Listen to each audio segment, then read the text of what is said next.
Chapter 643, Coming Out, 1. The palace wanted me to marry a human noblewoman. I could think of a few reasons that might lead them to such a choice. A naive person might be happy that they caught the interest of the palace and assume the palace would now start supporting them. Lapper, I'll ask just one thing. Go on. Does the palace want to put me on a leash? Mr. Dragon struggled to give me an answer. Well, I don't know that much. However, your decision will only provide the palace with another answer. If I marry into the humans, it would mean I'm lowering my head and doing their bidding. And if you refuse, it would mean the opposite. I now understood why Mr. Dragon had told me that my marriage would be used politically no matter who I married. Lapper, is your promise from before still on the table? If you're talking about the unconditional support and cooperation from we Dragonians to you, then of course, my offer still stands.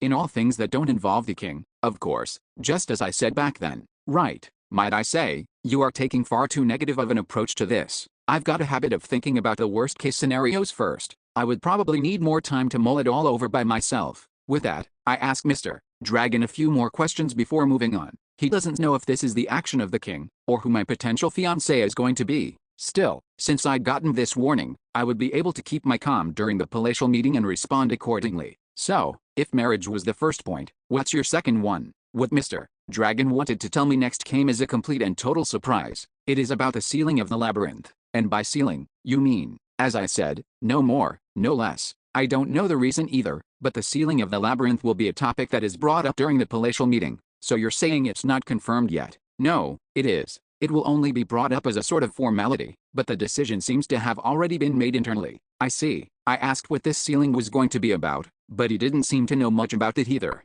As I shifted on my feet, uncomfortable and stuck in my thoughts, Mr. Dragon said, since it's come to this, could I give you another piece of advice? I nodded. From you? Sure. You are the chieftain of the barbarians and a noble of the kingdom of Rafdonia. You are also the leader of the Anabata clan, which is growing at an incredible rate. It was similar to what I'd said during the races summit, and I had a rough idea of what he was trying to say. Regardless of how you see yourself, you cannot live as a warrior who fights for his sake alone. The warriors of the Holy Land, the thousands from Biffin who are now servants of my house, and my allies. You have countless people for whose lives you are now responsible. No matter how you think, no matter how you wish to act, your marriage will not be just for you alone. Mr. Dragon was letting me know gently. No, it was more like he was calmly scolding me. Make this decision for them. For your sake as well. It felt as if I just got hit over the back of my head. I mean, from the perspective of Mr. Dragon, it would seem I was trying to postpone my marriage to avoid responsibility. Political marriages between nobles weren't a matter of choice.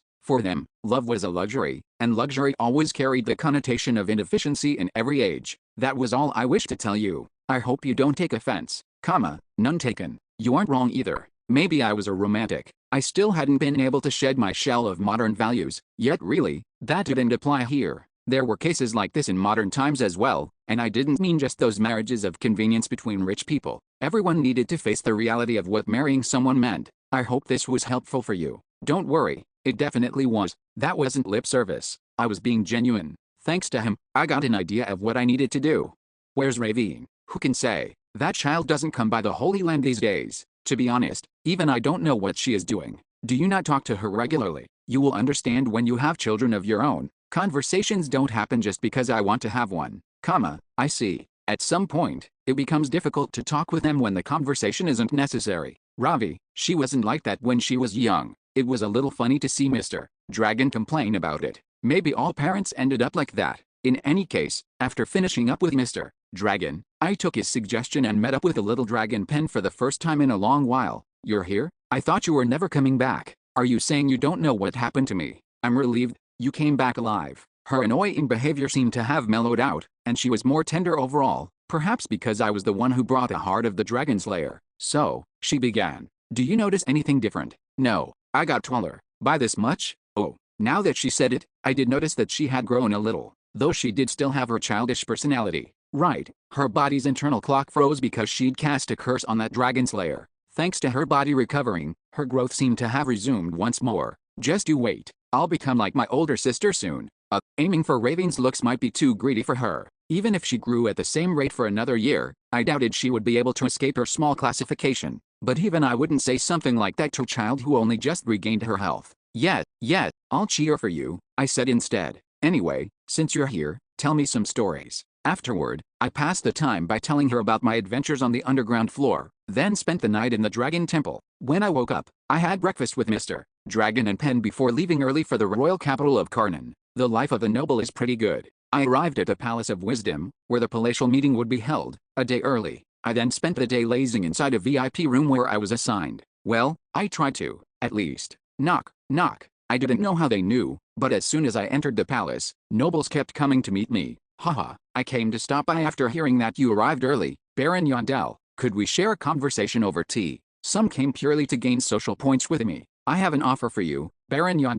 Do you wish to hear it? I will guarantee that it will be of benefit to you. Some were solicitors who acted like honest businessmen. I heard that you were looking for a marriage partner. Others came to sell me their daughters. What's this? There was even a mysterious letter passed through the gap at the bottom of the door. Midnight. Garden fountain. Come quietly. The random letter only had these 3 things written on it, and I couldn't find any marks that could tell me who the sender was. For a moment, I wondered how best to deal with it. How can I hold back on a mystery like this? But when the promised time of midnight finally came, I snuck out the window to the place written in the letter, the fountain in the middle of the garden maze. After a short while of my standing alone, the unknown individual who had sent me the letter showed up. Jerome Sainter. It was the captain of the First Knight Order of the Palace, holder of the noble title of Count, and the guardian of the kingdom known as the Knight of Light. Well, it was actually the ancient hero who had stolen the body of the man with said credentials, Dragon Knight Cornelius Brunrud. I never expected it would be you who sent me that letter. I felt it would be best to meet in secret like this. Fortunately, you didn't have any rats trailing you. So, why did you call me here? When I asked him directly what he intended, the village chief furrowed his brow.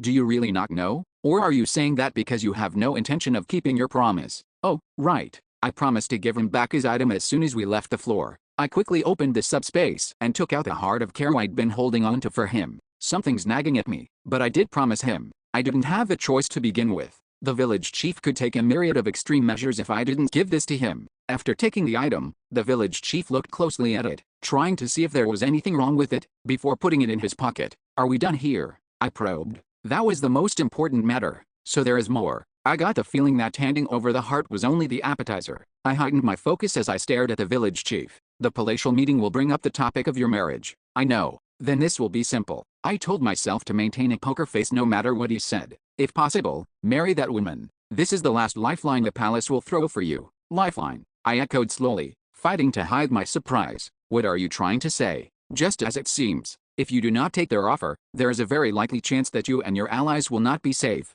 Maybe this guy had just lived as a monster for too long, but as an ordinary barbarian, I was finding it hard to keep up with the tempo of the conversation. I'm finding it hard to understand, so slow down a little. Give me more details. The palace. No, the prime minister is wary of your growth. You can legally take multiple wives, and you have women in your life who could take those positions. The daughter of the Red Cat tribe's family head, Mr. Karlstein. The pure blood of the elves, Erwin. Even the daughters of Mr. Dragon. Of course, I wasn't planning on marrying them all. However, those who saw marriage as only a political tool would be very wary of my actions. Although it didn't feel right for me to say it, a situation could arise where the non-humans banded together and united under the banner of the extraordinary hero of the barbarians. However, there was one question I had regarding that. I understand what you mean, but why does it matter if I marry a noble of human birth? Even if that happened, if I take in another woman after her, because that will make it impossible. I flinched. Hut, the village chief looked at me with a smirk. Under the laws of Raftonian nobility, there is a situation where even a titled noble can only take in one wife, only then did I remember a noble rule I had been forgetting, when the husband and wife are both titled nobility. So you know, but to be precise, it takes effect when your wife is of a higher noble rank than you are. I don't know how a law like that hasn't been overturned in the last thousands of years. The village chief mumbled something that spoke to his age, but his words went in one ear and out the other. No, wait. Among the noble houses of Raftonia, daughters of a noble house very rarely inherited the title. Even more rare were noble women ranked higher than a baron. Are there still unmarried women among the titled nobility? Not from what I knew. No, there weren't any, at least not when I was studying up about nobility back when I first earned my title. But now, time always brought about the winds of change. Wait. In the current noblescape of Raftonia, there existed one such person, a female noble of higher rank than me who isn't married yet. Are you talking about Countess Rana Peprick? She's my marriage partner. Correct. Marquis, are you nuts? Chapter 644, coming out, 2. Rana Lataniel Peprick, the illegitimate child of the Prime Minister of Raftonia, Marquis der Syrian. Well, the name she was currently using didn't have the name of her nanny, Lataniel, still in it, but that wasn't important. You don't look so good. From what I heard, she's a beauty. Yet, I knew that, but that wasn't the problem right now. It wasn't just the awkwardness that was bound to crop up, since my marriage partner was a friend of mine either. Countess Peperick is the illegitimate child of the Prime Minister, I said hollowly. I've already confirmed that. It seems the Prime Minister is going for an aggressive move. That is how much your growth potential is worth. You know that, and you still say I should marry her? The moment I do that, an invisible noose will be hung around my neck for the rest of my life. You don't have a choice. Imagine what will happen if the Prime Minister chooses to openly oppose you. When he starts to oppose me, it didn't take long for me to come up with several scenarios the Prime Minister could create to mess with me. My reconstruction efforts in District 7 would be interrupted. For one, with that, my servants from Biffern wouldn't be able to pay their taxes and would be scheduled for execution as soon as the new year came. The hearts of the barbarians might even turn into research materials again. The prejudice against our warriors would also hold more ground, and weird stereotypes would be put on us again. I furrowed my brow. Noticing my serious expression, the village chief argued, "Don't pay the marriage too much mind. You can lower your head and comply for now, then build up your strength afterward." Honestly, there was something pretty off about this guy too. I got a weird feeling from him the moment I heard him speak. "But you," I hesitated for a moment, but I ended up just asking him directly as I always did. "Why are you trying so hard to convince me?" "That's because you." "So what if I end up making the right or wrong choice? Why does that matter to you?" The village chief hesitated as I went straight to the point, demanding to know why he was interfering so much. Then finally, he revealed, "Because I worry about you." I shot him a look of confusion. "To fulfill my dream, I need you." I could tell he was being genuine, but understanding why was a different story. "You need me for your dream? Seriously, why did so many people need me to fulfill their goals?" Still, I found myself pretty curious all the same. What exactly did this guy in particular want from me? "Just tell me without hiding anything," I advised. "I hate when people scheme behind my back. I know that is a character trait of yours, but it is too early for me to say. However, I will tell you this one thing, there is a good chance our interests will align in the future." "Really? If that's all you have to say, I can only ever take your words with a grain of salt," I said in a threatening tone. However, the village chief remained calm, seemingly unbothered. "Do as you wish. From my perspective, marrying the countess is your best option, but it is still your decision. No one can know what the future will bring." I just blinked at him, remaining quiet. "More importantly, it is late. If we remain here, someone will most likely see us, so let us part ways for today. I will contact you again." True to his word, the village chief really did just turn around and leave the garden fountain. The grass swayed in the cold night wind as I stood there staring at the fountain, dazed and lost in thought. Marriage. It didn't take long for me to come to a decision. Really, I had made my decision back at the Dragon Temple. Since the Marquis made such an aggressive move, to respond in kind, I needed to prepare an even more powerful move. Is that really the only way? For the first time in a long time, I hoped tomorrow wouldn't come. The morning of the next day and an hour before the palatial meeting was set to begin, I got up early to get ready for the day. The meeting was pretty important, after all. Knock, knock, knock. However, I had an unexpected visitor arrive just as I was about to leave. I figured it was another swindler trying to sell me something like yesterday and ignored them. However, the knocking only grew louder and louder. "Who is it?" When I pulled open the door to at least see who it was, a completely unexpected person was standing there. Gag, a blue-haired woman let out an odd gasp of surprise when the door suddenly swung open. Her entire getup shouted, "I am a noble," but her eyes looked so tired that I couldn't find any power in them. Rana. She was my soon-to-be-announced marriage partner. As soon as our eyes met, Rana's shoulders flinched before she flicked her head to the side. I could tell why she was doing that. I was feeling something similar. For some reason, it was difficult to look her in the eyes like I usually did. Before the exchange dragged on into an awkward abyss, I rushed out. "It's been a while, Rana. I should have come to visit you sooner, but a lot of things have been happening recently." "Yes, it has been a while, and as for not visiting me, it's fine. I've heard the news and from rumors that you've been quite busy." "Then that's good. Do you want to come in for now?" I said it because I didn't want to keep her waiting outside, but Rana stumbled back a few steps in surprise for some reason. Clearly noticing that I found her reaction odd, she stuttered, "And no, I didn't mean it like that." "Then what did you mean?" It's just, it'll be troublesome if an odd rumor spreads because I entered your room." I guess. In the end, the awkward silence I had desperately tried to avoid ended up settling between us. However, thankfully, it was Rana who spoke up first this time. "Well, in truth, I came to find you today because I have something I need to tell you." "Something to tell me?"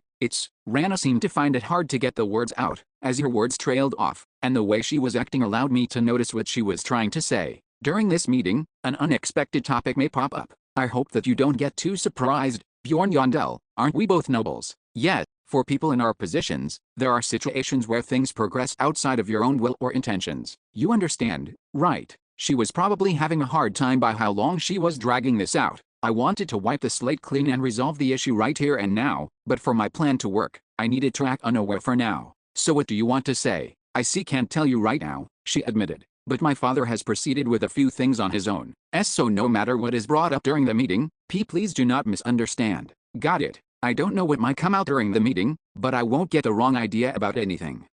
Of course, that doesn't mean I hate you or anything. You understand, right? Sure, right. Then that's a relief. I'll be seeing you. When I nodded, Rana jumped to scurry off. She seemed to have come here by herself without telling anyone, given that I couldn't see Hyundai, who was practically an extension of her, by her side. I need to get going. After checking the time, I went out into the hallway. Guided by one of the servants, I entered the interior of the palace where the meeting would be held. These guys aren't using a round table. Inside the room, I saw a long rectangular table, and most of the seats were empty. It was the tradition of the palatial meeting. All members attending the meeting would be given a number, and they would be silently ranked by that number. This is where you will attend the proceedings today, Baron. I was seated at the farthest spot from the head of the table. After sitting down, I waited for around 2 minutes before the door opened again and another noble entered. Tap. He promptly sat opposite me. He was a noble of higher rank than me, and after another 2 minutes of waiting, someone else entered. What bullshit is this? They could have just entered all at once. I felt like I was going to die from frustration, seeing a single person enter every 2 minutes. It was too inefficient. Since there are a total of 50 people attending the palatial meeting, we were in for around an hour and a half of just waiting in silence before the meeting could begin. Well, even this humiliating last seat at the table would be a dream for someone else. In any case, the meeting room began to fill seat by seat, yet no matter how many people came in, no one broke the heavy silence. I got so bored that I tried to start a conversation with the noble sitting to my left, but they jumped in their seat and only stared forward, so I gave up on small talk as well. Let's just sleep for a bit. Dozing off made the time pass quickly, and soon enough the nobles ranked in the 20s began to enter. Who's this guy? When I happened to regain consciousness, I could see a nobleman stopped in his tracks and looking directly at me. 1, 2, 3, 4. Counting the seats told me this guy was the one who was ranked around 27th. He looked at me and then looked at the seat I was sitting in when suddenly, he let out an odd sound before walking past me. Of course, I wasn't the one to just let that be. You, wait, he paused. You, excuse me, I can't remember what your name is. That's understandable for you. Greetings, I am Count Hugh Taylor. Good to see you, Count Hugh Taylor. So why did you laugh just then? Is there a problem? I only laughed because it was great to see the most famous hero of the city. Noble speak and mannerisms translation, he found it amusing to see me, the figure gaining a fair bit of fame and a positive reputation these days, sitting at the last seat in the meeting. Wow, is he just a moron? After getting my question answered, I just nodded. Really? Then you can go. I would have pride if he was scheming something nefarious, but I didn't care otherwise. Giving him attention was my loss. Baron, as your senior, if I am to give you a piece of advice, it's fine, it will be good for you to let go of behavior like that during the palatial meeting, or your pride will suffer greatly. I nodded while picking my ear with my pinky. Count Hugh Taylor shot me a quick glare before heading to his seat. More time passed, and people I recognized started to appear one by one. It started from the 25th seat, Viscount Maxiland, the Prime Minister's left hand and the person I met during the last race's summit. Countess Rana Peperick was 21st. We just shared a light nod when our eyes met. Step. On the other hand, the village chief silently went to his seat in the 14th position and sat down without even looking at me once. It's great to see you again here. The older brother of Melon Caislan and the leader of a pretty big noble alliance, Count Caislan, was 11th. Haha, it has been a while, Lord Baron. I've heard the news. You've made great contributions this time as well. Although we were still on somewhat rocky terms, we had taken pictures together. He had even bought the old friend title from me. Ranked 6th was Count Alminus. The birth of a new star is always welcomed. Always remember you have choices in life. Duke Lunas said something ominous before heading to his third seat. On the other hand, the Prime Minister, Marquis Tercerian, didn't even acknowledge me and sat silently in the second seat. Right. As a note, the first seat was left empty. That was because it was the seat of the king. Not even the Marquis, who acted as his proxy in all sorts of events, could sit there. Since that seat's excluded, I guess there's only a total of 49 people here. With a head seat empty, Duke Lunas and the Prime Minister ended up sitting opposite each other. The Marquis, sitting to the right of the head seat, stood. First of all, I speak for His Majesty Mardinux when I say that I wish to extend my sincerest gratitude to everyone present for making time in their busy schedules to attend. With that opener, the Prime Minister signaled all the nobles to stand up before everyone showed their respects toward the head seat. It was something similar to showing respect for a flag in the modern world. However, since this was a gathering of nobles, a heavy introductory speech followed after the formalities. The invasion by Nork, the situation at Bifrin, and so on. The Marquis talked about recent events in the kingdom, discussed the current state of the economy, and praised the nobles present by saying they were what gave the kingdom the confidence to survive. He also briefly acknowledged the successful expedition into the underground floor and said it was all a blessing to Raftonia, and so on. Right, then let us proceed with the first topic at hand. After that flood of unnecessary things, my first palatial meeting finally began. Chapter 645, Coming Out, 3. Why did the non-human alliance of Melbeth freak out so much when I was granted a seat at the palatial meeting? I was able to learn why when the meeting began. The first topic of discussion is the invasion by the forces of Nork. The topic had been discussed not just in Melbeth, but at the races summit as well. However, the Marquis spoke confidently of information I hadn't been able to hear anywhere else. Although it took place earlier than expected, their invasion started at the beginning of this month, so the palace knew they were going to invade us. However, that didn't mean the palace was all-powerful and could deal with said threats with ease. But as you all know, the extermination plan was unable to be carried out due to an unforeseen variable. What do you mean? As you all know, are you not going to treat this barbarian here like a person? I tilted my head and mumbled under my breath, extermination plan. The Marquis paused, and all the nobles turned their attention toward me, each with a different look in their eyes. The last seat dares to speak? Some were baffled that I, who was seated at the last seat, spoke and interrupted the Marquis in the meeting. HMPH, it's to be expected of the last seat. Others shrugged it off as if they knew to expect such behavior from me. That particular category included Duke Lunas and Count Alminus. The people who had interacted with me before weren't surprised whatsoever. The Marquis was, of course, one of them. Now that I think about it, Baron Yondell might not be privy to the details of the extermination plan. This is his first time attending, the Marquis mused to himself. At that, one pair of eyes that had been looking down on me widened in surprise. They belonged to that Count Huma something who laughed at me earlier. What, did he think the Marquis was going to scold me or something? I didn't know, but I didn't particularly care about him either. The extermination plan was conceived after we obtained intel that the Norkans' objective was Bifrin, the Marquis explained. We were planning to lure all of them there before blowing the whole district up at once. I looked back at him, but that didn't go as planned. Unfortunately not. With that, the Marquis turned his gaze from me before addressing the meeting attendees once again. The alteration to our plan was brought about when that unidentified wizard appeared within the Norkan forces. It felt like I was back in school, having my first day after transferring, but I could at least follow what he was saying this time. If it's an unidentified wizard he's talking about, it's probably them. The same wizard who activated the ancient magic circle in the underground fortress to teleport tens of thousands of people at once, and the one who opened the portal that connected to the 7th floor from outside the castle walls. The only information we have on him is that he is an old man. The Intelligence Bureau speculates that he is the one who meddled with the protection magic circle as well, as he is suspiciously adept with ancient magic. In any case, it was pretty easy to summarize what happened. The palace had planned on routing the Norkans into Bifrin and wiping them out in one fell swoop, but because a mysterious wizard activated the protection magic circle, their plan failed. Currently, we are looking for a way to disable the protection magic circle from the outside, but the wizard in question seems to have wrestled enough control over the spell that we aren't seeing any progress at the moment. Given how they were making an official statement so openly here, it was safe to say that there was no way into Bifrin with things how they were. I don't know if this is because the palace is powerless, or because the opposition is that brilliant. One thing was certain, though. The dogs of the palace weren't going to just back down. The Intelligence Bureau has determined that the unidentified wizard is most likely capable of activating the defunct dimension square of Bifrin. Because of that, the Marquis paused, letting the moment stretch on, before stating, "We are now officially declaring here the sealing of the labyrinth." Sealing the labyrinth. Considering the structure and way of life for the Raftonian city-state, it was a very heavy topic. However, as soon as the news was out, Duke Lunas spoke as if on cue. Certainly, if the labyrinth is closed,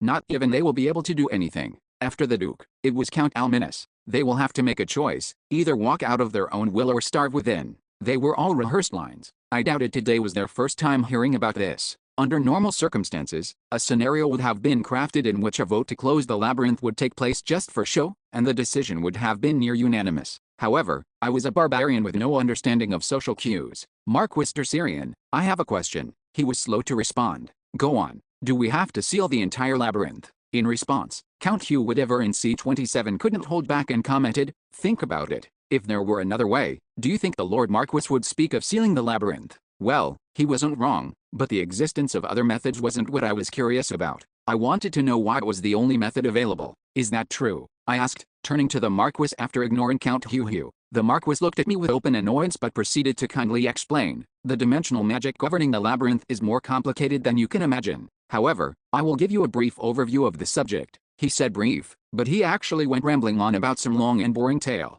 I had a way of keeping it simple. However, the labyrinth was the server, and the portals were the way to log into that server. The problem was that if there were too many ways to log in, then there was no way for the palace to control its subjects. So that's why they were trying to close down the server itself. If the server is closed, then it doesn't matter what login method they try to use. Do you understand? A little. Thanks for that. With my curiosity satiated, I watched the meeting unfold without further interruption. What about the pushback from the adventurers when the labyrinth gets shut down? What would we do about the adventurers who wouldn't be able to pay their taxes this year? How long would the labyrinth stay sealed? Those topics were discussed at length, and in the end, the Marquis ended the discussion by summarizing, "The labyrinth will be sealed today, and we will decide when it will be opened again at the next meeting. Those who agree, please turn your coin over." The one surprising part was that the voting process was perfectly public. However, it made more sense the more I thought about it. The culture here didn't respect anonymity, so secret votes would give rise to potential undermining negations. Flip. Each member in attendance took the golden coin sitting in front of them and flipped it over onto the side showing the symbol of the palace, and soon enough, the results were in. It was a near unanimous decision in favor of closing the labyrinth.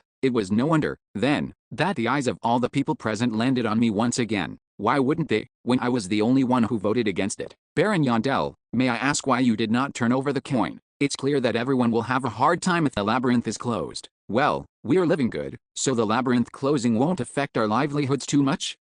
So you opposed it for the sake of the citizens? You could say that. The Marquis just nodded after I gave my response. It seemed he really did just ask out of curiosity. We will now proceed with the second topic. The boring meeting continued.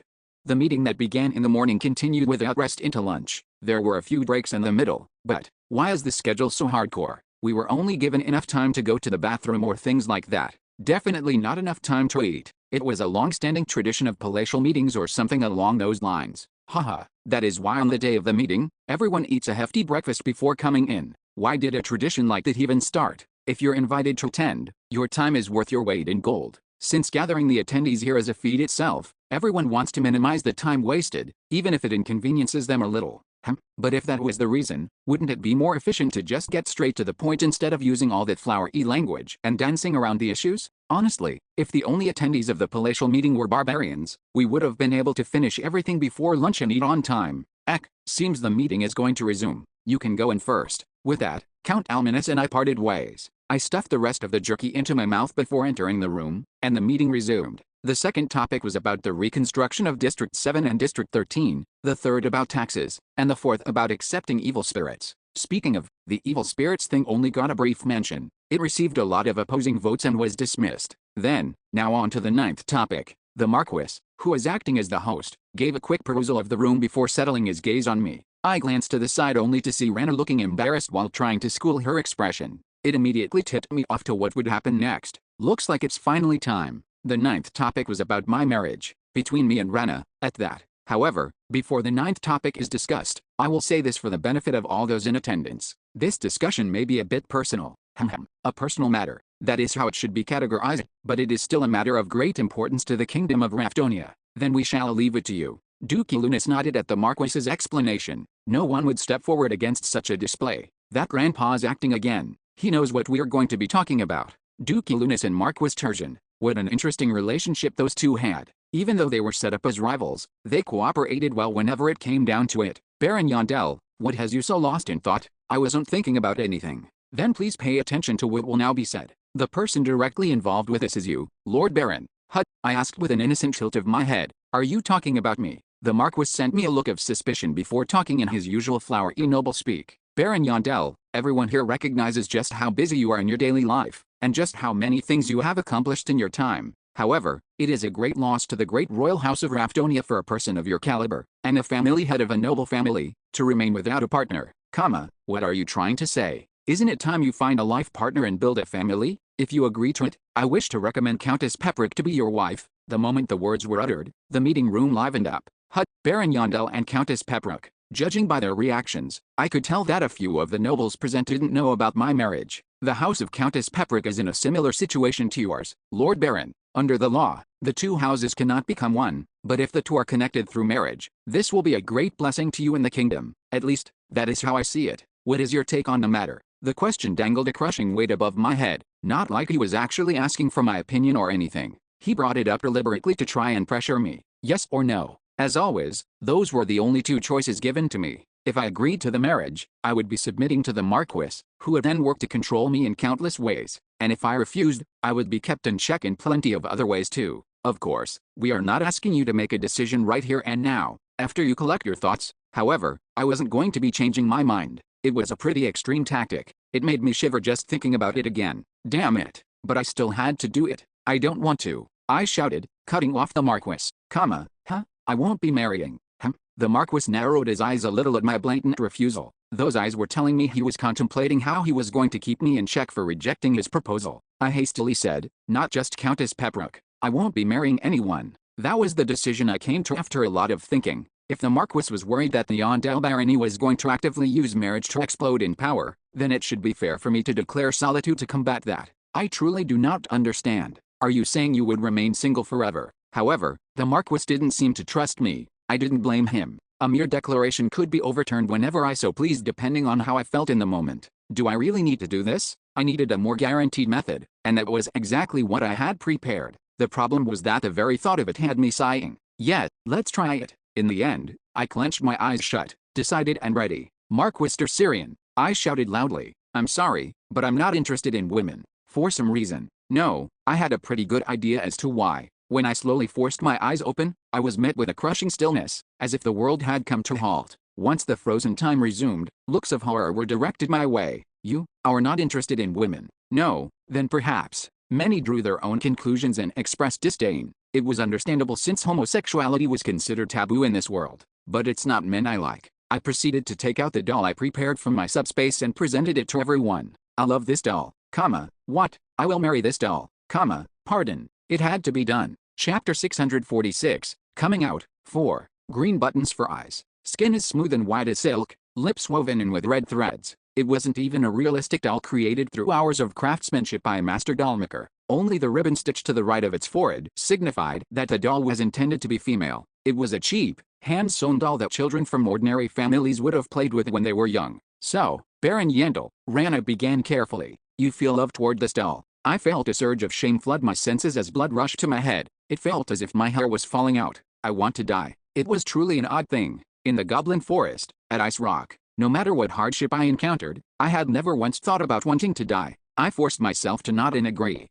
I do. Another noble laughed and said to himself, I did wonder. He has so many women around him, but no news of romance. He seemed to think that the reason I hadn't married yet was truly because of the doll in my hands. Well, thankfully, he was in the minority. Be quiet. The noble sitting next to him quickly told him off so that he could save his face after that naive declaration. It was the reason I didn't bring a high-quality doll. If I brought something with at least some impressive craftsmanship, more nobles would have reacted like the first. I needed them to see why I was making this move. The most important thing, though, was the Marquis's reaction. I held tightly onto the doll in one hand and glanced his way. Even though he at first seemed just as shocked as the other nobles, he had steadied himself at some point. You love the doll. He looked back and forth between me and the doll as he mumbled to himself. You really are, you. He wasn't saying that I was the type of person who would love a doll. No, he was probably referring to how I pulled out a solution like that. Now, what is he going to do? It didn't matter if the Marquis believed me. In fact, I never thought he would believe me in the first place. Just like Haruki Lunas and Marquis Sirin spoke as if reading from a script, all declarations made here were strict, calculated political moves. My declaration followed those rules.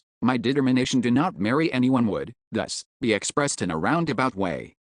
The question was, would that effort of mine work on the Marquis? As I quietly waited for his answer, the Marquis finally finished mulling it over and replied, Your confession of loving the doll was quite shocking to say the least. However, each person experiences love in a different way, so, I will respect your decision. On the surface, it was a pretty positive response, but then came those bone-chilling words. You are not one to disgrace the servants who act as the guiding lights of this nation with falsehoods. I trust that you understand the responsibility of your words. Put another way, if I didn't keep my word, I would pay the price. The Marquis must have recognized that it would do no good to back me into a corner, as he then gave a small way out. Since you have shown such sincerity, as one adult to another, it is only right that I respect your decision. However, I ask this of you as the Prime Minister of this kingdom, when the time comes, please have children, a successor to lead your house into the future. It would be a great loss for the nation for a brilliant individual such as yourself to not leave behind a legacy. When the time came, I've noticed a few female warriors of age as well. He would also allow me to marry within my race and have children.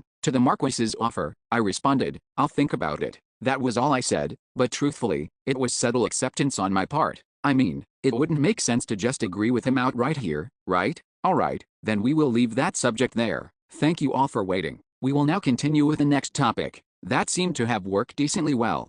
To be honest, I wasn't planning to declare my celibacy in that way. The simple fact of the matter was I just wasn't going to marry anyone. Ultimately, I didn't make the decision because I was afraid of getting into conflict with the Marquis. Well, it did play some part in it, but I decided as soon as I finished talking with Mr. Dragon, what good is marriage for me? In a way, given the position I had made for myself in the city and the people who followed me, my decision probably felt like a betrayal. But so what? Some might claim that I was clinging to modern sensibilities that I needed to shed, but for me, marriage was a sacred thing. A vow to live together forever was something I couldn't make, not while I didn't even know the state of my own heart, and even less so when children would be thrown into the mix. I don't even know when I'm going to die. That wasn't to say I came to the decision purely out of sentimentality. I needed to focus on survival. Maybe there was a world in which marriage helped me with that, but after running my simulations in my head, I decided against it in the end. There's a lot to gain and just as much to lose in this. Marrying someone who could help me out politically might seem like a good idea at first, but I would end up creating many more enemies as a result. Plus, if I received someone's help, I would need to help them down the line in kind. Then with that, our meeting will come to a close. I would like to extend my sincerest gratitude once again to each and every one of you for taking time out of your busy schedules. Despite my whirlwind of thoughts, the final topic passed and the palatial meeting came to an end. Why is it in reverse order this time? We didn't leave all at once, but rather one by one, starting from the seats closest to the head of the table, in 2-minute intervals as well. They have a weird way of discriminating against people, but the strangest thing was that, after experiencing said discrimination, a desire to raise my ranks within the palatial meeting welled within me.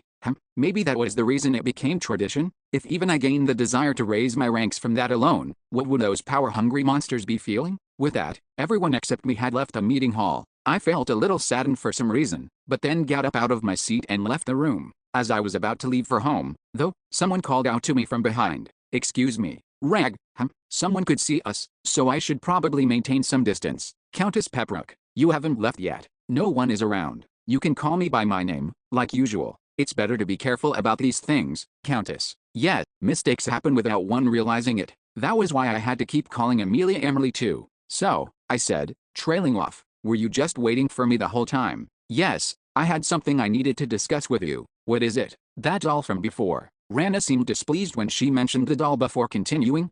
Don't worry. It's not that I believe you. I nearly misunderstood at the start, but Marquis Tercerian explained it to me. It is because I am too naive to the way of politics. So, what are you trying to say? Well, Rana hesitated for a long moment, but just like when I came out, she clenched her eyes shut and said, Baron Yondell, do you hate me? What? I'm asking if you hate me so much that you would endure something so humiliating just to refuse me. Oh, I was a little taken off guard by the question. Still, I gave her an honest answer. I think you've got the wrong idea here. I don't hate you or anything like that. Of course, if she asked me if I would marry her, I could sternly say no. However, the reason I refused the Marquis's suggestion of marriage was because of political reasons. Politics is it? Yeah, if we get married, do you think the other nobles will just stand by? The Marquis's faction was cruising straight ahead within the political sphere of Raftonia without me. But if I joined him in all that, the forces of Duke Gilunis, the noble alliance around House Caslin, and even Count Almanus, who claimed neutrality, wouldn't just sit around and do nothing.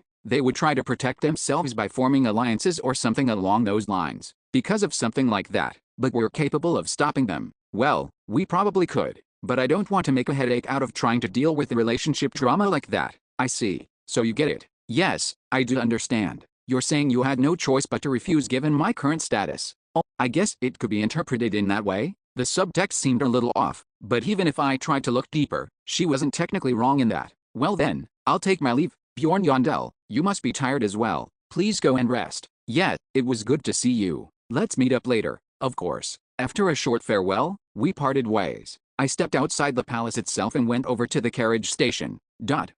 Suddenly, I felt a presence. I looked into the alleyway to see someone standing there in the darkness of the shadows. They seemed to be a little over 5.5 feet tall with a thin build. However, they were wearing gloves and a thick robe, leaving no inch of skin exposed. Anyone would think they were an assassin, and I nearly did, but that didn't make sense. This wasn't just anywhere, it was the royal capital of Karnan. No one would be moronic enough to send just one assassin to try and kill me. Who the hell is this in the dead of night? They looked pretty suspicious, but I figured they had nothing to do with me and just went to walk straight past them. Clack. But then, the unknown person walked toward me and snuck closer, toward the street lamp illuminating the area. They pushed back the robe covering their face, and I couldn't help but freeze. A black mask with no discernible features. However, its shape, curve, and the aura emanating off of the person before me could only be one person, black. However, I wasn't Lion of the community forums or Hansuli, but just Bjorn Yandel. I tried my best to maintain my poker face as I furrowed my brow. Who are you? An assassin. It was the most natural reaction I could think of at that moment.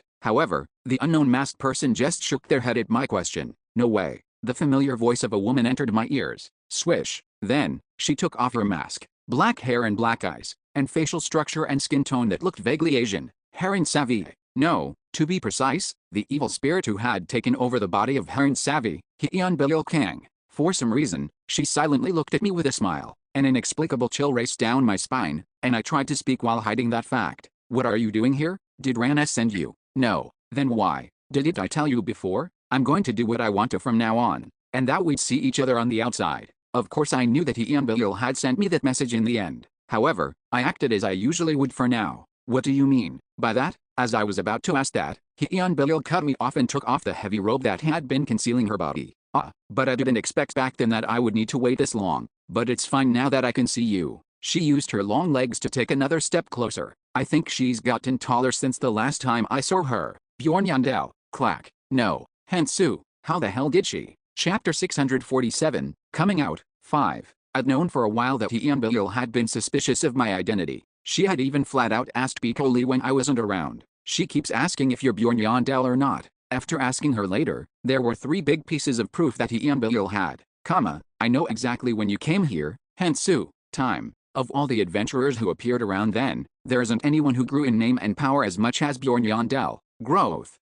You talked about the game a lot with me before too, telling me about how the shield barbarian is the best or whatever. Shield barbarian. Many factors were pointing to the fact that I was Bjorn Yandel. However, I still couldn't accept it. Why aren't you answering, Hansu? She needed something more concrete than mere confidence to say something like that directly to the supposed Bjorn Yandel's face. What had made her so certain? Wow, from how you're looking me up and down, seems like you're looking for a way to escape already. Or was she just testing the waters? It was just a thought I had, but considering Heian Bilil's personality, I found it hard to believe. Arg. Still, it's not like I can charge her while saying I need to crush the heads of evil spirits. It was one of those impossible situations where every choice presented problems. I've even given you this many clues. There's no way you don't recognize me. Is it really that difficult to take off your mask in front of me? With that, I made a decision. It wasn't like just 1 or 2 people knew that Bjorn Yandel was an evil spirit at this point either. And Heian Bilil was someone I could trust. I stepped forward as lightly as I could and got close to Heian Bilil. How did you find out?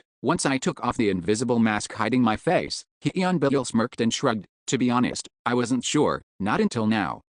What? And you still did something that dangerous? If she'd looked into my history, she would have discovered what happened to the secret security agent who had been taken away because of me. Don't look at me like I'm a moron. I still wore the mask and prepared quite a bit for this. Right. So what's with that mask? Haven't you already noticed? Are you really black? Yeah, that's right. It came as a shock, honestly. Putting aside the fact that she was able to join the round table, how had I never noticed it? Anyway, I knew that if I wore this mask, you would at least give a sign by how you reacted. And that's exactly what you did. I hesitated. I reacted to that. Yes, I noticed you haven't changed. You always close your eyes for a moment whenever you get surprised. Oh, did I actually? I wasn't sure, but I would need to be careful with that in the future. Anyway, thanks to that, I was able to be a little more brave. If you didn't, I might have just turned around and run away.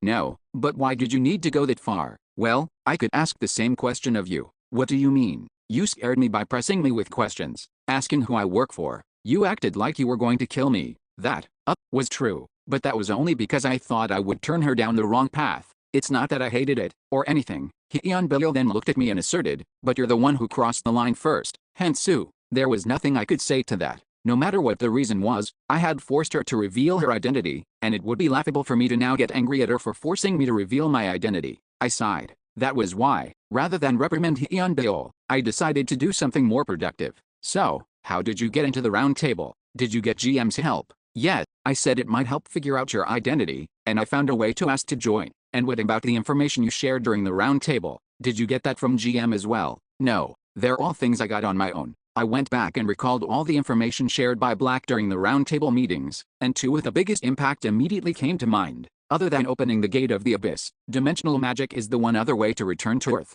Oral Gavis was able to come over to Earth using this method.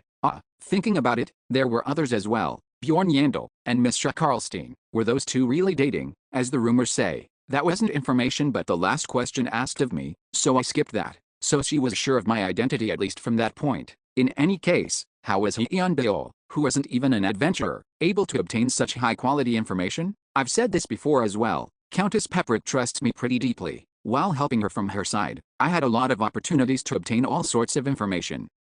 I see. I wondered if just gaining someone's trust was what allowed her to gain information like that, but Hyunbil was pretty smart. She probably had her ways. I nodded, accepting her reasoning. Hansu, Hyunbil suddenly called. In a serious tone, she proclaimed to me, I'm different from bastards like Bikaholi. It was a little out of the blue. However, I immediately understood what she was trying to say. I don't plan on piggybacking off of you like that guy, so stay out of trouble from now on and just behave yourself. Hyunbil then said with determination, I'll do whatever it takes to take you home with me. That was a pretty reassuring speech. However, I don't really plan on going back to Earth, though. How should I tell her that?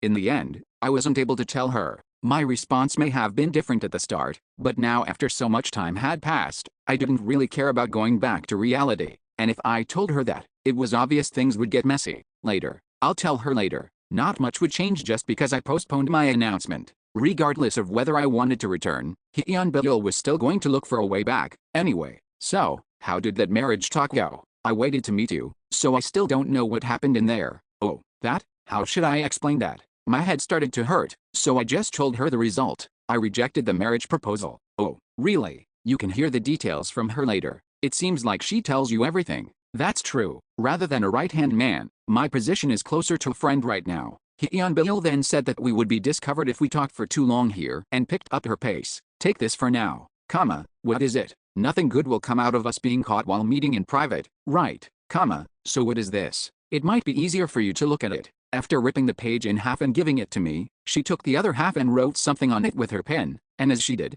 do you get it? What she wrote on her page appeared on mine as well. I think I've seen this in a fantasy movie before. I'm used. No one really has original ideas. Anyway, once you write something on it, you can only erase it after a day passes, so it's hard to hold long conversations on it. Then we can use it to exchange information about a place and time we could meet whenever we need to talk. Yes, that's right. I was interested in this magic tool I had never seen before, and when I asked her what it was called, Hyunbil scratched her cheek. It's love paper, what? I mean, that's just what the thing is called. I heard that some wizards made it to use when they were dating, really. In any case, this love paper, I guess it really was just a piece of a love letter. Is that all you want to give me? I asked. Yeah, that's all. But there is one more thing I have left to tell you. Make it quick, I urged, taking a quick look around. I'm worried someone's going to pop out and see us. Hyunbil didn't waste any time and quickly continued, don't get into too deep of a relationship with Countess Peperick.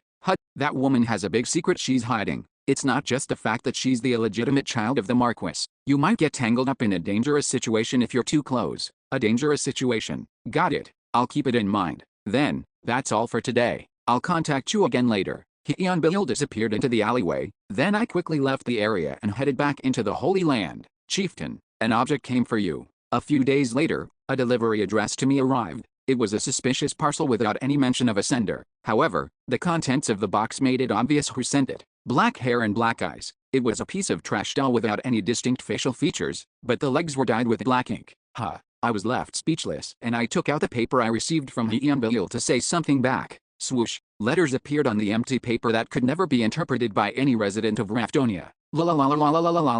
I wanted to die. A few days had passed since the palatial meeting, but unlike what I expected, no major events took place. Maybe it was because of what the meeting was, the talks about marriage between Rana and me, and even my shocking confession in that place. Neither leaked into the minds of the city's populace. Still, nothing stayed secret forever, and rumors were bound to spread eventually. The people who could know would know at some point in the future. Rather than that, this is a bigger problem. After the palatial meeting concluded, the labyrinth sealing policy was enacted and announced to the entire city. It may be obvious, but the adventurers were against the idea, and a few even went so far as to protest in the square before getting arrested. The residents of revision.To were swept up by fear they had never experienced before, and that much was evident as I walked down the streets. I mean, with the invasion by Nork, the situation was different, and now the sealing of the labyrinth, I guess it's to be expected. Even without the first few, the closing of the labyrinth meant a huge blow to the economy. The price of goods would skyrocket exponentially and people would spend less money overall. Well, reading the newspaper revealed that the palace was putting into place new policies and systems, like decreasing taxes to try to foster confidence with the citizens. But I didn't know how long that would remain effective.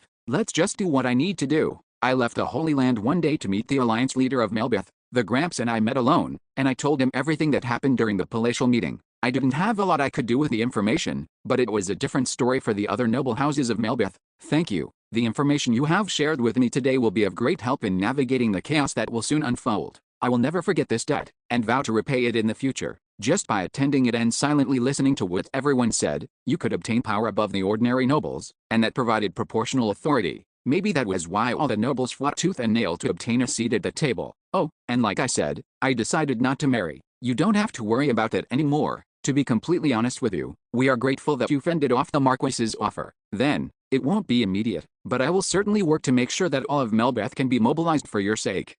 Do not worry. First, I will make sure that your house will take on the reconstruction contract. I was a bit surprised. Just because I had attended the palatial meeting, that one thing had allowed me to push away the house of the Dwarven Count, who had been in the construction business for over 1,000 years at this point, and take it for my own. In any case, since it had come to this, I found it easier to say my next point. By the way, your lordship, what is it? I'm saying this because you're saying you'd give the contract to my Yondel barony. Well, chaotic can't even begin to describe the situation of the economy these days, right? Yes. Hearing the alliance leader prompt me to go on, I flat out told him, since I can't even go into the labyrinth, I have a lot of time to waste. It was a rule of the world I had learned while studying the stock market back in my life as a corporate man. Do you want to make some big money with me? Crises produced opportunities. Chapter 648, Barbarian Business, 1. Maybe it was because the way I said it made me sound like a con artist. Big money, you say? The alliance leader narrowed his eyes at me, sounding mildly surprised.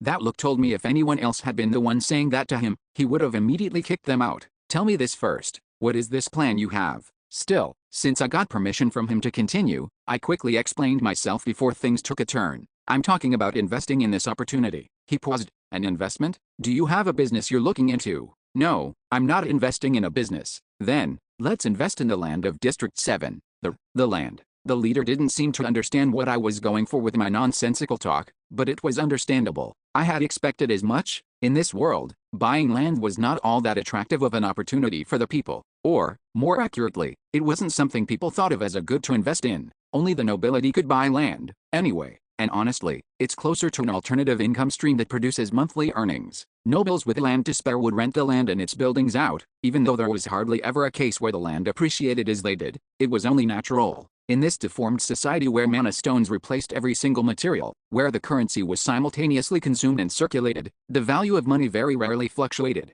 It was for that reason that the value of the real estate in Raftonia never rose or fell, instead always remaining consistent. As you know, District 7 is in a terrible state, I began. If we buy the land now, we'll be able to get a very cheap price for it. Isn't that too simplistic of a view? Even they will know that everything in District 7 will be rebuilt within the next few years. No one will try to sell their lands at a loss. Well, that was true. Most of the nobles would try and hold on to their lands. If this were an ordinary situation, that is. I don't know about that. Aren't you the one who's treating this as too simple of a problem? I countered. A huge event had happened, the sealing of the labyrinth. On top of that, District 7 was the district right next to Biffren, which had been taken over by the Norcan forces. From what I heard, many houses are trying to spend as little money as possible to hold on to as much wealth as they can. Uncertainty about the future, and the uneasiness that accompanied it. After explaining all this in as simple a way as I could, I spoke with a voice filled with confidence. If we look hard enough, there will be a few nobles who are trying to sell. When everyone starts spending less, the businesses of the nobles will take a huge blow. That's true. Many people will become desperate to keep their money.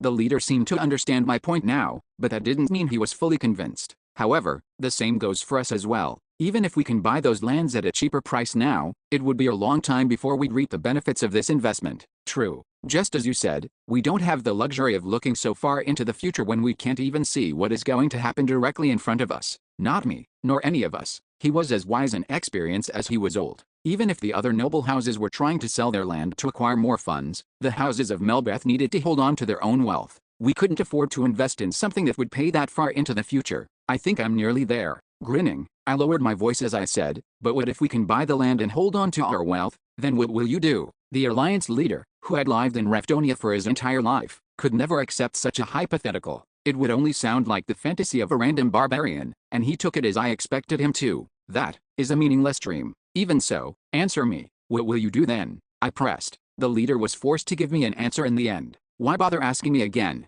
If that were possible, any noble would take up your offer. Really? But how is that possible realistically? Buying land yet retaining the money? There's no way to buy land for free either. Seeing the leader mumble to himself, I answered him directly. There is a way. Technically, the land didn't come free, but there was a method that came pretty close. Then tell me, how is that possible? We'll lease the land out without receiving any rent. We wouldn't take any monthly or yearly payments. What? How absurd. To not take any rent. Hey, don't cut me off. Hear me out. I cut him off in turn and continued my explanation. We won't receive rent from the land we buy. However, we'll receive a sum based on the value of the land and give the renters the right to freely use the land as they wish. The leader had been listening intently to see what I was going to say, and when he heard that, he let out a laugh. Are you saying you will purchase the land through a proxy? That is strictly illegal under the land laws of the kingdom. Buying lands through proxy was something that wealthy merchants, the other side of the money equation, who wanted to buy land did. It was rare for them to get caught in the act since it wasn't a common charge to investigate, but it certainly had the potential to become a problem if someone made it their mission to turn it into one. Technically, this won't be illegal, I explained. To make a proxy purchase, the rights to the land need to be written within a perpetual clause of the contract, but I'm not planning on putting a clause like that in mine. He hesitated. Then you could be spared from that. But who would try to rent from us in that case? Wouldn't it be much cheaper for them to just rent normally? People will come to us. A proxy purchase requires you to spend nearly 3 times the value of the land, but I'm banking on receiving money that's less than the value of the land, and I'll also be returning the money they give us when their contract is over. What? Unfortunately, the Alliance leader who had spent his entire life living in the city couldn't wrap his mind around the new idea I was proposing. Giving back their money, he sputtered. Then won't they be using the land for free while we don't even get any rent? Is this that difficult to understand? The leader saw it as a surefire loss for us, and it took me much longer for me to explain everything to him. Your lordship, I'll tell you one more time, so listen closely. Even the Koreans who were interested in real estate debated if this was a great or terrible method. It was time to teach him the benefits of a giant system.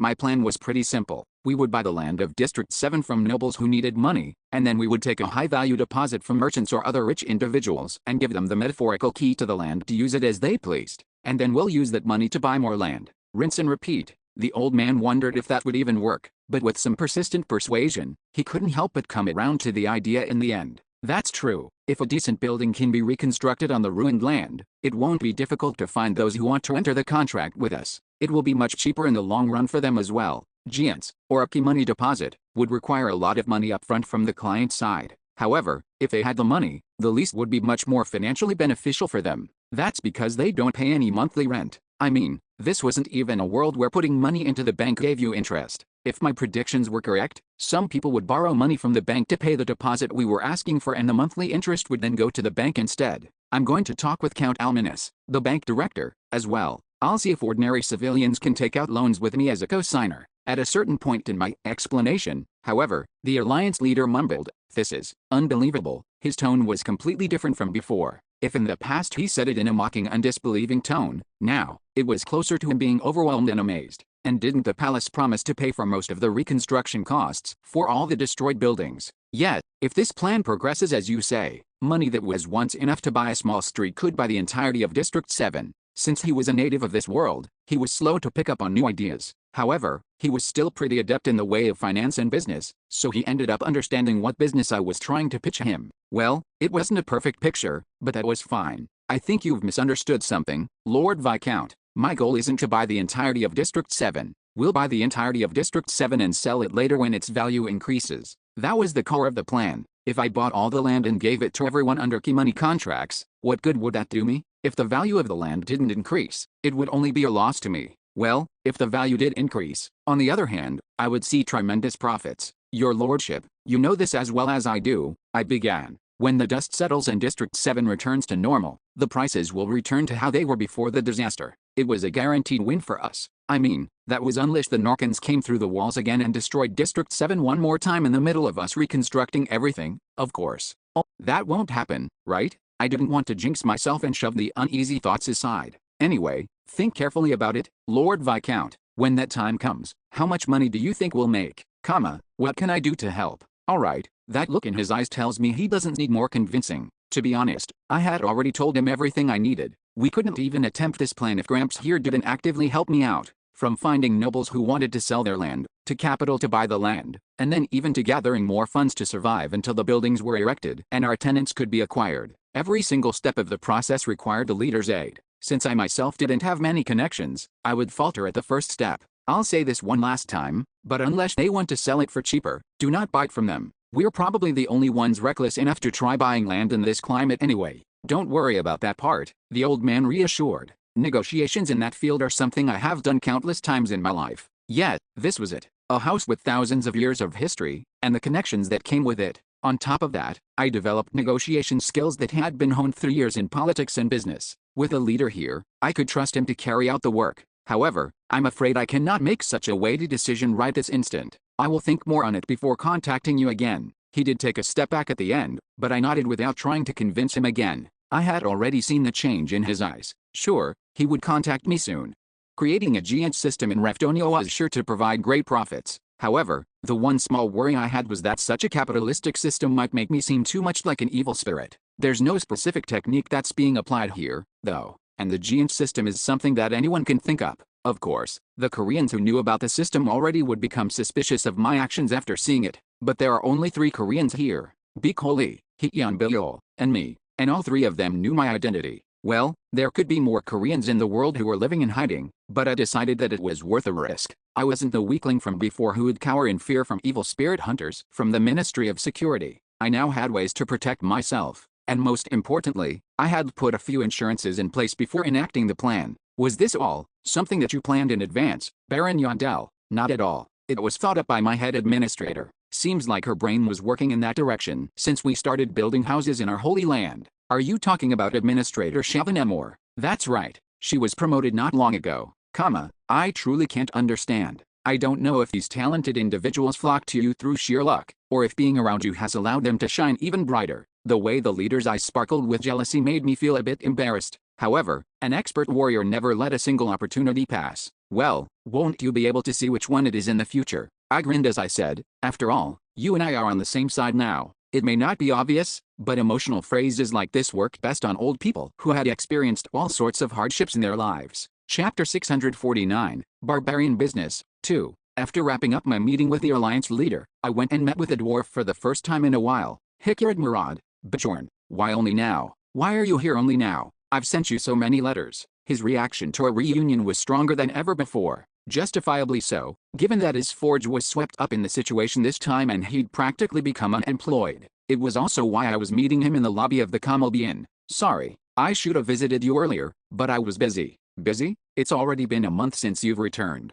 Hey, and I'm telling you I was busy. He didn't respond. Honestly, I could have made the time and visited him whenever, but I put it off a few times, and now we were here. But he did tell me that most of his wealth and the mystium I entrusted to him are perfectly safe. So, I guess he wasn't in that dire of straits. From what I read in the letters he sent me, as soon as the incident occurred, he used the chaos to gather together all the important goods he had and successfully ran away. Well, he couldn't avoid losing his forge, after all. So, Hikard, how are you these days? I'm keeping an eye out for now. I thought about calling in my contacts to recover the forge, but as you know, even if we reopen, we won't be able to make any sales anyway, not with things as they are. So I'm even thinking about just starting over again in Kamalbi. But, recently, the rent in all the districts was raised pretty high, even in Kamalbi. Looks like a lot of people had the same idea as me. A guy I know told me many adventurers are trying to open shops. Oh, that was new information. Maybe it was the compounding effect of people moving away from District 7 and District 13 into the other districts, and the fact that the labyrinth was sealed now, and because the nobles who own the land are desperate for money. As the saying went, the common folk were the ones who bore the consequences of chaos. But I wanted to hear your opinion out before I made any decisions. Hikard hutched. So, do you know how this situation be resolved? By the way, was this dwarf always this short? The way he asked made him sound like a kid asking an industry expert for any good information he could use. I assumed that since I was a noble, he probably figured I would know a thing or two other people didn't. I don't know when this crisis will end, I answered. Huh, I see. But if you're thinking about opening the forge again, open it in District 7, and do it quickly. Why is that? They'll start the reconstruction soon. Even if all you sell is metal bars and shovels, you'll be able to make back your money quickly. I might be able to commission you for work too. I told him I would join the contract competition as the Melbeth representative, and the dwarf's expression shifted. He knew it as well. No matter the world, a business connected with a government always yielded a lot of money. Well then, I'll need to hurry up, he exclaimed. You can trust me. I'll work hard. Oh, but you don't need to rush anything. Huh? What do you mean? He tilted his head, and since the opportunity presented itself, I explained the key money method to him too. What? There's a way to freely rent land without a monthly payment. That's right. If you buy the land from me in the near future, you can use that contract. So just think about how you'll construct your building before then. He must have been having a tough time lately. When I tapped him on his shoulder, tears welled in his eyes. Bjorn, I know we are already good friends, but this is a great help to me. Thank you. Thank you so much. The people of this world were too innocent. I talked with the dwarf for a little longer. Although he was now a businessman, since he began as an adventurer, he asked a lot of questions about the basement floor 1 expedition. Then again, maybe it was something anyone from the city might be interested in. Even if they weren't an adventurer, a silver ocean spans the entire underground floor, and objects that were lost when the labyrinth is closed float on the waters. Since he wasn't known for keeping secrets, I took out all the sensitive pieces of information and just told him that I didn't care about other people knowing. A silver ocean, Hickard trailed off quietly. Maybe he would have liked to see it too. He probably would have liked it even if it weren't an ocean. He was a pretty curious guy. Yet, though his eyes danced with glee at my story, they lost their light as he looked into the distance, like a drunken man reminiscing about his past. Bjorn, what do you think? About what? If that hadn't happened back then, would I still be out there adventuring? There was a deep regret and longing in his voice. I hesitated for a moment, unsure what to say. Still, I collected myself and continued in a more joking tone. Well, there's a chance you would have, but we wouldn't be able to adventure together anyway. Huh? I'm not weak-hearted to drag along an ally who lags just because of sentiment. The dwarf smirked back at me. An ally lagging. With things as they are, I can't say much about that. I wouldn't be strong enough to follow you, but maybe he might have been able to. Objectively speaking, I think you would have a better shot than Dwaki. Haha, is that so? In any case, we would have followed after you no matter what.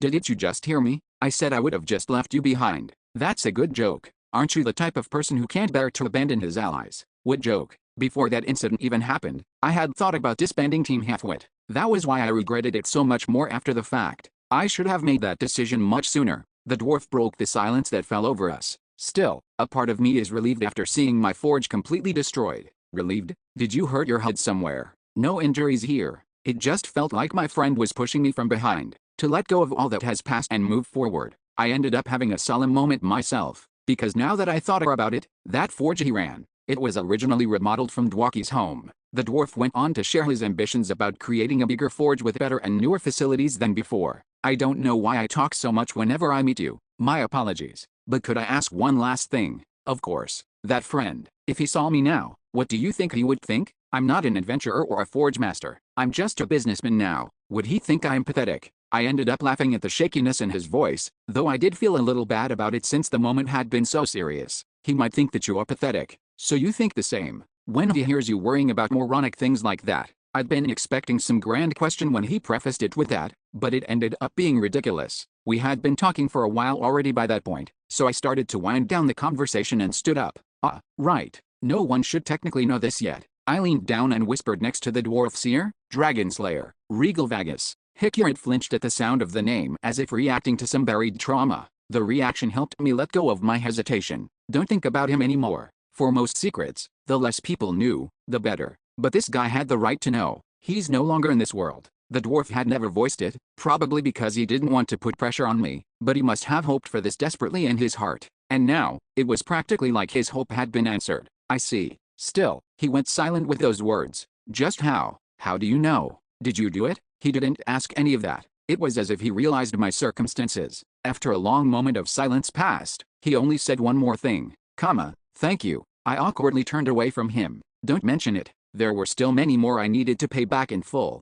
As I expected, it didn't take long for the alliance leader to get in contact with me again, around 4 days, in fact. Honestly, it was so short a time that I felt justified in thinking he went straight home to think about it before contacting me as soon as he could. Since he said he would go around tomorrow to look for the nobles selling their land, I can leave him to it. After hearing back from him, I made an appointment with Count Almanis and had a meeting with him as well. This is quite a genius idea. Did you say her name is Shavin Amor? I don't know why I am only hearing about her now. I didn't care he wanted my head administrator. After smiling and taking a friendly photo, the Count took in the key money contract idea that I had devised and gave me advice on how to word the contract. It will be best if the clauses I told you about enter the contract form immediately. They will then be treated just like regular mortgages by taking this deposit as collateral. He outright explained the purpose of the visit today. I was a little shocked, honestly. In a way, I felt a little uneasy at how smoothly the situation was progressing. My unease drove me to sneak in a few questions about one thing or another, but Count Almanis answered everything without hiding anything.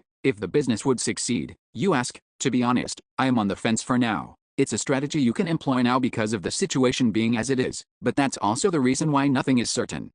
If you succeed, the gains will be extraordinary. On the other hand, you will suffer great losses if it fails. The House of Count Almanis doesn't have any plans on investing in this strategy for now. Of course, that part didn't make all that much sense to me. Then wouldn't it be right for you to not accept these new mortgage loans? I questioned. The fact that the Almanis Bank was loaning out the money practically made it so that Count Almanis was risking as much as I was. But then why did the Count make that decision? I've concluded that it wouldn't be much of a loss, and why is that? Because you are here. The look in Count Almanis's eyes was so clear that I nearly covered myself without thinking about it. If the business fails, won't you be indebted greatly to me? I didn't reply. I've only thought about this from the eyes of a businessman. I firmly believe that you will be able to repay all the debt, even if it takes your entire life. With that, my question was answered.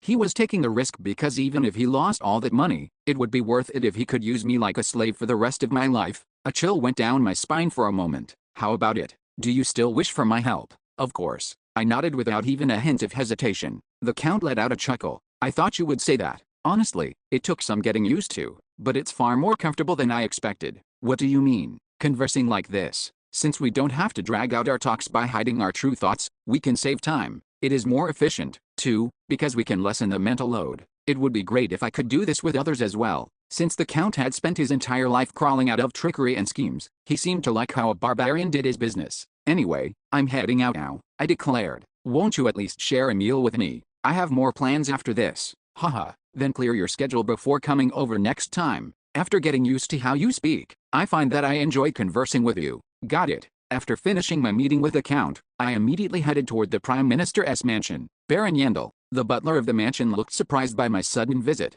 I apologize, but the Marquis hasn't received prior notice of this visit. To be fair, who else would be rude enough to visit another noble without any appointment other than me? And while visiting the second most powerful person in the nation, the Marquis, at that. Of course he hasn't heard anything. No need to look so confused. Pardon, is the Marquis inside? Oh, he is currently outside. Oh, then I can sit inside and wait for him. Guide me there. Please excuse me, but the Lord Marquis is currently attending to his commitments to the nation, and we don't know when he might return. Perhaps scheduling a new appointment and visiting a few days from now. What? I was here without an appointment precisely because he didn't respond to any requests for a meeting. It's fine. The Marquis and I are close enough that we don't need to follow those conventions. I'll just sit down and wait inside. With that, I pushed the butler to the side and entered the mansion. The servant couldn't do much but accept me as a guest. 1 day, 2 days, 3 days. I didn't plan on waiting this long, but whatever. I ignored the pleas of the butler to leave and return later. From the second day on, they didn't even give me food, so I satiated my stomach with the jerky I brought. I even held my ground every time the knights came in to forcibly chase me away. I don't have much time, so tell me quickly, just what is the reason you need to do all this to see me? Finally, the Marquis revealed himself. Chapter 650, Barbarian Business, 3. Marquis Tercerian, the Prime Minister of Rafdonia, looked at me and let out a deep sigh. Sighing right into someone's face was impolite in noble society. Maybe he did it because it was me. This Gramps wasn't holding back anymore either. Eventually, he asked, "Are you not going to talk? Before that, could I ask you one thing? Make it quick. Why did you avoid me all this time?" It was a pretty flimsy line, even for me, but I knew that I needed to ask him at least once. Avoid you? What do you mean? I kept trying to make an appointment with you, but you ignored all my attempts at making contact. That shouldn't have been possible, not unless he was actively avoiding me. So then, why did the Marquis avoid me? It wasn't like he was trying to play hard to get either. He had given me a position in the palatial meeting not long ago, and he had even tried to marry his daughter off to me. The truth I heard come out from the Marquis's mouth was very simple. I was busy. So busy that you couldn't even send a reply.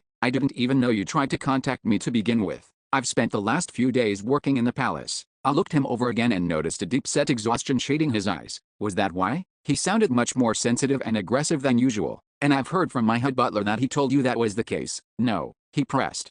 I was told that, but I never expected it to be real and not just an excuse. I went quiet, momentarily caught off guard. The Marquis sent me a look of exacerbation. You are quite odd as well. You came to me to ask why I was avoiding you because I didn't make time to meet you. Aren't you being too arrogant? Huh? You think that just because you want to meet someone, they should go out of their way to make time for you, as if they were just waiting for you to call on them. I understand. I'll apologize for this time. Don't apologize, make a promise. You will never seek me out using this method again. I can tolerate a few instances of impoliteness due to cultural differences, but this is frankly disrespectful behavior.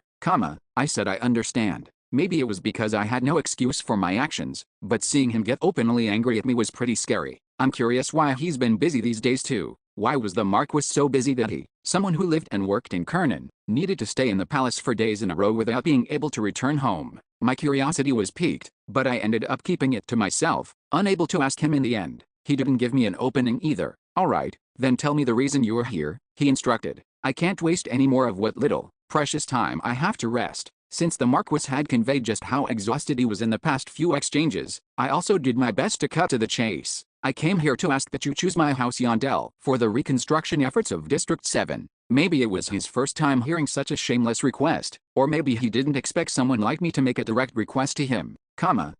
Either way, the Marquis responded with a croak of disbelief before asking me a question. Was there a need to do all this just for that? I don't know what you did, but I did hear that Melbeth decided to push you as their representative. Well, that was true. Now that I'd received the support of Melbeth, I wouldn't lose out on much regardless of whether I joined the contract competition the way everyone else did. However, this was just how business went. I have a method that lets me guarantee I'll be picked. Why shouldn't I use it? I agree with your chain of logical thinking, the Marquis furrowed his brow, but I cannot reciprocate your attitude of acting as if you are here to take what is rightfully yours. It was a side of him I'd never seen before. He hadn't been this annoyed even when I joked that I would smash his head open. Maybe I came when he was too busy? A wave of regret washed over me, but I tried to be optimistic. What else could I do, honestly? If I just waited for him to respond to me, there was no guarantee that I would be able to talk to him like this soon enough for it to matter. Tell me, why should I accept your request? I held my ground and shamelessly demanded again. Think of it like a bachelor's party gift. A bachelor's party. The Marquis tilted his head at the foreign word. These old guys didn't know anything. Come on, I won't be marrying in the future, so can't you at least give me a gift for it? Even before I was dragged into this world, disparities like this existed in modern society. I mean, it was unfair to those who never got married, right? They always give out gifts and money whenever someone they know had a wedding, but the eternal bachelors could never get anything in return. The Marquis caught himself and stopped talking as he took a moment to think it over. It didn't matter if I was trying to force his hand here. As the person who had blocked me from ever getting married, he couldn't just ignore my request. You do make a decent point. Thankfully, the Marquis understood the principle of give and take. However, as this is a matter of national affairs, I cannot decide things on a whim. How should I do this? The Marquis trailed off, mumbling to himself in thought. However, I honestly couldn't empathize with him on that particular point. The old man before me was the one who did whatever he wanted from his second most powerful seat in the nation. The best thing for me to do was view his contemplative comments and groans as just sound effects he made before he got to the point. Then how about this? As expected, the Marquis offered a compromise not long after. I will give you an opportunity to fairly compete with the others, he declared. An opportunity. In truth, there are a total of 5 houses, including yours, that are being considered for the task. It is very unlikely that House Yondell will be selected after the examination is complete. Well, that was to be expected. House Yondell didn't have any construction projects to its name yet. If Melbeth hadn't given me their full backing, my house wouldn't even be in the running to begin with. It was for that reason that I couldn't just sit idly by and had to meet with the Marquis. I knew I had no chance if I didn't. So, I prompted. What do you mean? Give me an opportunity. Just as I said, I will prepare a stage for you, so prove your worth there in your own right. How exactly was he going to set the stage for me? I couldn't picture it. However, after hearing the Marquis's explanation, I found myself surprised. To put it simply, the 5 houses are going to get together and have a construction competition. Rather than competition, it would be more of a showcase for each house to show off what each of their strengths are. I didn't know if he could really call them different things, but what the Marquis said next gave me some confidence. Just come with enough proof to not lose face. If you do, then this contact will go over to the Yondell barony. It was a bit of an odd feeling. Although things had progressed beyond that point and no longer quite fit that scenario, I'd come almost full circle back to that same competition I nearly had against the dwarf house of Melbeth. Alright, tell me when the date is decided. I never thought someone would make a construction challenge out of it. I returned to the Holy Land after finishing up with the Marquis, and when I did, I saw the head administrator's room still lit as she worked into the night. Or maybe not? Shavin, what are you doing, reading so late? Oh, it's a letter. The branch manager of Valminus Bank is asking me if I'm considering changing jobs, but it's strange. They shouldn't know me well enough to ask. Did Count Alminus put in a good word for her? Was the bank going to hire her on the spot if she went to meet them just once? Really? This Gramps? Just ignore it. It's definitely from a scammer, and why does hearing you say that make my self-confidence plummet? Don't worry. So, what are you doing here at this hour? Do I need a reason to visit you? Yes. Did you think I wouldn't notice how you never come anywhere close to me because you're scared I'll ask you to do something? Oh, so she knew. I felt caught out for a second, so I quickly skipped to the main topic. I was talking to the Prime Minister and just got back. The Prime Minister. Why are you looking at me like that? Just because looking at you in this light does make you seem like someone important. Shavin threw in a quick backhanded compliment at the end, but I ignored it since I wasn't here to joke with her. Instead, I went into detail about the conversation I had with the Marquis and told her that we would need to personally look over the construction skills of the warriors, too, tomorrow. I sensed a hint of killing intent in her shaky voice, so I quickly tried to explain myself. We don't need to the whole lot of them, but don't stick to calling over just the good ones. We need to judge what our average is, so just grab a group of them. That doesn't sound too difficult. You don't have to stress about it. We just need to get a feel for the warrior skills right now and look at what improvements we need to make to get them ready for the competition. Got it. Then I'll prepare them. Alright, then I could look at this tomorrow. After completing my mission here, I talked with Shavin about a few more things regarding the internal affairs of the Holy Land before quietly returning to my room to sleep. And then, morning dawned on the next day. Oh, the strongest warrior of our race has come to see our skill. It's time to show off. Baal. For some reason, the barbarians I called here early in the morning all looked pretty motivated and passionate. It came as a total surprise to me. I hadn't even called them here to see their fighting skills. Since when did these guys get serious about construction? I got curious, so I threw a question. But the answer I received completely threw me for a loop. It's thanks to the brainwashing of the head administrator. A word that I couldn't ignore as the chieftain was uttered in front of me. Brainwashing. I echoed. The head administrator said that with enough rewards and endless compliments, even a goblin could be fixed. I wondered what she was talking about, so I listened to the whole story. It seemed that Shavin had done a lot of things to change the perception of the warriors. Whenever a warrior finished their work, she would give them a small reward, and she would then also praise them excessively in public to raise their desire for honor. She fulfilled their desire for recognition. I guess she was able to perfectly pinpoint how to motivate a barbarian. Really, though, why were the warriors so passionate about strength to begin with? The fact that the power they possessed directly corresponded to their livelihood played a part in it. However, by nature, strength truly fulfilled their desire to be respected. All warriors trained while spilling their blood and sweat to be seen as strong and be respected by all people. I don't know much, but they even held a competition to see who could build a house the fastest the other day. Aner boomed. I heard that if you win it, you'll become popular with the opposite sex, so I tried as well, but it was hard. I didn't respond. What a shame. If only I hadn't entered the labyrinth and had learned construction instead, I would have been able to do it better. Even Aner was speaking gibberish now. I didn't need an explanation about how desirable construction skills were within my tribe. I don't know if this is good or bad. It was a little worrying as a chieftain, but I tried to look at it through an optimistic lens. With better skills in construction, a path would open where being a warrior wouldn't be the only way for someone to live their life, and an increase in choice was always a good thing. Well, then I guess I can look forward to it. With that, I stepped back and watched the test construction process that Amor had prepared and began to assess the warriors for their construction skills. I can move 3 steel bars at once. Well, I can move 4. High in moving materials. Baal. High in construction speed. What are you doing? Just slammed that pillar in there. Low in details. K. Kirida, second son of Maalka.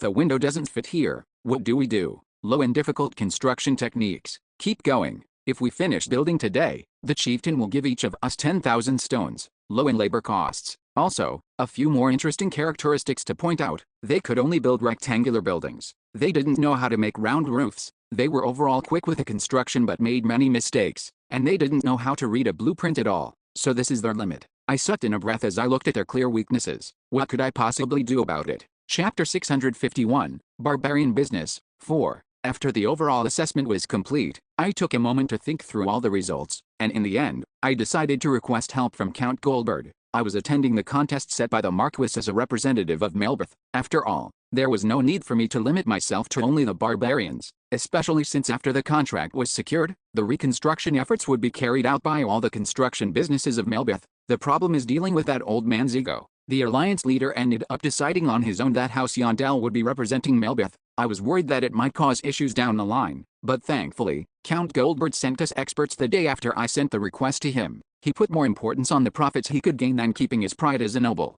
House Yondell was going to be the main force, yes, but everyone would be able to benefit from my obtaining the contract. How is this? This is the house we've built. It's not that bad. The construction engineers who had been dispatched to join us initially looked annoyed to be here and didn't seem to believe the barbarians could build anything. But their attitude changed into amazement when they saw how fast the warriors worked and the product of their work. They lack the skill, but they are unstoppable in work that needs strength, maybe because they're all adventurers and hardy. If we can just hand these guys the simple, time-consuming tasks that don't require a lot of skill to carry out, the time we'd need to finish the job would decrease significantly. The experts didn't take long to begin assigning and divvying up the work. Barbarians took over all the work that only required strength and unskilled manual labor, and the work that required engineering knowledge and detailed craftsmanship was handed to the dwarves. It was a shame. As a chieftain, I would have liked for the warriors to learn the skills from the dwarves. Still, it was probably the most efficient method. For now, winning the contest was the top priority. You're a fast worker, but nothing will change if you only rely on your strength.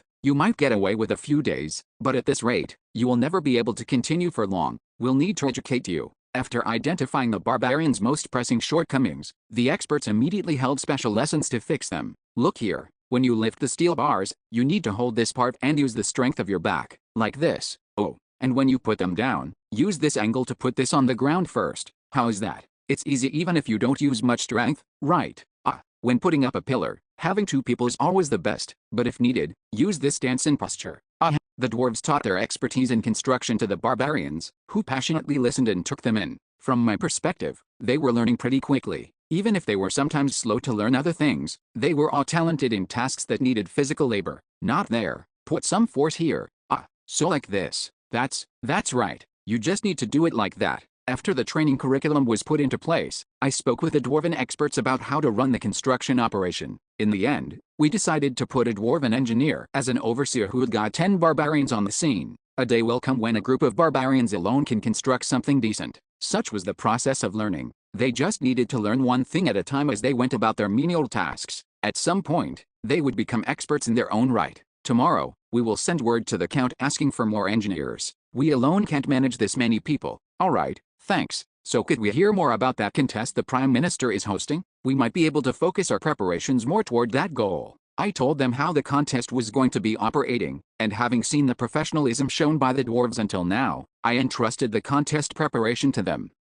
Thank you for trusting in us. Still, is it really alright for us to prepare everything for such an important event? I'm entrusting it to you because it is so important. You guys are the foremost experts in this field. You're completely different from what I heard about you, Lord Baron. We will do our best to repay you for the trust you've shown us. I'll leave it to you. In a different light, it might seem like I just shoved all of my work onto the dwarves, but it would be more correct to say that I let them take over a few tasks. I still had a mountain of work to do. Shavin, I'll be going into the city again. When was I going to get all this done?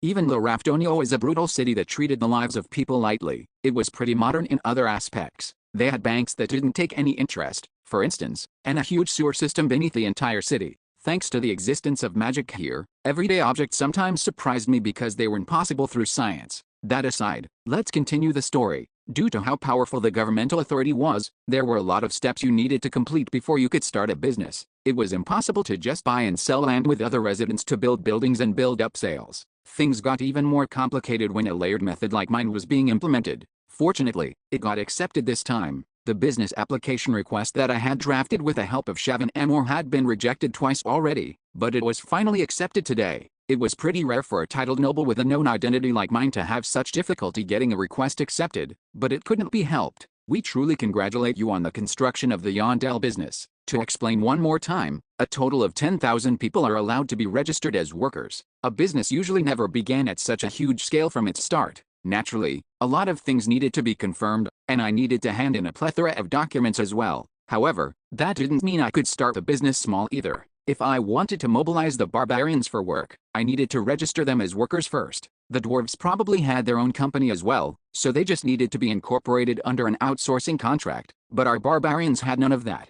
No, even after looking through our long history, we never had a single thing close to a company. The first company to be created by a barbarian. I inadvertently ended up accruing another new accomplishment, but that wasn't important right now. After registering the warriors as workers over a few days, I officially went into caring for the residents of Bifron. I mean, it would be a waste to leave all that manpower just sitting around, right? I was responsible for the costs of their living and the taxes they would need to pay next year. Shavin, start teaching the young men how to work in construction. Sorry, but we're already doing that, you are. It's not every day you get an opportunity like this. I told them to observe the work of the dwarven craftsmen closely and to learn from it. If they can do what the dwarves are doing in the future, that would be ideal. Then what about the women? The women are working in the background of the site as well. The meals distributed yesterday were all made by them. Her response left me speechless. The commands I wanted to give out were already being carried out. Ah, right, she said in afterthought. Most of the children know how to read now, perhaps thanks to their studies. When we have more time, I think we should educate them properly so they can work on the administrative side of things,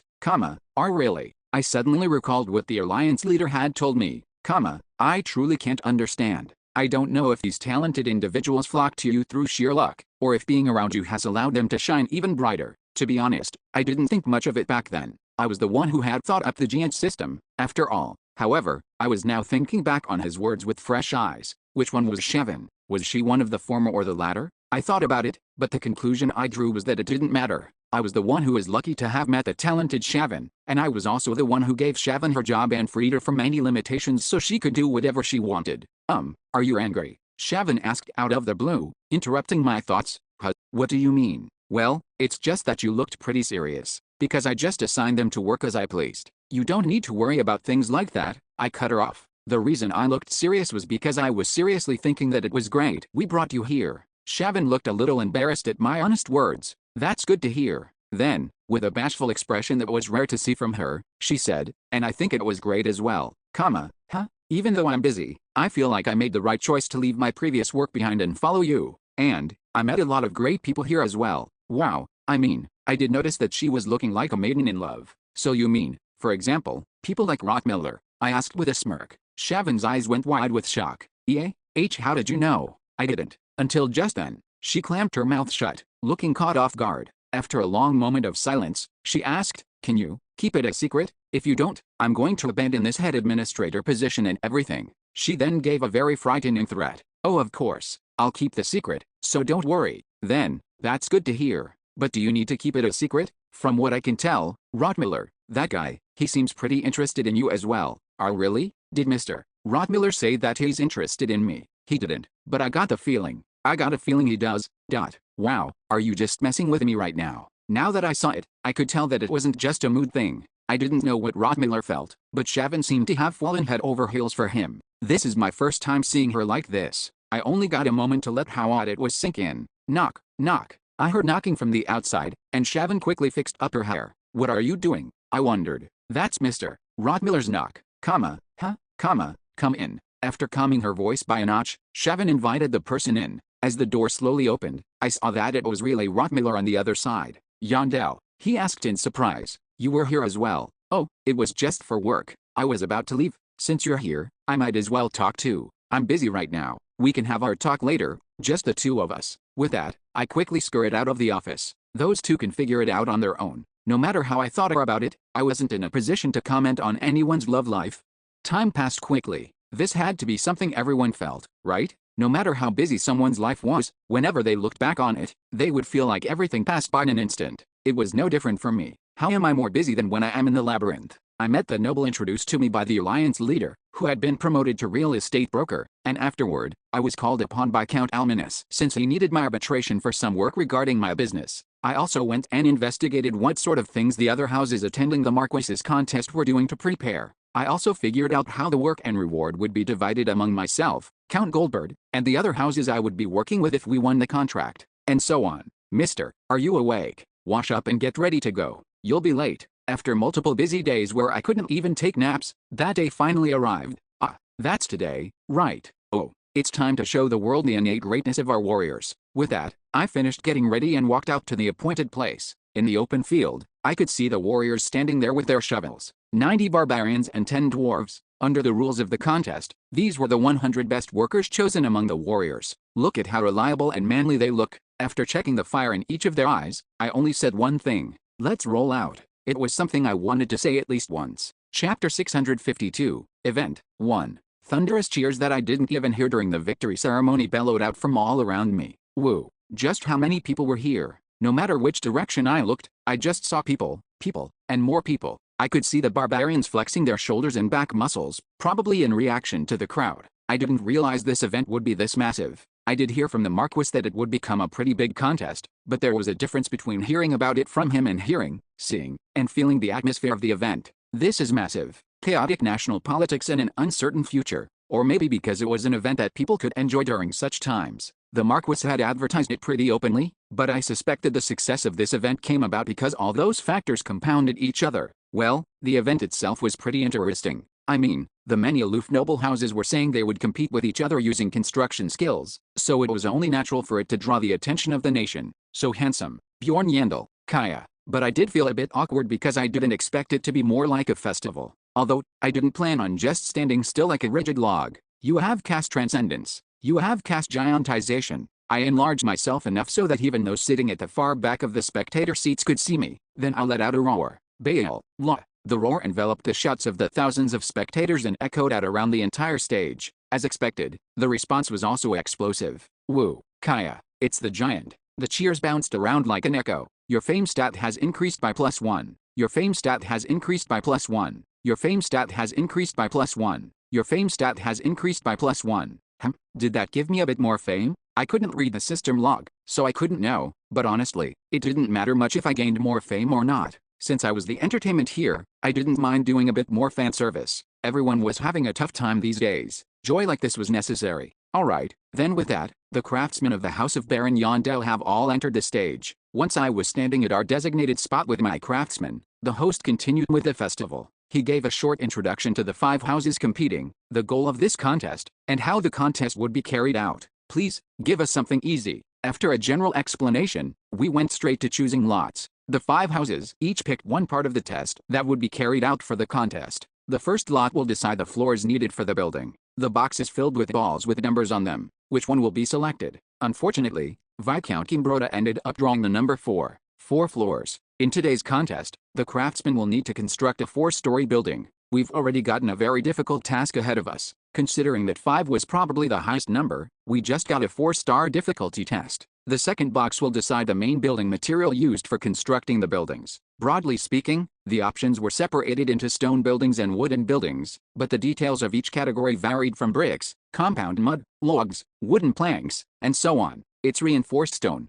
Huh? And when the material was declared, lots of murmuring was heard from around us. This was because reinforced stone was the most difficult material to work with. First, it was very heavy and difficult to work with. Second, it was very difficult to shape it. This is great for us. If we got compound mud, which was like the cement of this world, it would have been even more tricky. Barbarians couldn't do delicate work like that. In any case, the lots continued to be drawn and all the conditions for the contest were revealed. A 4-story building made of reinforced stone. The ball drawn from the third box is 8. Each floor needed at least 8 glass windows. Residential building. It's a residential building. The purpose of the building wasn't for business, but for living. The ball that Baron Yondel will now draw has the main artistic theme of the building written on it. This means that the balls have moods written on them such as lofty, gentle, imposing, and other such descriptors that will be judged.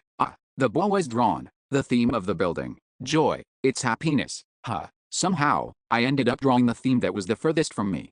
We were given a total of 3 days to construct for the contest. Considering that we were building a 4-story building, this was quite a tight schedule. But we'll need to at least be able to do this much to stay in the running. Since everyone here was a pro, everyone here would be able to complete their buildings if given enough time. At that point, it would only be a contest on how good it looked. The important thing here is to figure out how to build a decent building in the given time. Let's dig the ground first. If we're making a 4-story building, no matter what it is, we'll need to work on its foundation first anyway. As soon as the contest began, I got the warriors to dig the ground first before gathering the engineers to hold a small meeting. I think we can just adjust the floor plan we've prepared. What do you think? Rather than that, I think we should just use the floor plan as an outline and build something else. The theme is happiness. Even if we have to decrease the amount of rooms, wouldn't it be better to increase the size of each room? We quickly jumped into discussing the contents of the contest. Eventually, as I quietly listened to them from the side, I realized that everyone seemed to have gotten hung up on the theme. Do you think just having wide rooms is enough for joy? We need to make it feel comfortable.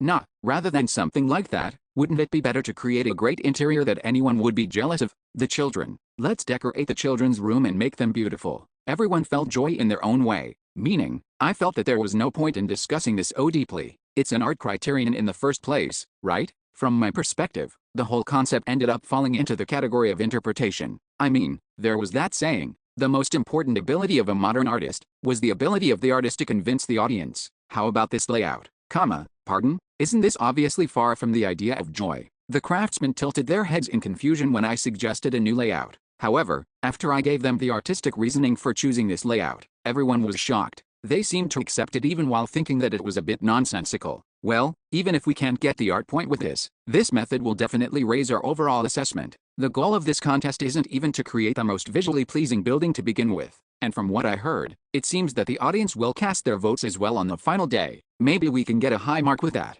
In any case, when I stood my ground and insisted, the others followed my decision even when they felt a little doubtful. Probably because I was the one most responsible for leading the contest.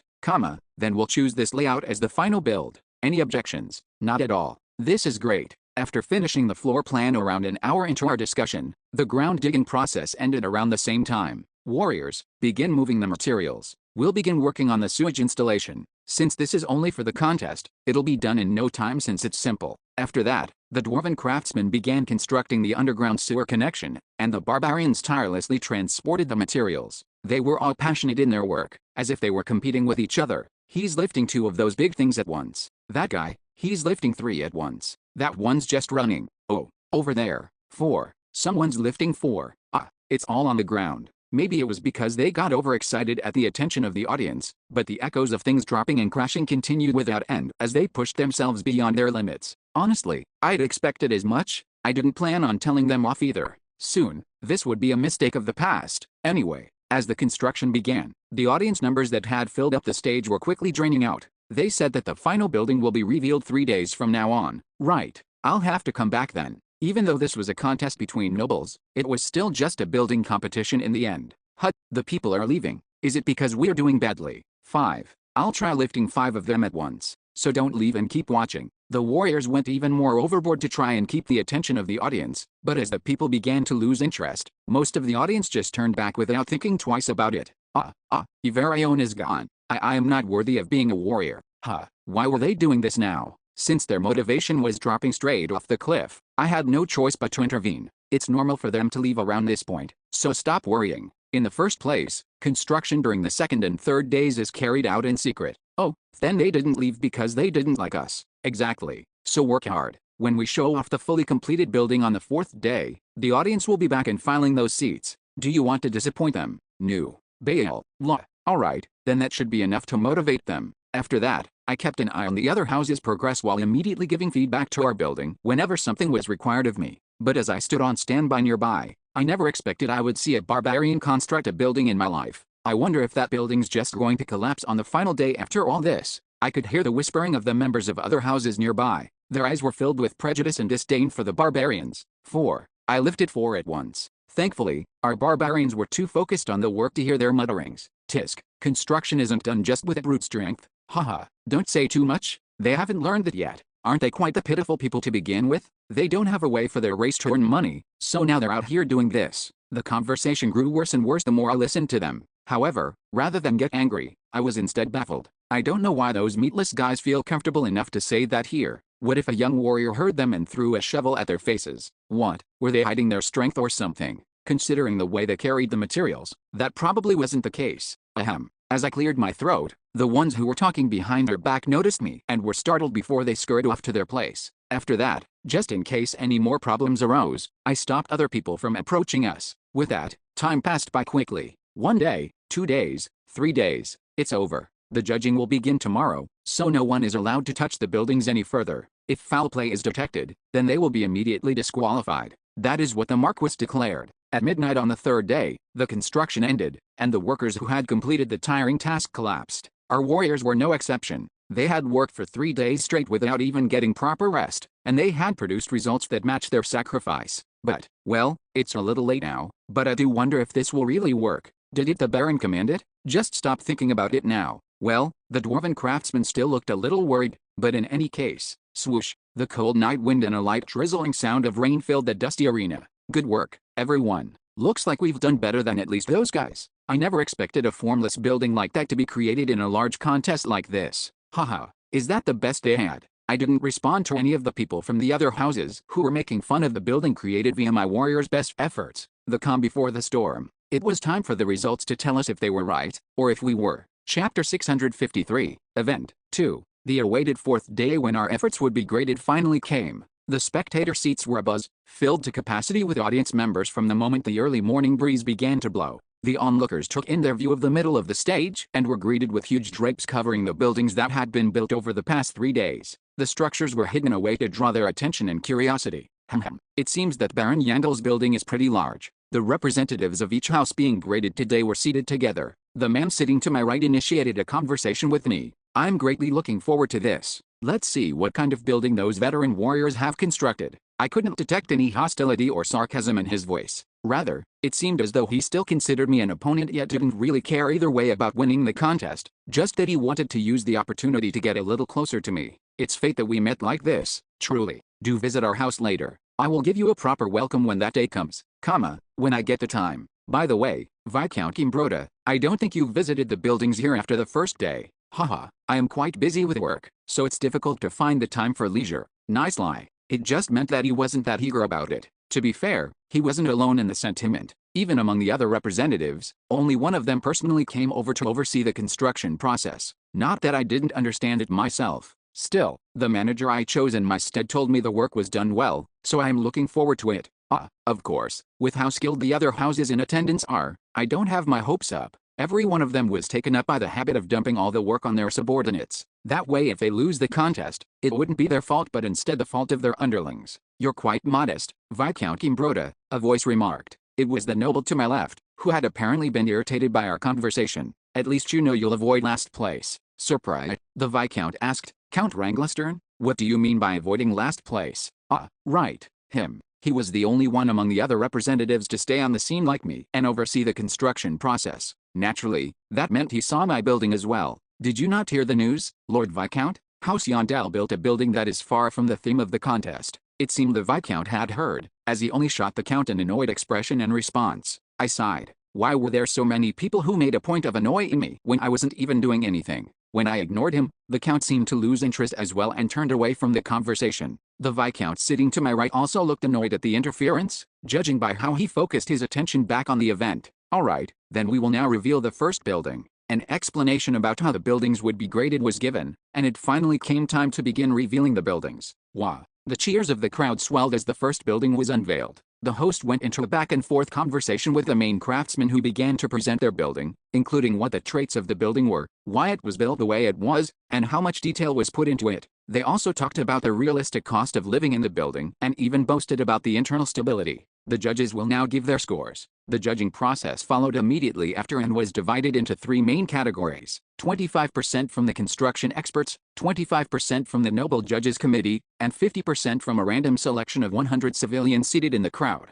Each category was marked according to its designated percentage, and a high score of 100 points could be obtained if they received maximum points across the board. The points of the first building were announced. A total of 71 points. The visually stunning house was the one I viewed as my biggest competition, but the score they received was lower than I expected. The reason for it was very simple. The building didn't score highly with the commoners. I don't understand. Look at it, objected the craftsman who had created the floor plan and oversaw the construction of the building. What reason do you have to not like the building so much that you gave it a low score? One of the commoners who had voted replied, clearly startled by the craftsman's anger. Oh, it's just, the building is great, but I feel like it's too far from what I need. It's expensive as well. The craftsman clicked his tongue in disbelief. Don't make me laugh. However, he didn't try to argue with his spectator votes. He knew it as well. If he acted up in front of so many attentive eyes, he would be the one to face the ire of his superiors. Regardless, his response made him look terrible. Tisk, with how much the commoner vote is worth, it will be difficult to get a fair score. Anyway, the first building's score seemed to shock those watching. The Count, whose building was up second, clicked his tongue as he mumbled, "What do those lowly creatures know? I don't know what the Prime Minister was thinking when he proposed this scoring system." Well, I thought it was a pretty good system. The reason the common vote was worth so much was to gamify the event. The contest was the first big event to be held after all those incidents. After all, from the perspective of the palace, rather than hold a fair contest, it was more important to make a play for the hearts of the citizens. Anyway, I should tell the Marquis when I meet him later that this guy talked bad about him. Heedless of the grumblings of each house, the event continued on as the scores were declared one by one. The Count was second up, showcasing a beautiful yet realistic mansion, and received 76 points. A barren house went after and received 71 points, and the fourth one to showcase their building, the Viscount, 69 points, received the worst score yet and fell to last place. When he did, the Count didn't miss the opportunity and consoled him while putting me down at the same time. "Don't worry too much, you'll be able to save face when the next building is revealed." No, he spoke as if it was already a foregone conclusion that I would come last. Yet again, I didn't respond to him. The results would speak for themselves. And now, the final building. The person everyone here has been waiting for. The giant. It's the building of barbarian.To. And this time, the Baron himself will be talking about the building rather than leaving it to a craftsman. Please welcome his lordship with a round of applause. When it was announced that I would be going onto the stage personally, the crowd clapped and cheered louder. The Count glanced at me with furrowed brows as if I were some kind of clown. I don't know how the grandeur of nobility has fallen to this state. He looked at me like I was a treeherd. I had seen that look before while I was just going about my life. Anyone who reacted like that was someone I needed to keep as far from me as possible. Those people had no positive energy about them. "Welcome, Lord Baron. From what I heard, you played a major part in designing this building. Could we get a brief statement before we begin looking into the building? We've worked hard to build something that is closest to joy." "Oh, I see. I'm truly looking forward to it. Then we won't drag this out any further. Reveal the building." With a shout of the host, the drape's ties were undone, and the hidden building was revealed. Wahoo! Sure enough, the cheering stopped as soon as they saw the building. It was a far cry from the fancy buildings we saw before it, after all. Haha. From the outside, it looks quite simple and exudes a sturdy aura. However, surprisingly enough, there are two buildings here. Did you perhaps choose quantity over quality? That's right. I see. Certainly. As the results of this contest will determine who will take over the construction of one of the districts of Revision, construction speed is quite an important factor in the judging process. What was with his host? Why was he playing off of me so well? Was he a fan of mine? Or did the Marquis give him an order to make me look good? Ignoring my growing suspicions, the host tried to forcibly lift the energy on the stage as he continued, "We're looking forward to what the interior looks like. Let's all enter the building together." Oh, I see a lot of rooms already on the first floor. It seems that the living room is a bit smaller than usual. Sorry, but that's the hallway, not a living room. Pardon. I mean, wouldn't it be laughable to call this a living room to begin with? Why yes, that is true. Then let's look at the first room. As the recording magic crystal relayed a view of the interior live to the audience, the cheers altogether disappeared. It's quite a cozy room, isn't it? The structure is very interesting as well. Usually, most small rooms like this don't have a bathroom attached to them. Could we perhaps hear why you? I'll explain everything at once at the end. So the host did get instructions from the Marquis. He started sweating even harder every time I refused his help. Even so, he seemed to have accepted it. First floor, second floor, third floor, fourth floor. As we went through each floor and its rooms, the host no longer tried to keep the excitement going. Still, I had to commend the way he refused to let go of hope to the very end. Then it's time to look at the second building. I'm looking forward to seeing what sort of secret this one holds. Oh, there's nothing secret there. Pardon, it's the exact same building, so you don't have to enter that one. I see. The host clenched his eyes shut when his final ray of hope was trampled on mercilessly. However, he didn't forget his duty even then. Then could we hear the presentation you said you would give us? I slowly took a look around. The great expectations of the audience members had turned into an equally great shock. The nobles looked as if they had expected nothing less,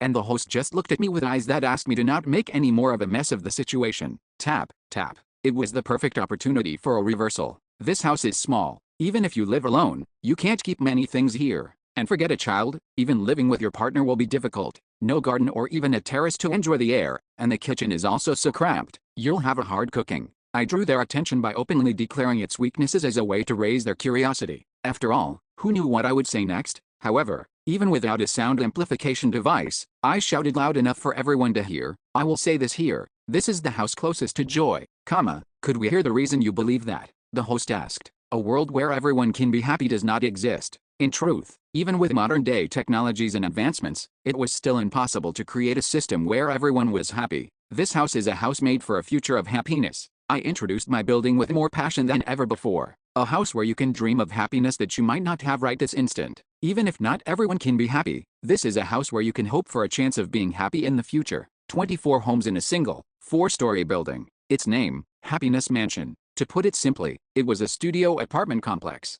After giving a basic description of Happiness Mansion, I began selling its appeal, a realistic building price and its estimated monthly rent. That, and about how the small, singular-room apartments actually had efficient setups for all the necessary furniture. With that price, it's cheaper than staying for long periods at the inn. More importantly, that wasn't a wall, but a closet. My goodness, the closet has a table in it. Perhaps because their first impression of it was so terrible, people quickly changed their minds as soon as the strong points of the building were revealed. Still, this is a little weak by itself. Because of that, I even utilized the negative strategy I had prepared beforehand. I mean, this was a contest, right? Since I was the one going last, I couldn't directly lower the points of the others, but I could change their perception enough to raise my score over the others ever so slightly. How many people do you think would be happy if they lived in the houses shown before this?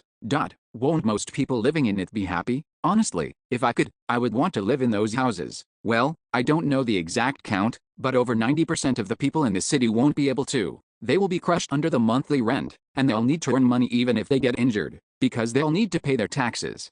And look at the structure as well. They're wasting so much space. Even if they look good, they're homes that are uncomfortable to live in, and there isn't any storage space for them either. They'll immediately become messy as soon as you start having a few more possessions. And what about the cost of maintenance? If you want to keep the exterior clean and the lights clear, you'll need additional spending. Do you want to live in those houses while paying all that? Even though they all look like they'll collapse if you tap just one or two pillars. The more I took logical strikes at the buildings showcased before mine, the quicker the opinions of the audience began to change. That's true. A building like that will lower how much money you need for maintenance. It's not a house we'll be living in. Anyway, maybe those lowly people will find happiness in a building like that. Even the noble judges seem to shift their opinions. We've done an internal durability test, and it is quite the sturdy house. I've looked at the construction plan, and it's built upon a very strong foundation. You won't need to worry about it collapsing even in an earthquake. A fancy exterior will only invite that much more weakness in its structure. This building won't have to worry about any of that. If you can just maintain it properly, it'll easily last 100 years. As the public opinion shifted, even the expert builders began to nod and agree with my points. However, it seemed that someone couldn't just sit idly by. How much time are you going to give him? The count demanded. Let's get on with the judging. The host regained his senses and began to ask for the final score. The results are in. As the points were added together, Baron Yandel's final score was decided, although it hadn't been declared yet. Badump. My heart beat with joy. The air felt fresh, and my heart felt calm. I didn't feel any uneasiness. Truly the perfect. A total of 72 points. Second place, the winner of this contest, taking first place with 76 points, is Count Ranglistern. Congratulations. Damn it. I did believe that sometimes, it was more valuable to be second place than to be first. Second place allowed that person to truly look back and internally understand why they lost. I think I was overwhelming in the commoner vote, but looks like the rest was the problem. The judging nobles and the craftsmen. I'd be willing to bet they didn't have an emotional response to my philosophical reasoning. They were the type who were usually quite stubborn, to begin with. Second place, I will say, you seem to have worked quite hard for this. It is only a 1-point difference with a joint third place, though. In any case, your speech was truly surprising, Lord Baron. Of course, not everything will go as you'd like. With that, Count Ranglistern thoroughly slammed me with his words before he went up to the podium to receive the reward for coming first in the contest. I felt like a fire was burning in my heart, but I wasn't seething over it. I mean, in a way, I succeeded in my original goal. Since I got second place, I won't need to worry about this. I was a little sorry for that count who smiled like the victor, but the District 7 contract would come over to me in the end. That was what the Prime Minister had promised me. After all, that if the House of Baron Yandel produced a good enough result that didn't draw negative attention from the others, I would receive the contract. So, the final winner was me in the end.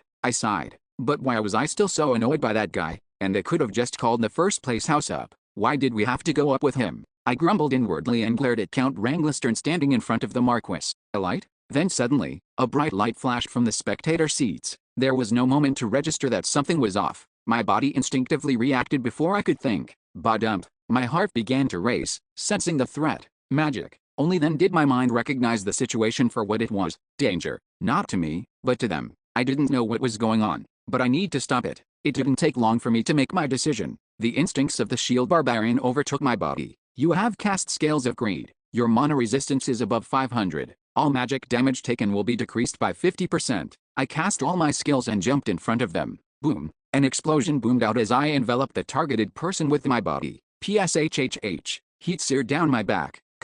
An attack. The shout brought my sense of time back to normal speed. The knights nearby belatedly ran up and set up a blockade, and I let out a groan I had been holding in. Ouch! It hurt more than I expected. As I relaxed my tense arms, the Marquis seemed to only then come to his senses as well. You? He looked at me in a daze. Why did you save me? It wasn't something someone who just got saved should say. But I didn't have much I could say to him either. Oh, why did I block that? Chapter 654, Event 3. Kayak. Screams and shouts erupted from the audience as soon as the explosion rang out. There. The magic came from there. Block all the exits. Don't let anyone leave. The soldiers, who had been stationed on guard just in case an accident happened, immediately charged toward the spot where the magic originated. Get out of the way. The spectators stumbled through their ranks, causing more chaos as they tried to run away from the source and not get swept up in the terrorist attack. Lord Marquis, are you injured? A terrorist attack. An attack had been planned for such a huge event, brazenly targeting the Prime Minister of the nation.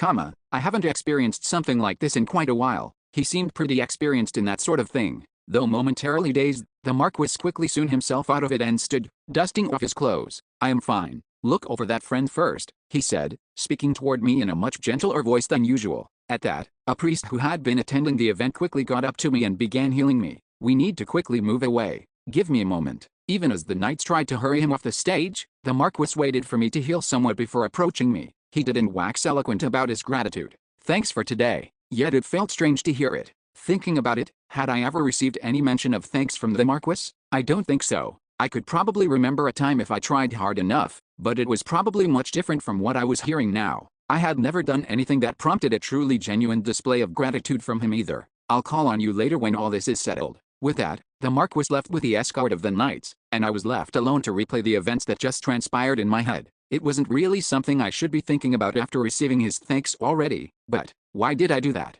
To be honest, I regretted it a little. What was the point of throwing my body into the line of fire for the Marquis? It wasn't like I really liked him. The magic was also strong enough to deal considerable damage to me even when I entered dragon mode. I should have just left him to die.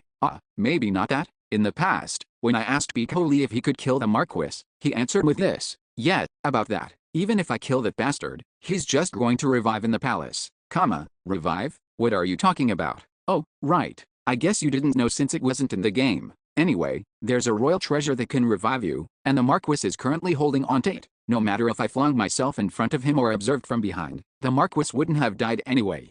If that's the case, I guess this might turn out pretty well. I could earn some brownie points with him, then betray him even harder later. Betrayal was reserved for friends, right? Anyway, I should fix my habit of jumping into danger. Although it didn't turn out as badly as it could have, I decided to use the incident to reflect on my bad habit. It was probably because my role in the labyrinth was to get beat up in the place of others, but a deep instinct had rooted itself in my body that I was the one who needed to get hit first, no matter the situation. Thank you.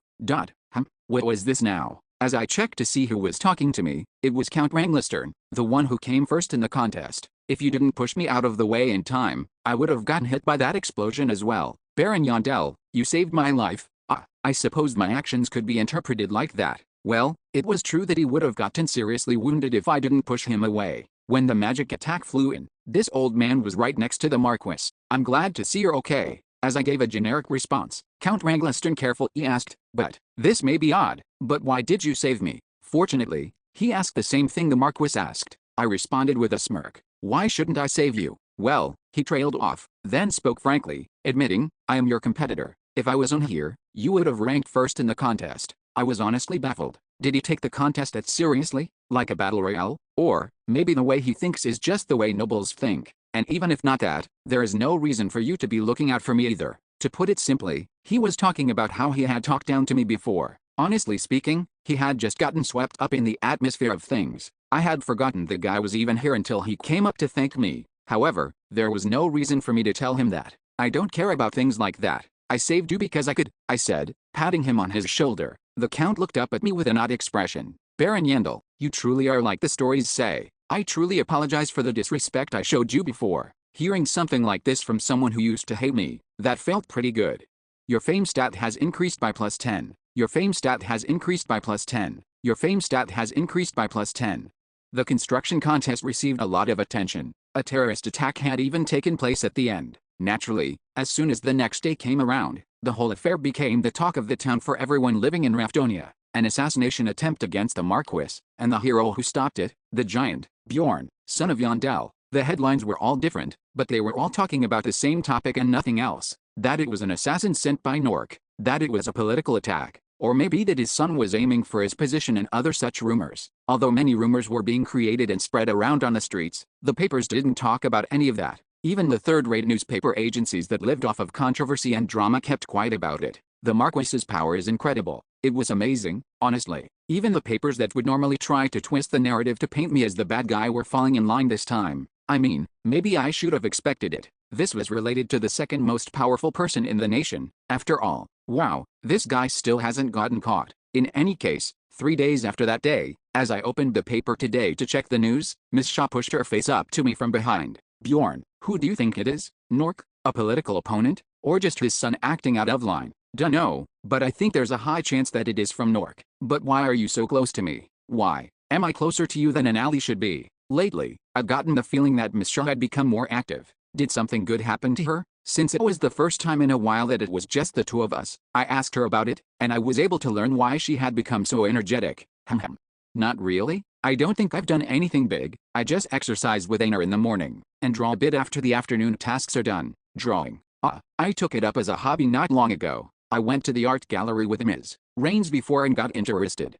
Don't even think about asking me to show you my drawings yet. If she went to an art gallery with Amelia, then her days of being an outsider were well and truly over, and that seemed to have brought back her old personality little by little. It was cute to see her curl up into a ball as well. As we talked, I learned she seemed to have a pretty decent relationship with Ainer, Amelia, and the others too. I'm not that close with Ms. Gulland yet, but I don't think she's a bad person. And Erwin, I don't know. Thinking about it now, I did feel like I wronged her more, so I went to apologize not long ago, but she avoided me. I see. Still, I got really close with Ms. Emor. She was really curious about Mr. Rottmiller, you know? Right, I saw Hickurit and Rottmiller 2 days ago. What? Then why didn't you invite me?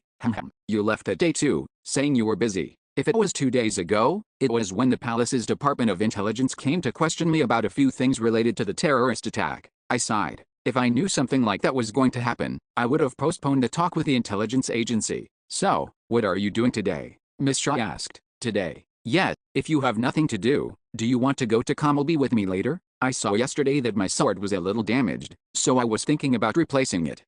Is it alright if I go but don't come back with you? Why? I'm meeting with the Marquis in the afternoon. I'll probably have to go straight to Karnan from Commelby. Then again, how about we do this later? No, it's fine, so don't worry about it. I'm just going to leave my sword there. Anyway, I'll go get ready right now. Miss Shaw disappeared before returning lightning fast after getting completely ready. We then left the Holy Land and headed for Commelby. There, after leaving her sword at a forge, we shared a light meal at a nearby shop. And since we were in Commelby anyway, we went to the exchange and spent time looking at the goods. Whoa, why is everything so cheap? If I had the money, I would have bought everything here. Since the labyrinth's closed now, not many people will be looking to buy these right now. You should wait a bit more, even. Adventuring equipment will probably keep dropping in price. Okay, I had fun today. Yeah, me too. I honestly want to stay here and keep hanging out with you, but you need to go, right? It is a meeting with the Marquis. Yeah, I'll see you later. After saying goodbye to Miss Shaw, I went straight to Karnan. Since I was here on an appointment, I didn't have to do any nonsense at the gate. It was all open to me. We welcome your visit, Baron Yandel. The Marquis is waiting for you. Please follow me inside. I saw that the butler had waited outside the home, matching my estimated arrival time, before he led me through the gardens into the home. There, I saw the lines of servants bowing and welcoming me to the house. A noble house really is different. Once again, I wondered how long it would take for those servants to learn to be able to gracefully greet people like that. I wasn't sure. I didn't own a mansion yet. I followed after the butler, and as the door to a room smoothly opened, I could see a meeting room that looked both very fancy and very imposing. Just how many meeting rooms does the Marquis have? Now that I thought about it, I went to a different meeting room every time I came here. I got the feeling that he had a lot of them made so he could tailor each meeting with each guest. This place looks the best among the ones I came to. Even at just a glance, I got the sense that he was treating me pretty well this time. You're here. And as soon as I entered the room, the Marquis got up and personally welcomed me. It was a new feeling. I mean, in the past, I had come to this mansion only to talk to him through a monocrystal. Please sit. Your legs must hurt, I said. Haha, you can sit down first. You are the guest here, if you say so. Only after I sat down did the Marquis sit down opposite me.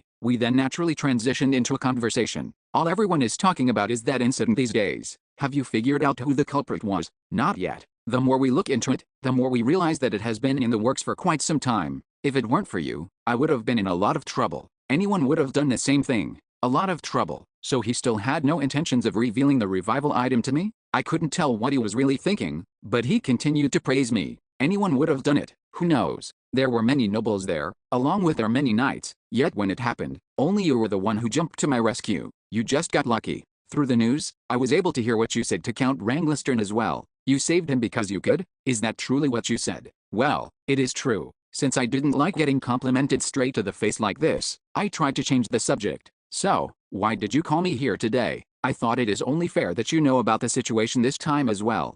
I was planning on telling you that the Yondell barony will take on the reconstruction work of District 7 as well. A message should have been sent to your people. Oh, that was nice to hear. However, that isn't the main reason I called you here, so let's move on.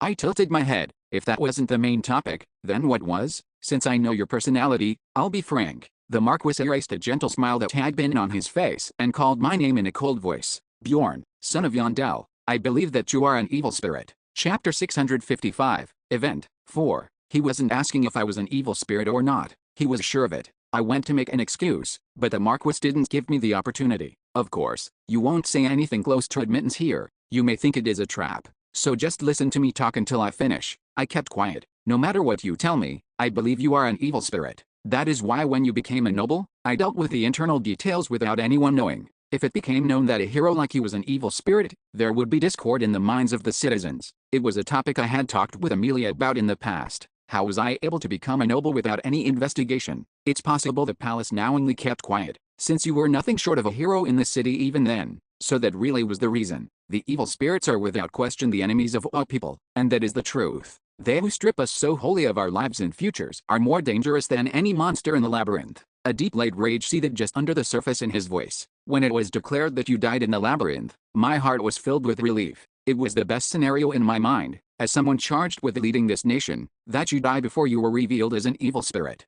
I'd known that too, but this best scenario that the Marquis talked about ended up falling apart later on. However, one person kept getting in my way. I expect you to know him as well. A brazen man called Bikoli. Bikoli threatened the Marquis into announcing that Bjorn Yondell was an evil spirit, and after that, the latter had to put the evil spirit acceptance policy on the board. Though with how massive the policy was, it hadn't been acted on yet. He has given me a most painful wound. Slowly, I asked, a painful wound? My son, Eltorator Syrian, is already dead. The one possessing the body of my son is some nameless evil spirit. I was genuinely surprised at that. Not because I was hearing it for the first time, but because I never expected he would honestly tell me. Judging by your reaction, it seems you truly did not know. No, I never expected it. In any case, he threatened me using the identity of my son. Since I couldn't deal with my son immediately, I had no choice but to accede to his threats. So it was the Marquis trying to say to me. I continued to listen to his story, realizing I didn't know everything he was talking about. The Evil Spirit Incorporation Act must never pass. Even if they didn't plan on being an evil spirit, if we accept them, those fiends who took over the lives of our people, into society, then who will be able to mourn for those who had their bodies stolen?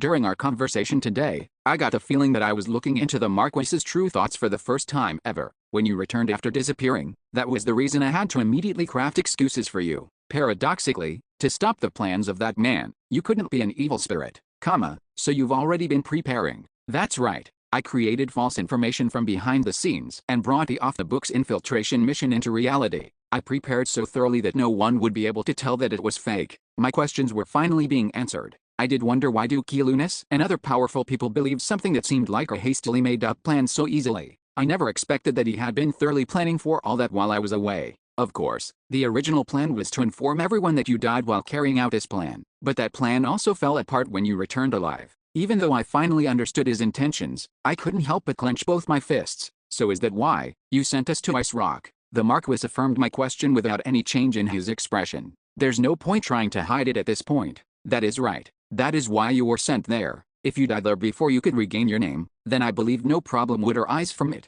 How could someone be so shameless? I wanted to ignore every honest word he'd spoken and just get up and punch him in the face. But I said I would endure it. I had sworn it atop that cold ice field on that day. Now wasn't the time to make my rage known. Then tell me, I demanded as calmly as I could. What are your reasons for telling me all this? It wasn't like the second strongest man in the nation was a moron. He wouldn't have a total change of heart just because I saved him once. Of course, saving him probably did play a small factor in it, not so much that he would tell me all, because I am conflicted.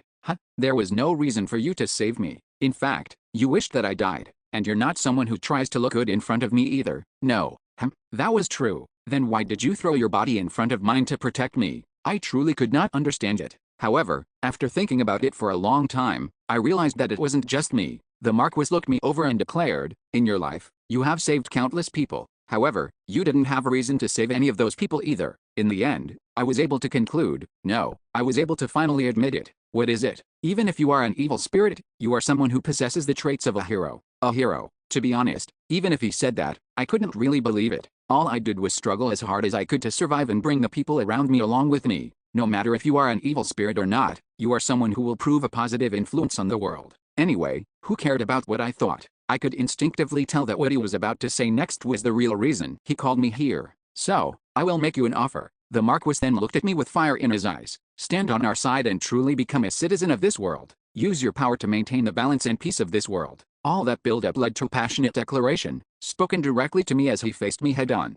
The Marquis truly had a talent for drawing people in with his words. However, I knew, when dealing with people like him, one needed to keep both eyes open. Whoa, I nearly fell for that. There were two kinds of people in the world. The first were those who, when hearing an offer, only thought about the good parts of it, the ones who thought positively about it. And the second were the ones who did the opposite. I was always the latter kind of person. Use my power for the world? What an odd thing to say. I'm already doing that, I said offhandedly. Then, I asked the Marquis to show more of the cards up his sleeve. Forget about this evil spirit or whatever nonsense I can't understand. How about you just tell me openly what you want from me? The Marquis wasn't caught off guard at my request. He only let out a dry chuckle, as if he expected all this to happen. Haha, he laughed nonchalantly. It's true, I do want something from you. Then tell me, even if we hold hands and work together now, I have no proof that I can trust you. I require proof. How long ago was it that you decided I was a good evil spirit? The old man really liked to just flip-flop on everything. Be holy. The air in the room froze for a split second. That man, who only thinks to disturb the balance of this world. Kill that man. Right, so that was his real goal. Then I believe I will be able to trust you fully. Maybe I should have expected it. There was no way this old man would act nice just because I saved him once. A moment of silence passed. In an attempt to convince me, the Marquis added, if this is making you uncomfortable, just think of it as a deal. If you eliminate Piccoli, then I will support you fully while you live in this world. Well, if he kept his word, I would be able to live a pretty good life. The Marquis had enough power that even if I personally went around shouting that I was an evil spirit, nothing would happen to me. However, that was why it all confused me even more. The reason the Marquis wanted to kill Piccoli was obvious, so it wasn't because of that. However, why am I the one you're asking to do this? Why wasn't the Marquis personally trying to deal with him, and asking me instead? Because you're the only one capable of it. The answer the Marquis gave me was something I could have never expected. To be honest, I have already tried countless methods, and they have all failed. It is not easy for us to even meet that man. But you may be different. For some reason, he's taken quite an interest in you. I didn't respond. Of course, you don't need to decide on this right here, and you don't need to tell me your decision either. Just remember, the day you cut off that man's head and bring it to me, you won't need to worry about anything in the world. He paused. Please make the right decision. You love this world, unlike the other evil spirits. With that as his final answer, the Marquis sipped his tea that had long gone cold, and our conversation paused for a moment. He spent the time doing nothing in particular and gave no indication that he would continue talking, only complicating my thoughts even more. How should I answer him? Or what else should I try to ask him? Those questions weren't important. No matter the answer I gave him, the Marquis's thoughts wouldn't change, and no matter what answer I received from him, I wouldn't be able to trust him 100%. Just like what happened with the research center overseer I met on the underground floor. Trust is the only method to ascertain the truth of another. As such, attempting to explain everything to you is merely a waste of time. That is why I asked for a deal. Is it important who I am? You need only make a decision based on whether you wish to accept my offer. That is much more effective. At the end of the day, my decision was the most important thing. Still, he only said I had to keep it in mind. I could just consider this a side quest. I wouldn't get into any trouble for not completing it, right? I'll think about your offer. Of course, I'm not anything like an evil spirit or whatever. I broke the long silence with that. The Marquis just wore a neutral expression as he nodded. Do as you wish. Still, receiving an answer does relieve me a little. What do you mean? I only said I would think about it. I'm someone who can't sleep well at night unless I pay back the good graces I have received.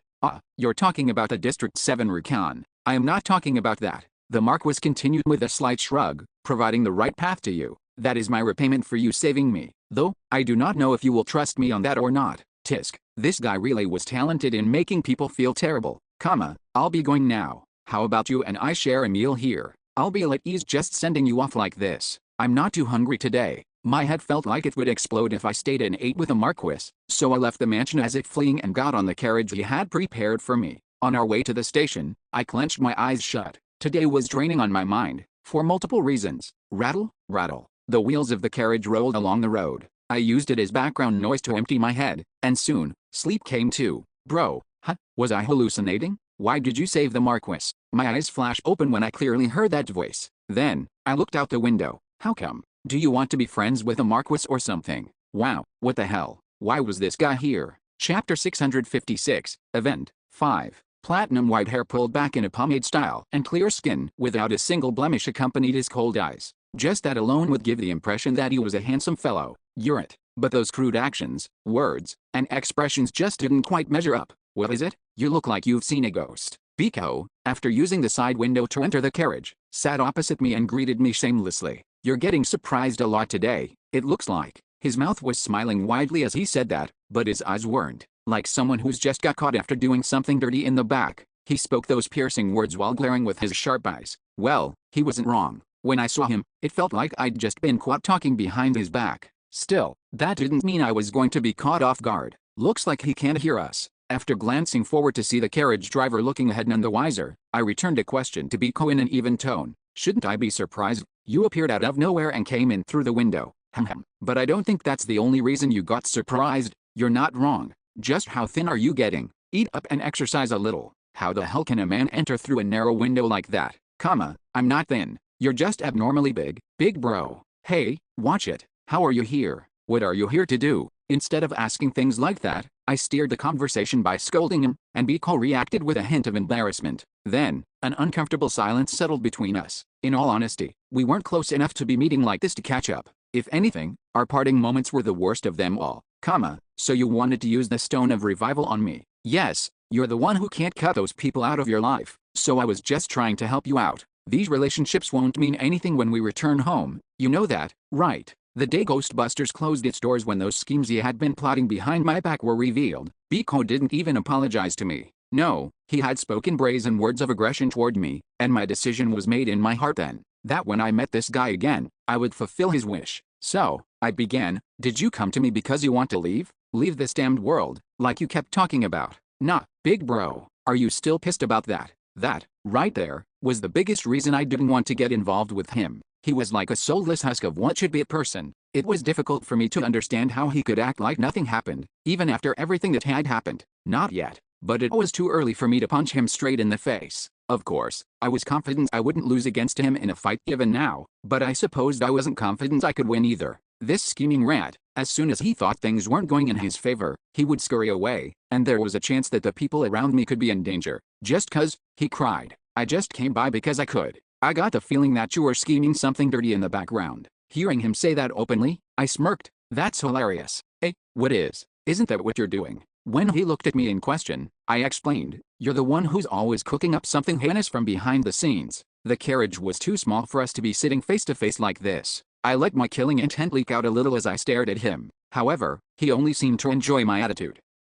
This is fun, he muttered. A vicious edge sharpened the air to the point where it seemed like if anyone drew their weapon, a fight would break out immediately. In that atmosphere, Biko's tone was cold. So, why did you save the Marquis? Although I had suspected it, this question made me certain of it. So this guy was the one who tried to assassinate the Marquis. However, since this guy couldn't use magic, it was probably the Fallen Scholar who cast the spell then. The two of them had begun moving in tandem like best friends after some point. I did wonder how it hurt so much. Still, it comforted me somewhat. Yet, there was no way wizards like that were common. What's got you so lost in thought? Is the reason that difficult to say or something? Hey, don't push me, I warned. Do I have to answer everything you ask me? That's not it, but I'm curious. You're the one who asked me to kill the Marquis back then, but now you're throwing yourself in front of him when I try to kill him. That's what I want to ask you as well. You said you couldn't kill him back then, so why are you doing it now? Isn't he just going to revive in the palace even if you kill him? Biko stayed quiet at my counter-question. He was a truly self-centered man.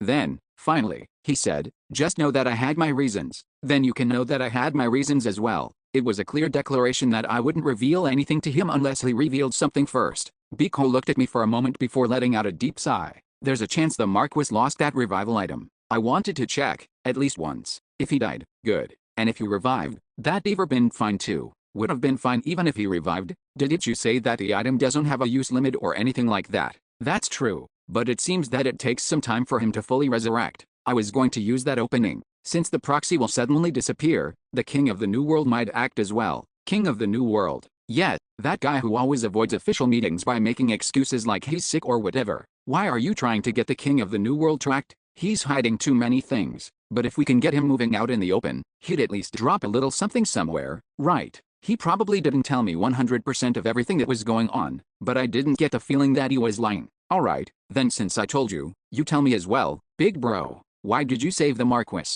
Did you decide to just fully commit to his side now?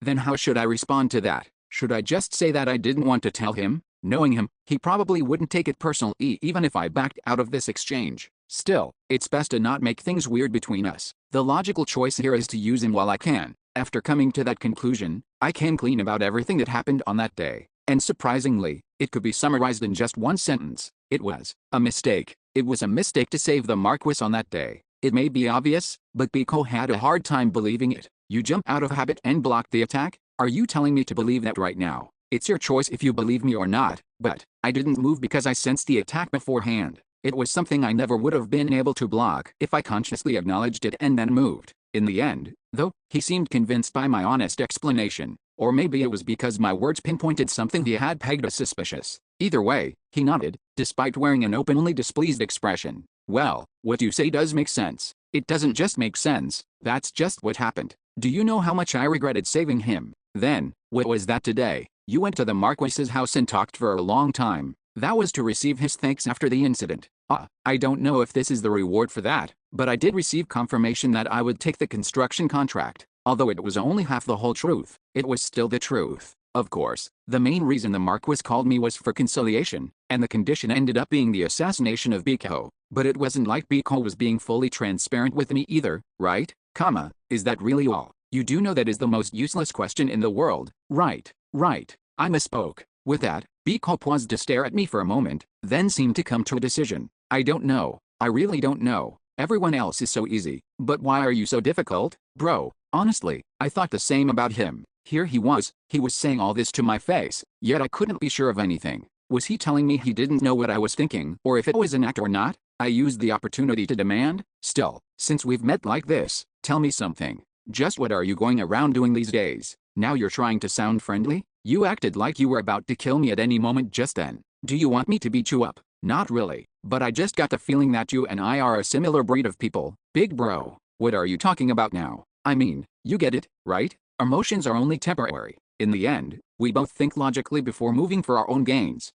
I guess you do seem to get carried away by your emotions sometimes. His analysis and way of sharing it was enraging to hear, but there was nothing I could say in response either. In truth, I didn't want to beat this guy up and drive him away. Instead, my desire to try and mine more information out of him was greater. I know how you're feeling, but since I did wrong you a bit, I'll answer a few questions for you, bro. It's not like you asked that question because you're seriously curious about how I'm doing. What's the thing you're most curious about? Still, the tension eased when Biko led with that. However, it produced a new problem of its own. Questions, questions, questions. Since he said a few, I needed to pick out the questions that would be the most important for me to get answered. But what should I ask him? A short contemplation later, I chose my first question. So, have you met Oral Gavis? His most recent activity that I knew about was to leave the walls to go meet Oral Gavis. So, did he succeed in that task? Haha. So about that, Gramps, how should I put it? Just answer with yes or no. Yes, I did meet him. Okay, so he reached his goal. Despite my inexplicable unease, I continued with another question. Did you meet him in real life, not in the community? I did meet him in real life. I heard that you met him at the round table as well. Did that old man say that? Well, I guess you could say that. That's not really important. Judging by the vague response of his, he probably didn't hear it directly from him. So if Black is he on Beol, and Wolf is someone sent in by Oral Gavis, was Butterfly the agent planted by Biko? I didn't have enough information to make that conclusion, but the community wasn't even that important at this point, so I shelved the thought. What did you do all this time after leaving the walls? I asked for a comprehensive answer this time rather than a simple yes or no. Although I spoke as if I wasn't interested in how he'd been, I really was curious about Biko's life. I was pretty busy doing a whole lot of things. I went around traveling the outside world, finding the camp the Norkans live in and living there. I even went to the labyrinth using the portal that leads to the 7th floor. Oh, and I did find a new alley. Somehow, though it was only an outline, I could sense it. There were stories in between those whole lot of things he went through. While I was exploring basement floor 1, this guy had been living a busy life as well. A new alley, I repeated eventually. They're still a secret, so I can't tell you. But, I sound like an asshole if I just answer like that. I'll remove that question from the tally. Right, you can now ask your last question. Didn't you say I'd get a few questions? Yes, isn't this a few? He wasn't wrong about that. Since he was giving me the question as a bonus, I stopped thinking too hard about it and just asked it. Just what are those Norkans trying to do? It was a question that anyone living in the city would be curious about and something that even the Marquis, the second most powerful person in the nation, didn't know for sure. However, Biko somehow knew the answer, because it didn't take long for him to tell me. Survive. I hesitated. What? Isn't that the goal of any living person? Everyone is trying hard to live well and live long. Although his tone was joking, I noticed the truth hiding behind his words. So, unlike what the rumors say, people can't live outside the walls, I surmised. Yes, when you get down to it. Just what was it like outside the walls? I wanted to ask him that too, but I unfortunately ran out of question slots. I feel like the answer I gave you is too short considering it's the last question, so I'll add in a little bonus. A bonus? As I tilted my head, Biko grinned. Nothing big will happen from the Norkan side for the next year, so you don't have to worry about them. Ironically, I became extremely worried after he told me I didn't need to worry, since people like us always read between the lines for some hidden meaning. For 1 year, it meant that after that year was up, something huge was going to happen. Chapter 657, Outsider, 1. During my adventure into the past, I'd learned it well, knowing a future that couldn't be changed was closer to curse. So, are you saying something will happen after a year? Yes, something will. A huge and fun event. Still, I needed to keep a positive outlook. If what Biko was saying was true, then it meant I could spend the next year not worrying about any major shakeups. But you're not going to tell me what that event is, I pressed. Bro, if you know in advance what it is, it won't be an exciting event. Then at least tell me this. When that event happens, will District 7 be blown up again? Probably not. The event I'm talking about isn't anything like that. The news came as a relief. I was planning on making it big in the real estate market soon, after all, so that was a very important piece of information to have. But, what other types of events are there? As I quietly spun my wheels, regret flashed across Biko's face. Did I give you too many hints? Too many hints? I didn't even have a clue what he could be talking about. In any case, since we've talked about everything we needed to, know what? I tilted my head. What? Then, Biko disappeared. Pyong. I sighed. I needed to get even stronger, and quickly. A few days after my visit to the Marquis, the reconstruction of District 7 officially began. Our manual labor warriors and the pride of our tribe, adult men of different, and many different construction engineers and craftsmen sent to us by the House of Count Goldberg and many other houses affiliated with Melbeth, they all worked together to initiate the demolition, and construction began immediately upon its completion. Since tens of thousands of people were working together, the whole thing progressed pretty quickly. By its speed alone, it was faster than even modern construction. Boom. Although we didn't have any heavy machinery, we had magic. Also, we weren't erecting any high-rise buildings that were complicated to construct, and, most importantly, our workers were much better than any modern workforce. Wait, if you lift it like that, your hips will. You people surprise me every time I see you. Is it not heavy? This much isn't even exercise. Since the barbarians were capable of doing work with their bodies that only machines could do in the modern era, we were able to progress relatively speedily. The House of Baron said if we give them a bit more money, they would sell the entire 7-2 commercial district. The entire thing? Buy it immediately. While the construction was ongoing, I continued to buy up the land of District 7 at a cheap rate from the nobles the Alliance leader introduced to me. The 7-2 commercial district? I'm pretty sure the plan was to work on it much later. The schedule has changed. Orders from Baron Yondell. Perhaps it went without saying, but we tore down and built up on the land that I bought as quickly as possible. I needed to quickly put up those houses so that I could find renters who would pay giants, and use that money to buy even more land. So this is the home I will spend the next 2 years in. It's a little cramped, but everything you need is here. I'm anxious, being so close to Biffrin, but I don't have a choice. The house prices in the other districts have climbed too high. It was far less difficult than expected to find the giants' renters, despite my unease leading up to its implementation.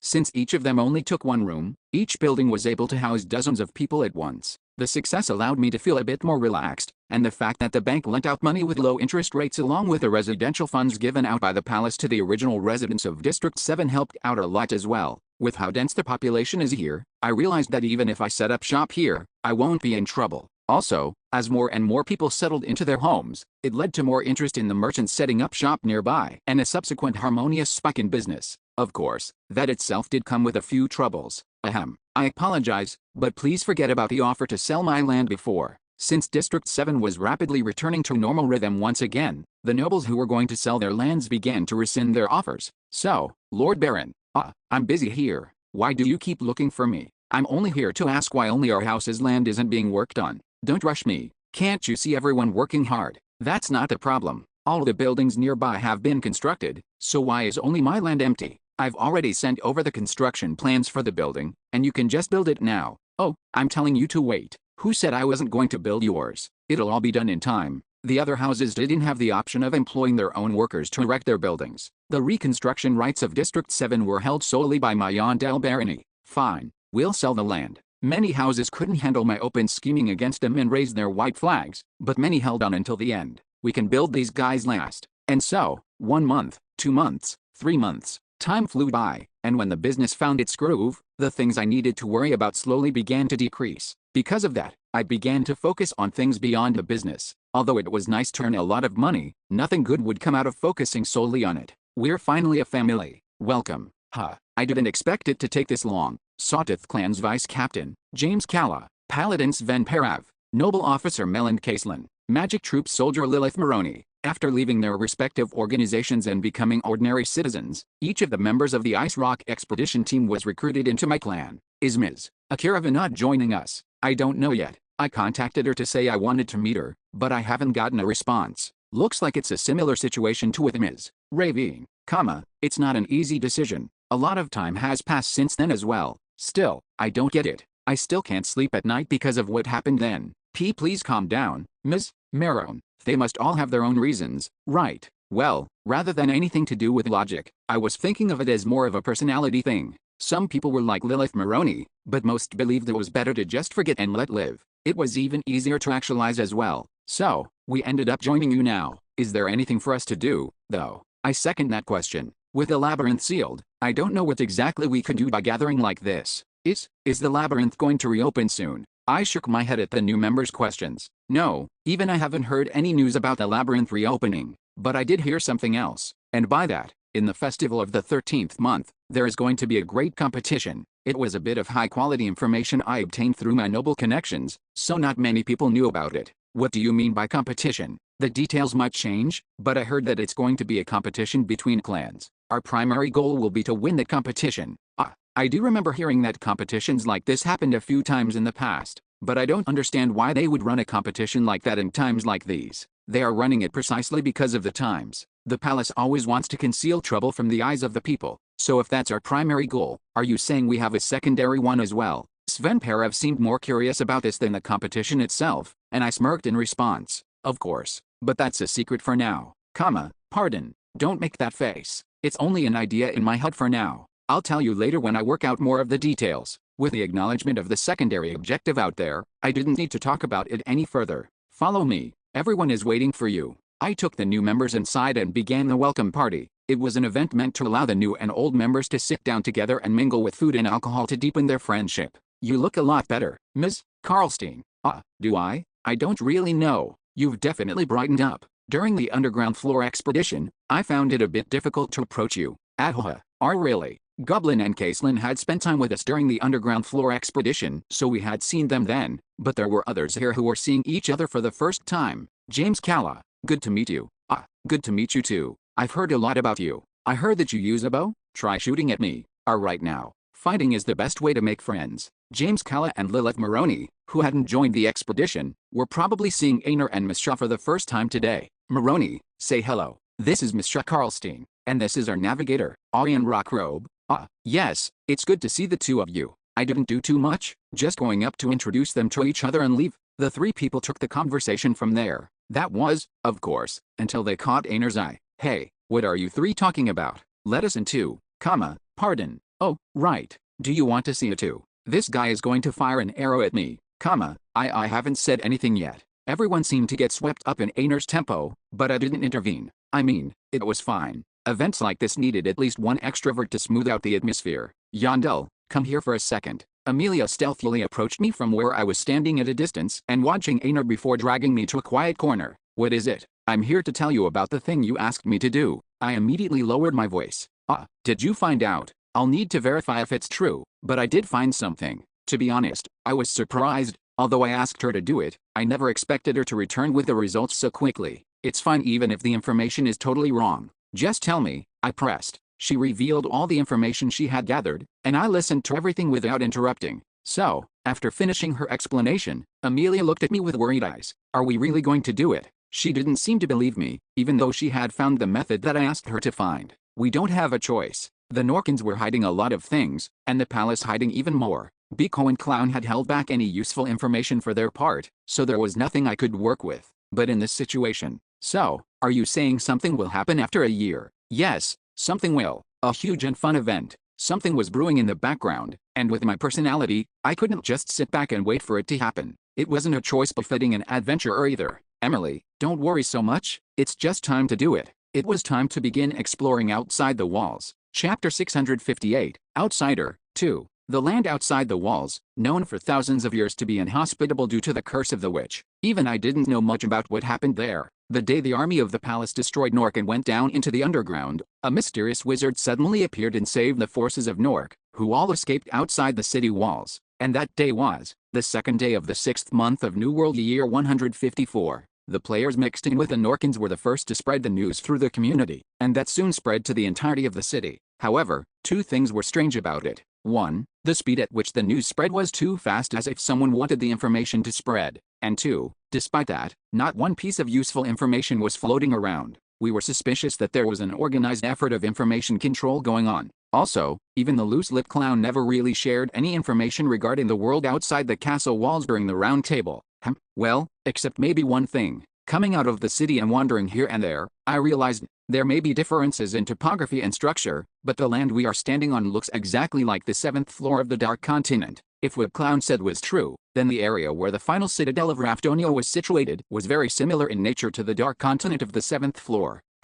If that's true, that hypothesis may be true, that the labyrinth isn't a passage connecting to another dimension but one created by someone. The Crystal Cave and Rock Desert, perhaps they were modeled after real places. Each member of the round table proposed their own opinions in response to that, and their guesses were all partially true. I knew they were because my adventure had revealed as much. Most of the places that exist within the labyrinth were created in the image of places that used to exist in reality. After exploring and adventuring, I encountered countless pieces of evidence and testimonies, and that made me certain that my hypothesis was true. But that's why it's even stranger. The maps of the ancient continent were all destroyed, and none of them remained today. Still, it wasn't as if there were no records whatsoever. My house is one that still insists on a central naming style. You're not the first to think my name and appearance are unique. There aren't many people in the city who have blood from the East Continent as thick as mine, it comes from the South Central region. Among the citizens of Rafdonia, some try to persist in remembering the history of their ancestor or their house, to uphold their identity.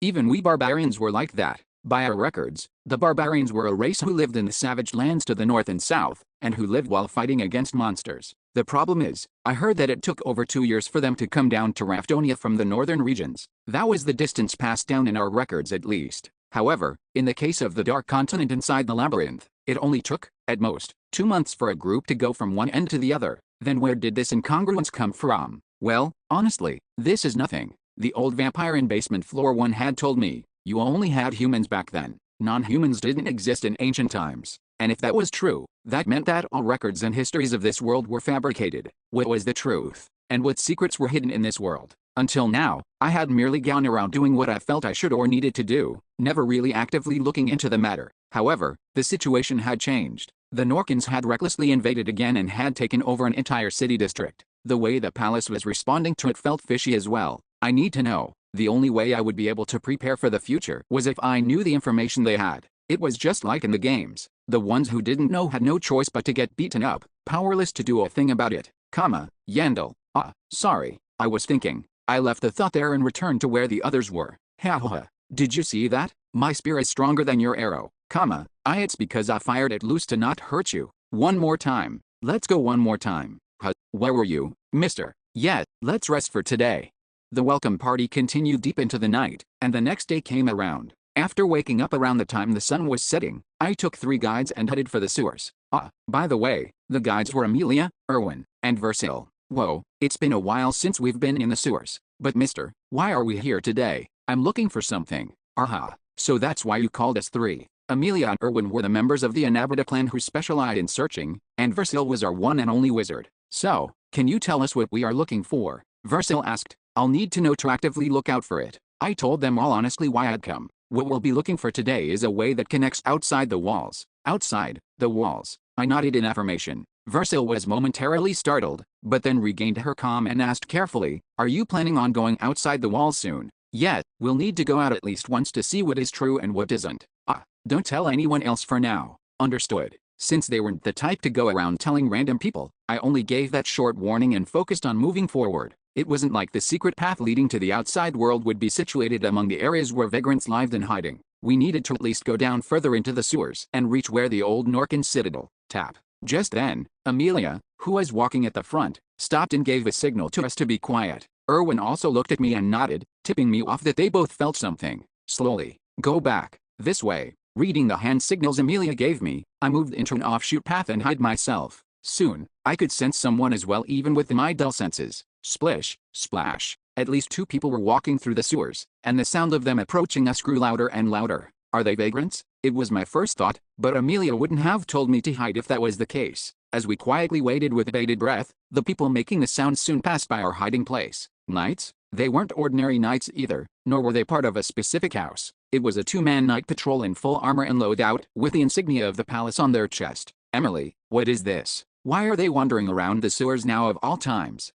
Did you not know? After that incident a few months ago, they became more vigilant about the border, so the knights regularly patrol the sewers. Now that I think about it, I think I remember seeing it in the paper as well, saying how thanks to this, fewer vagrants are living in the sewers. Had I been skipping out on reading the news lately? In any case, I was genuinely surprised to see the night patrol so suddenly. The guilty conscience was getting to me. I thought that they were stationed here because the palace knew I was coming. Then let's keep moving. Not many patrols are stationed in the sewers, and it doesn't seem like they were searching everything either. We shouldn't get found out by them. That's good to hear. Although it might be obvious, it wasn't like I was now nervous just because I saw some knights on patrol. While I did trust in Amelia's stealth skills, I suppose it was more like I was different from how I was in the past. Even if things went wrong, I was confident that I could turn those 2 knights into wizard knights. To be honest, if anyone wanted things to go right, it wasn't us who needed to be careful, but them. Looks like it's here today as well. Give me a moment. As we approached the path leading into Nork, Amelia crouched in front of the entrance and gestured with her hands. We can go in now. I disabled it carefully to not leave a trace. So that was what she meant. It was like those markers in the movies, where a character could use it to tell if someone had been in the room or not. Step. After that, as we continued to walk down the stairs, an underground area appeared that seemed different in functionality from the sewers. The height of the ceiling and the structure of the walls were all over the place. It felt as if I had entered a circus maze. Now that I think about it, it was here, the place where I fought that priest of Keru. Was her name Elisa? It was so long ago, around the time I just ate the essence of the orc hero. It was hard to remember. Although she was a strong opponent, not just me, but everyone in Team Halfwood had spexed up quite a bit then. We'd be able to defeat her. No one from that time is here now. Should I have brought Miss Shah with us? Maybe I would have been able to talk about that time with. Now that I think about it, Amelia was there as well. Of course, we weren't allies back then. It was closer to enemies. Still, with how kind she was able to survive even after losing Triss in the fight. Terja, can you feel any presence here? No. That's a relief. It's the same for me as well. It seems that they aren't patrolling in this area, so let's pick up the pace. We increased our pace, and soon, we were exiting the maze portion to arrive at our destination. This is Nork. The ceiling was so tall, making it difficult for me to believe that we were underground. The side of the stone gate that was much grander than the palace gate made Versil let out an exclamation. Is this the first time for you, Miss Gowland? It's my first time being so deep like this. I did join the first subjugation, but as you know, we had to retreat without being able to come all the way here. I did hear about it. That a lot of people died back then. As I listened to their conversation, I suddenly remembered the Canadian player I met on the community boards. He was the one who had been dragged into the community right as a sword touched his neck during the battle. I promised him that I would relay his message if I returned. Funnily enough, even though I had lived for so long I'd forgotten about it, I could still perfectly remember the address and the message he left for me. Maybe it was because of how impactful it was. What are you doing? Aren't you coming? I am. I only stood in reminiscence for a moment. As Amelia opened up a small side door off to the side away from the huge gate, Versil tilted her head a little. Aren't we going to enter through that one? It's fine since the gatekeeper isn't here. Why shouldn't we just use the easier path? That's true. But did it have a gatekeeper before? It did. His name wasn't known to Raftonia, but he was one of the strongest within Nork. Amelia said that while trying to go into the side door. Ha. I thank you for giving me such an assessment. A loud bout of laughter was suddenly heard from behind us. Erwin and Amelia both looked surprised, apparently unable to sense their presence beforehand. They whipped around, and so did I. I never expected I would see someone else here, and for them to be such famous people at that. I turned around to confirm who was talking and came face to face with a man as large as a barbarian. He was obviously not built for stealth. However, the reason he could approach us so closely without making his presence known was simple. Dungeon and Stone was a game. It is fate for us to meet here. I am the old gatekeeper of Nork, Lekors. Behind the man standing at the front, the obvious tag, his allies appeared, stepping up to his sides.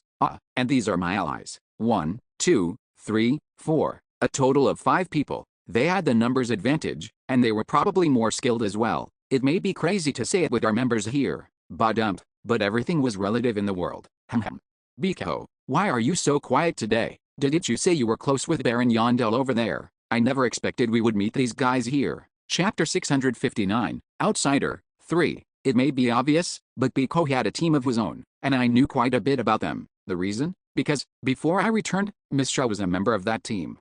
Baron Yondel, by the way, is Ms. Karlstein doing alright? She was quite a gentle beast woman, even though she was a little cold to us. The old gatekeeper of Nork, Lekors. He was a tank like me, and I had met him once in the past as well. Back when I was disguised as Rehunshoots, Biko had taken the essence of the deep-sea giant, and this guy was the one who ate it, and the fallen scholar, Belbevrungines, the wizard who was the first to join Biko's team, and the target to whom they needed to give a little payback in the future. I clasped Erwin's wrist in case she did something impulsive, feeling her violently tremble in my hand. That person, my sister, Erwin's sister, Daria, was dead. She had died while blocking the magic the fallen scholar fired to kill Erwin. Now is not the time. Don't act rashly, I whispered and let go of her hand. Erwin took a moment, then stepped back. She had somehow regained her senses, even after seeing a sworn enemy of hers.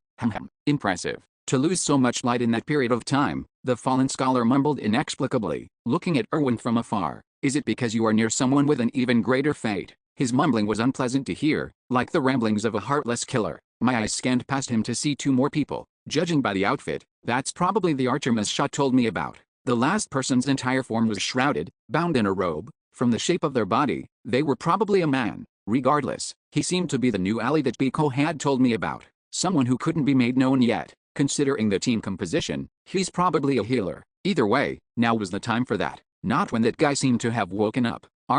It's been a while, Baron Yondel. I felt my hair stand on edge at how awkward the word Baron sounded when he said it, but it was understandable. We weren't alone here. It wasn't just the 2 of us. The reason he hadn't been talking until now was probably to collect his thoughts after seeing us. But then, I noticed the reaction of his allies. Biko, the gatekeeper, turned to him and asked point blank, "Are you sick?" The archer seemed genuinely surprised as well. So even you get like that sometimes. For his allies to be so surprised that he showed me a tiny bit of respect, how haughty did he usually act? I found myself honestly baffled. Still, considering how he presented himself in the past, I could understand it. Though, saying it like that made it sound like he had changed or something. And it's been a while. So, your name? Emily Rains. Amelia just stared at him. Interesting, though. Even Kitty. Why do all my allies go to Baron Yondel? It honestly doesn't make sense. What do you mean it doesn't make sense? Miss Shaw was originally my ally, and from what I heard from Amelia, she didn't join to become a true ally but was infiltrating as a spy. Mr. Yondel, be careful, Versil warned me. Stance battle ready. This Bikoli, he is very dangerous. Biko somehow heard her from that distance, despite her low tone. Do you know me? I don't think I've met you before, we haven't met before. Then why are you talking bad about me? Versil didn't respond. Arg, he complained, clicking his tongue. This is why prejudice is dangerous. Acting like you know everything about me even though we've only met once. Even then, Versil said nothing in response to his openly aggressive tone and avoided his eyes. I could tell at a glance that she was terrified of him. What, did I say I'd kill you or something? Loosen up a little. Enough, I commanded. As the leader of the group, I couldn't just sit by and watch him talk. I may have been taken off guard at our sudden meeting, but I needed to check on something first. Bikoli. Yes, go on. Did you follow us? What were Biko's intentions? Since we were lacking both in numbers and power, it was the first thing I needed to check. If things went wrong, I might just regret not bringing all the members of my clan. Follow you? Don't you think that's a bit narcissistic? Then are you saying this is a coincidence? Yes, I was really surprised. You know, why is Baron Yondell here, in this dark and remote place without any witnesses or anyone to help you? A chill crept over me at his threatening, throwaway comments, but in the end, I could tell he only said it to gain the initiative in the conversation. I ignored it, instead only using the information I had been given. To be honest, from what I could tell from the situation, there was a decent chance that our crossing paths was just a coincidence. Thus, I went on to the second question. Then what about you? Why are you in this dark and remote place? What was he doing down here? The answer Bikoli gave me was something I could have never imagined. I'm going to the convenience store. Oh, I blinked. What? Oh, right, Baron Yondell, you don't know what a convenience store is, do you? That's my mistake. My mistake. Was this guy seriously out of his mind? When I just glared at him with a stiff expression, Biko continued, looking a bit embarrassed. That was a joke. We probably have the same reason, right? If by the same reason. Aren't you trying to go outside as well, Baron? Right, so that is why you're here too. But that leaves me with a question. Why are you suddenly trying to go outside? Could you whisper it into my ear? I won't tell anyone, I swear. Somehow, he sounded even more annoying than usual. Maybe because it wasn't just a one-on-one conversation with him. This guy might live his life without a care about what others thought, but I couldn't do that. Quit joking around. If you're serious and this meeting really is a coincidence, I'll let you go first. Sure, I guess. I took my allies and moved far away from the gate, while Biko led his allies toward the side door and entered Nork. But do you think she'll be enough? He asked me offhandedly as he walked past. I stayed silent because I couldn't tell who he was talking about. He smirked in response. So today is your first? I did wonder. Wonder what? The way he said it bugged me, but I didn't want to talk with him for even a second longer. Just piss off already. Okay, then have fun. Could there be a more annoying person in the world? Biko didn't warn me off following him or anything like that. He just walked straight ahead as if we didn't matter. From his actions alone, I could tell that the letter he wrote me in Korean was not a lie. To be honest, I wasn't sure. Not until now, at least. It was why I had asked Amelia to go and double-check. But Amelia told me that the place was probably the square as well. After quickly moving in front of us, Biko's team stopped at that very place. They stopped moving. It was the Norken Square, which had been bustling with plunderers at one point. Soon, there was a flash of light, and both Amelia and Erwan both lost any and all track of them. They disappeared. At that, we quickly headed for the square. After taking a look at the empty square, Erwan asked Versil, that was magic, right? Yes, a mass teleport spell. Considering the echo of the mana, it seems they activated a magic circle below the square. Don't worry, I said. I know the spell to activate the magic circle. Pardon? You know it? Versil's eyes seemed to scream. Just how? I just gave an awkward laugh. I'm a noble. I have my ways.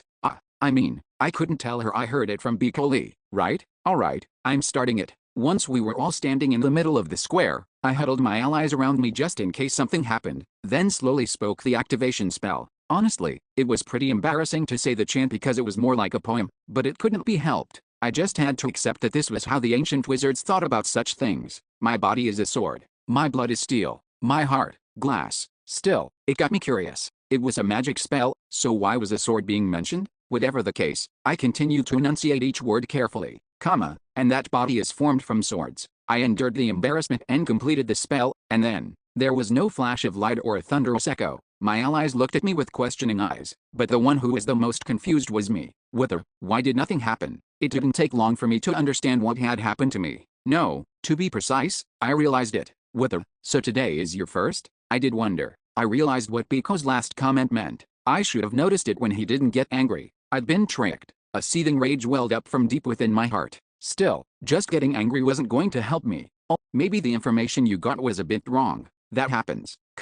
Don't feel too down. Being a noble doesn't guarantee that you will get correct information. Ignoring the consoling by my allies, I quickly got my brain running and looked for a way. Versailles, could you? It's impossible for now. Too many conditions need to be fulfilled to activate an ancient magic circle like this. How long will it take? I'm not knowledgeable in this field, so I have no idea. Not even how long it will take. That bastard. But do you think she'll be enough? I now understood who his offhanded comment was directed toward, and unfortunately, it seemed Versailles realized it as well. For some reason, today is filled with things that make me mad. Although she said she was angry, the emotion I sensed in her voice was more acceptance than resignation. I understood how she felt as well. In reality, there were only a few people in this era who could become a highest-ranking wizard like the Fallen Scholar. This is something she'll have to overcome herself. Thinking about it, Rottmiller had been the same way. For emotions like this, offering empty condolences wouldn't do a thing. All that mattered was the individual overcoming and defeating the feelings themselves. Could I take a look at it alone? Sure, we'll step away from it for you. Right. Thank you. Heeding Versailles's request, we vacated the area. With nothing better to do, we took a walk around the Nork. Honestly, Versailles wasn't the only one struggling with her thoughts. Someone else was suffering even more. I glanced her way and cautiously called, Erwin. Yes, are you alright? She paused. Yes, I'm fine. It's just not time yet, right? Not yet. I didn't feel at ease, even though she was doing her best to smile. Amelia seemed to feel the same. She piped up from where she had been walking silently beside me, changing the topic. By the way, Yandel, this is something I was wondering about from before, but what's a convenience store? That? I could tell that she was trying to change the subject, so I forced a brighter tone of voice and continued the conversation. It's nice. It feels like we're on a picnic. Thankfully, Erwin seemed to feel a bit better after some time passed. However, it was difficult for me to understand how walking around the dark underground city without even a single natural light force felt like we were on a picnic. Now that I think about it, this is where I reunited with you, mister. That's right. Do you know how surprised I was back then? I'm sorry. It was so hectic back then. I'm not trying to fault you. Don't apologize. In any case, after finishing our unexpected walk and returning to the square, I could see Versailles still on the ground thoroughly investigating something. How about taking a bit of rest? I suggested. Since I've freed up the schedule already, we can stay here for a few more days. Okay. That caught my attention. Did you find something? Versailles stayed quiet for a while before answering with an extremely quiet voice. I did. Oh, that's great to hear. I figured out that I'm not capable of learning anything useful about this. Not even if I had years to do it.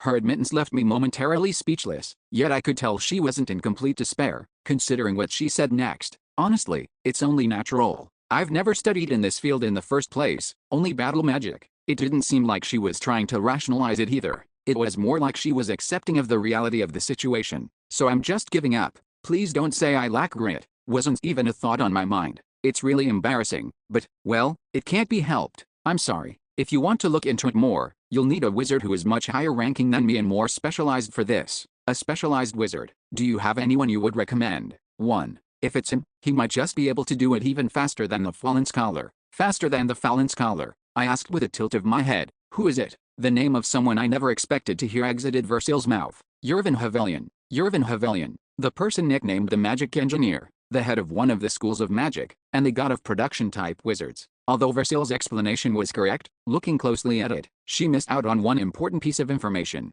Yervin Havelion, the GM of Ghostbusters, the community of evil spirits. Using this chance to meet him might not be a bad idea. Chapter 660, Outsider, 4, GM, Yervin Havelion, a player who used, for me, the pretty cringe nickname of Elf Nunilov. He was also an old user who had lived in this world for at least 20 years. Versailles knew who he was as well. Yervin Havelion, that is the name of GM. She was the one who revealed it at the round table. I had a suspicion that she had reasons for recommending him to me.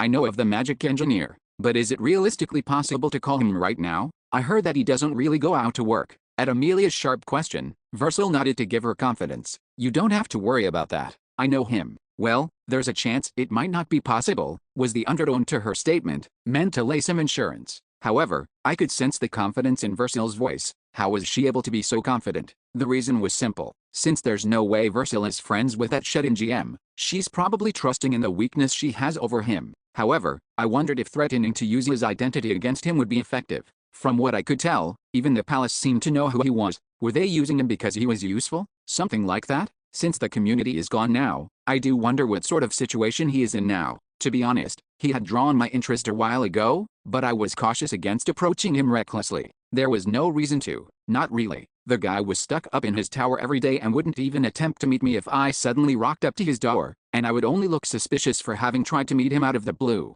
Good enough. Try it for now. If I could use Versil as the bridge to meet him, then our meeting could come about naturally. Okay, then I'll try to talk to him as soon as we return. Although a part of me was worried, I knew Versil. I decided to trust that she could threaten him properly without revealing her identity. This is something that needs to be kept secret from the others. Make sure he knows that too, and make him set aside some time if he says he'll help us. I'll have to meet him at least once before then. Yes, I'll do that. Then let's start heading back. Since there was nothing else we could do here, I decided to end it there for today and return to the city. I'll head to the magic tower. Versil split off, saying she would talk to the magic engineer. It's done. The magic engineer said he'd see you. Around 3 days later, I got my appointment. The meeting with the magic engineer was handled very carefully and secretively. It made me feel like I was an informant in the Cold War or something. Taking a left turn here, I need to look for the third door of the red-roofed building and then, there it is. After wading through a sea of different alleyways, I arrived at a building and went down the stairs that traveled underneath it. At the end of the stairs, I activated a magic circle like when I entered the black market and entered an unknown area. With a flash, I arrived at a decently spacious room decorated like a study. However, no matter where I looked in the room, I couldn't see any exits, or any windows for that matter. It seemed to be a special area that could only be accessed through magic. You're here. I've been waiting for you, Lord Baron. The man sitting on the sofa stood and greeted me. So that's what he looks like. I had met him once in the city, but since he was disguised as Hanzai back then, this was my first time seeing his face. The keywords that immediately came to my mind were young-looking, thin, and glasses. However, since I wasn't here to judge him on his appearance, I just shelved his face in my mind and jumped into the conversation. Is there a reason we're meeting so carefully like this?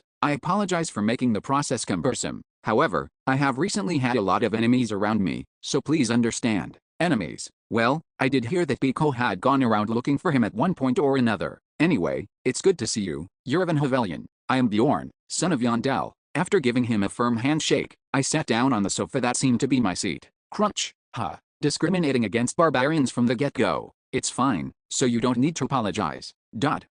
Why should I apologize? Buy stronger chairs next time. You'll look prejudiced if you buy chairs like this. Pardon? Sure, your discrimination begins from the moment you buy chairs that can't be used by barbarians. Haha, I will keep that in mind. I could tell that his impression of me was falling in real time, but this was something I couldn't help. I needed to be especially careful when I talked with him and completely hide that I was a modern person. I needed to act even more like a barbarian, even if it might seem excessive. I pushed aside the sofa I had initially sat on and just sat on the ground with crossed legs. Surprisingly enough, our lines matched up pretty well there. In fact, it felt like I was still looking down on him. In any case, thanks for agreeing to this meeting. I never expected Versil to have a connection to you. How did the two of you end up knowing each other? I asked in an oblivious tone to avoid drawing his suspicion. I mean, he could think that I was the one who sent Versil to threaten him. Haha, we're both wizards of the magic tower. Everyone naturally befriends each other. Oh, is that what happens? Right. Well, could I hear what I am to investigate? Ms. Cullen didn't tell me that much. You'll be investigating the magic circle in the underground citadel. Actually, I want you to figure out a method of activating it. A magic circle. That's right, I confirmed. It's a magic circle from ancient times, so Versil couldn't figure it out on her own. GM put a hand on his chin and fell into deep thought for a moment. He then carefully asked me, are you, perhaps planning on leaving the walls? Alright, so you know a thing or two as well. Since I couldn't hide it from him if I wanted his help, I just answered honestly. That's right. To be exact, I want to go out there and see what they're doing. I see. Do you already know of it? A way to activate that magic circle? No, I don't. It's just that I was chanced upon hearing some time prior that a magic circle like that exists. So you're saying you can't be sure of anything unless you go down there and check it yourself? Yes, that is correct. The way he nodded and the tone of his voice was telling me GM felt no confidence in himself. I could even feel a bit of fear in him. But why does it feel like he's trying to bait me? I got a strong hunch that he was just trying to avoid the situation by giving me the bare minimum responses possible. Gently, I coaxed. Don't worry, even if you can't do it, I am not planning on blaming you. Okay, that does make me feel a bit more at ease. You can just keep trying until you get it, right? Pardon, what do you mean, pardon? Did you think that if you go down into the underground, look at the magic circle once, and say you couldn't do it, I would just let you go? It doesn't matter how many months it takes. You'll be able to do it at some point if you keep trying. And since I'm the one who asked you, it'd be rude of me to leave you alone, so I'll be next to you the entire time. To put it simply, I would trap him in the box and keep constant surveillance on him so that he couldn't run away. Since we're talking about it anyway, how about we go there now? Sorry. From what I heard, don't you spend all your time stuck in your tower? You probably don't have anything scheduled after this. As still, I'll need to at least take some equipment. Don't worry, if you tell me what it is, I'll ask Versil to bring it to us. I'll bring them myself. If I don't have them on me right now, it doesn't matter if I'm there or not, and it'll be difficult for her to find the right things just by telling her. GM started to speak faster as he started to realize he would be dragged away if he didn't get his words out. You're not planning on disappearing after I let you go get your things, are you?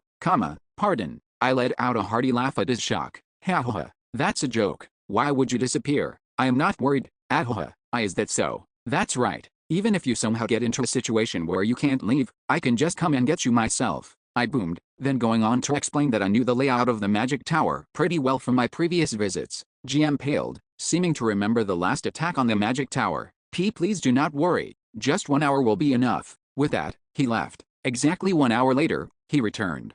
We didn't encounter any problems heading to Nork with just the two of us. I knew the path to take to head down to Nork perfectly, and the threat of the knights patrolling the sewers was solved by the magic tools this guy had. Secretly, I'd been worried about the patrol having their own detection magic tools, but the results were amazing. Being maxed out in gear is always good. Maybe I should have expected it from the magic engineer? His tool seemed to be of higher power than whatever the knights had. Even when we passed right by them, they didn't notice a thing. Did you say you made it yourself? What's its name? I asked. It doesn't have a name, and I didn't make it to sell it in the first place. Why aren't you selling it? Creating this tool required a very rare material. The success rate of making it is very low as well. That was why this is the only one that was made. Oh, really? That only made me want it even more. Was there a way for me to take it from him? GM seemed to have sensed my heart's desire, as he quickly changed the subject. But honestly, the world has changed a lot from what I remember it being. I never expected to see the knights walking around the sewers. That's why I'm saying you should go around outside more.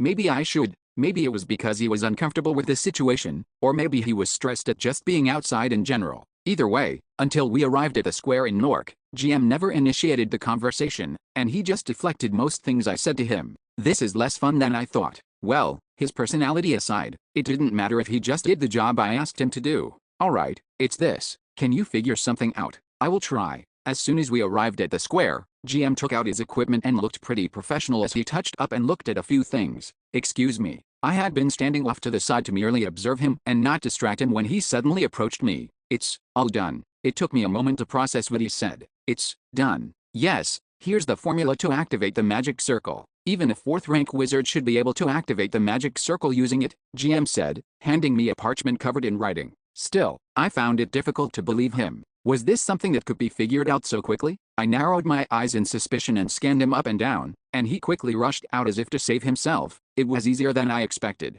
And ancient magic circles are my specialty as well. Then why did you say you couldn't be sure? That is a bad habit of mine. My apologies.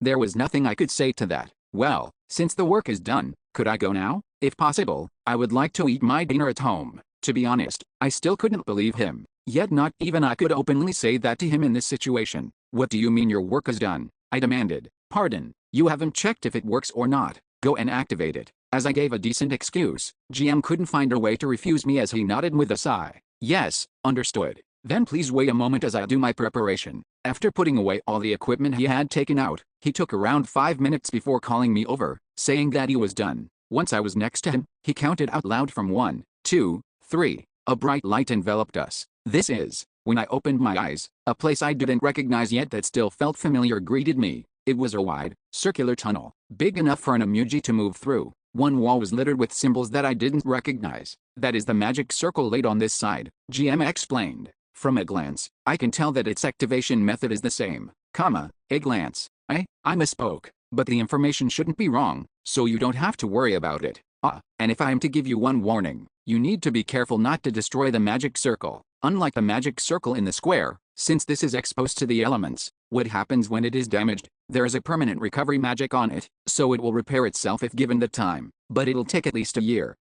I see. Although it was better than never being able to return, a year was a pretty long time. Can we use teleportation to go back into the city? No. Although the coordinates say that we are under the city, given how the movement trajectory is not designated, there is a good chance that our current location is outside the protection magic circle. To put it simply, although we were under the city, we were considered to be outside the barrier that was covering the city. I still couldn't rid myself of the suspicion. It wasn't that I was suspicious of if the information he was giving me was truthful or not, but still, he's really suspicious. Magic engineer Yervin Havelian. I understood that this guy was a talented wizard, but even then, is it possible for him to answer everything like this at just a glance? Even a layman like me felt something was off about this. It felt like it was something he had investigated beforehand and was now revealing the information to me as if it were new to him as well. Well, it seems I've done everything I need to. How about we return now? I took a moment to think over the request. Although it was true that he did everything he needed to, I found it a waste to just let him leave like this. I had only stayed put because I expected it to take at least a few weeks, and honestly speaking, I was thinking about working through some questions with him while he was investigating the magic circle. We're already out here, aren't you curious?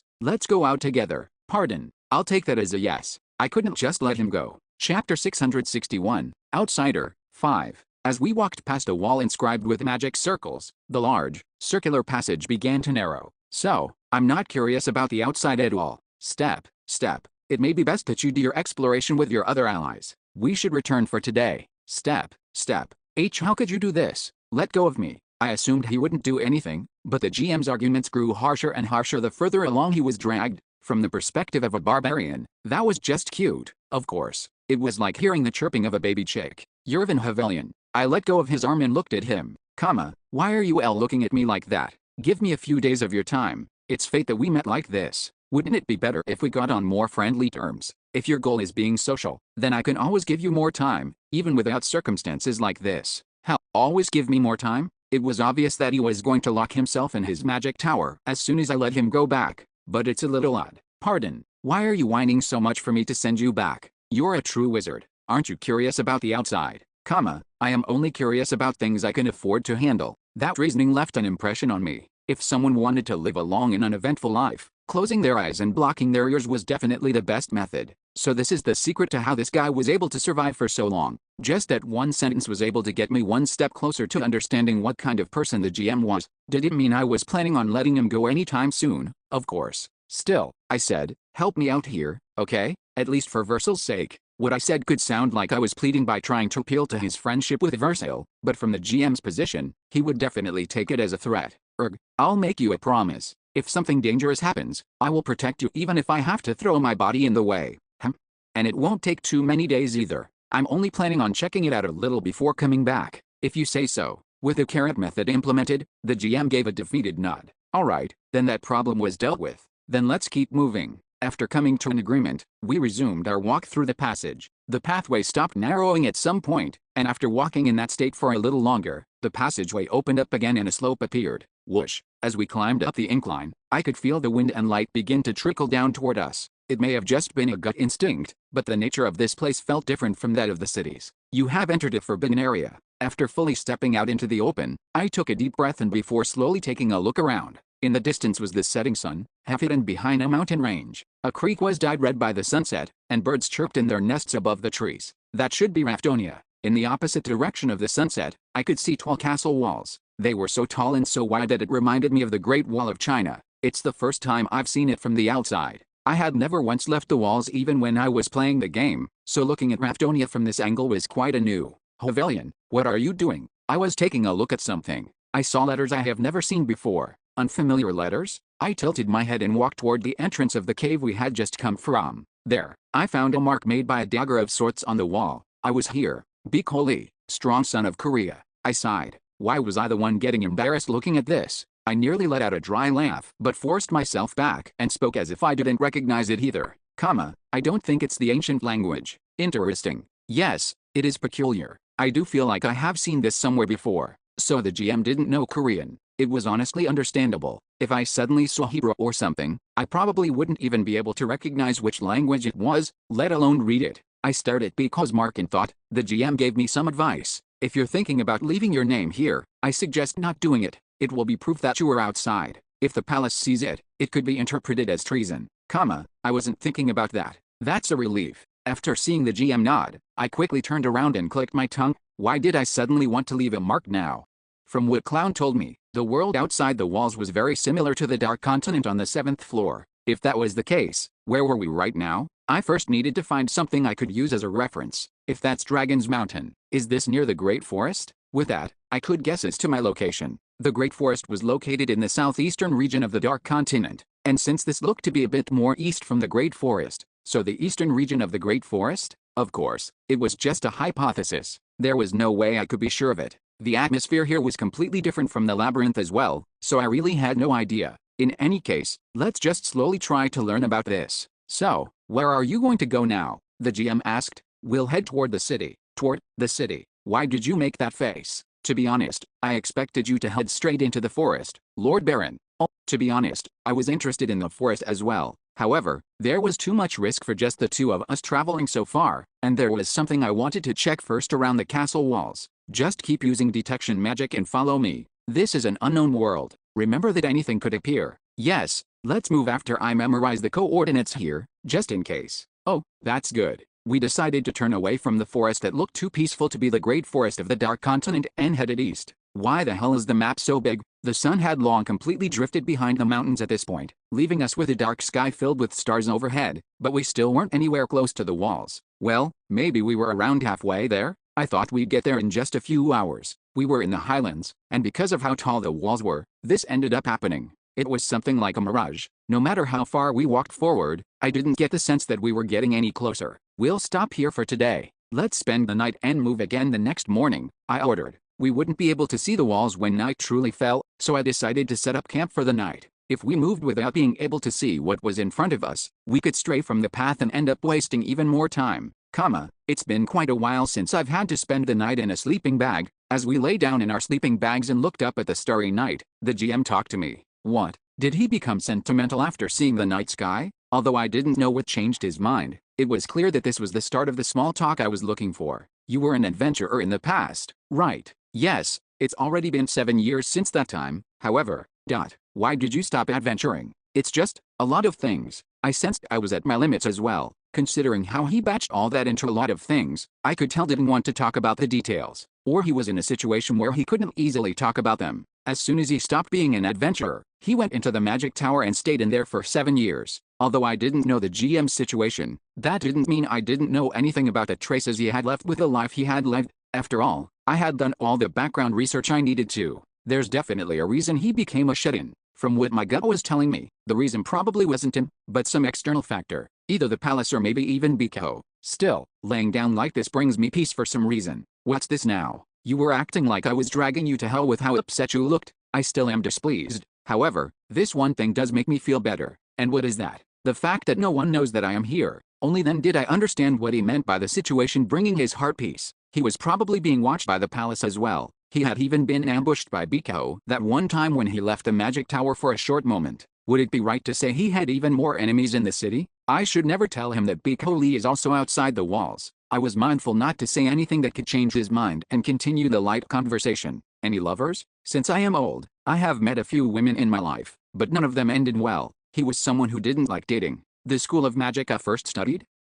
I don't particularly want to talk about that. My apologies. And unexpectedly, when he was in an awkward situation, rather than lying or trying to brush it off with vague comments, he was the type to face it head on. Or maybe that was just the one thing that he hated talking about. I should look into this more deeply later. The school of study that he had first devoted himself to had fractured into several branches for one reason or another, and he ended up newly creating the field he was now in as a result. However, regrettably, it was difficult to find any records of what that incident was. Everything was treated as top secret for some reason. The only thing I knew was that the incident was regarding some forbidden magic. Maybe I should meet and ask Mr. Kyle later. He should be knowledgeable in forbidden magic. After that, we continued to talk about small things, and there were a few things that I realized during that time. Biko and I were similar in some ways. The fact that we weren't on the side of the players, the side of the palace, or the side of Nork.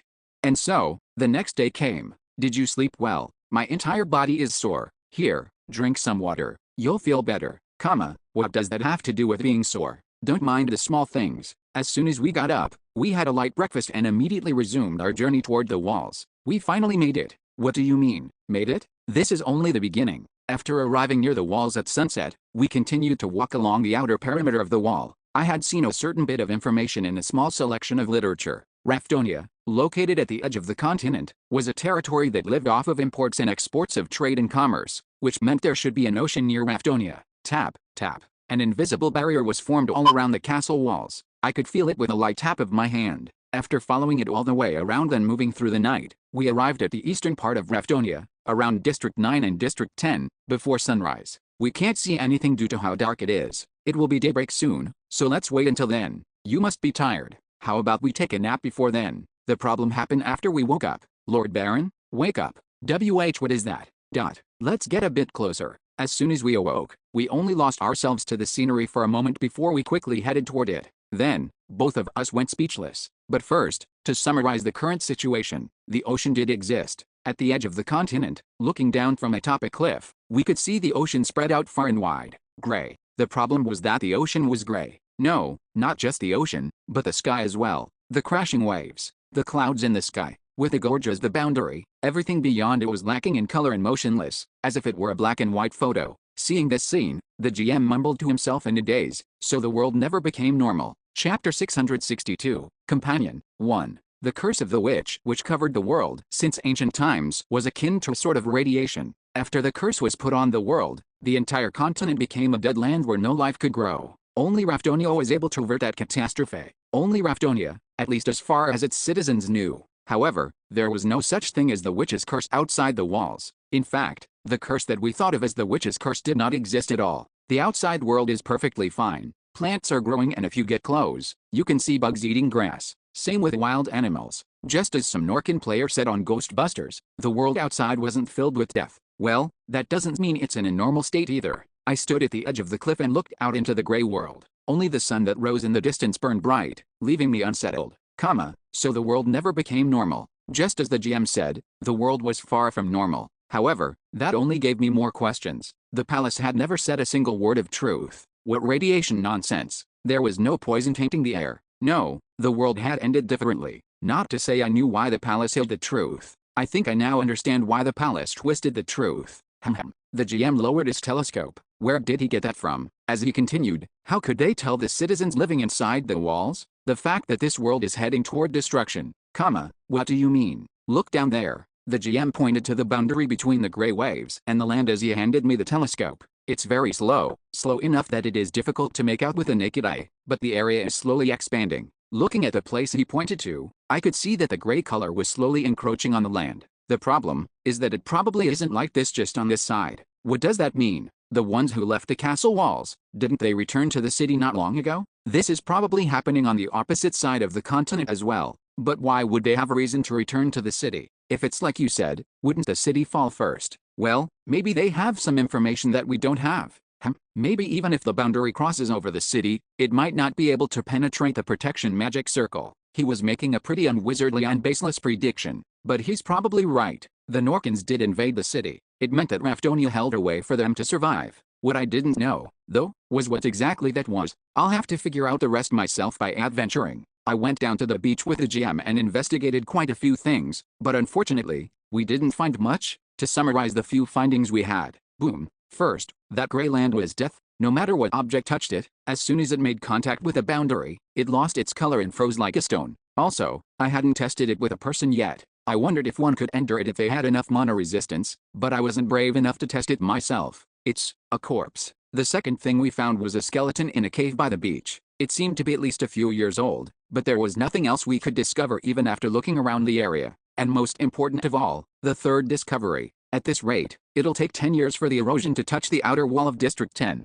If the gray boundary continued to encroach onto the land at the same pace, the calculations dictated it would take 10 years to reach the city. Well, there wouldn't be any problem if it couldn't penetrate the protection magic circle that covered the entire city. Let's stop our investigation here and go back. Are we returning to the city? We can't stay here forever. Don't you want to go home? The GM's eyes went wide at my smirk like he couldn't believe I would say something so normal. So, do you not want? No. Let's go. Quickly. Wow, it was a little sad how enthusiastic he was about going back. I thought he and I had gotten a little closer. Sure, let's go. After leaving the beach, we continued toward the walls and talked with each other. Hovelian, isn't it a little weird? What do you mean? The fact that no one knows about this yet. I'm pretty sure you can see what the outside world looks like from atop the walls of District 10, but I don't think I've heard a single rumor about it. So, I suppose you've never been atop of the walls, Lord Baron?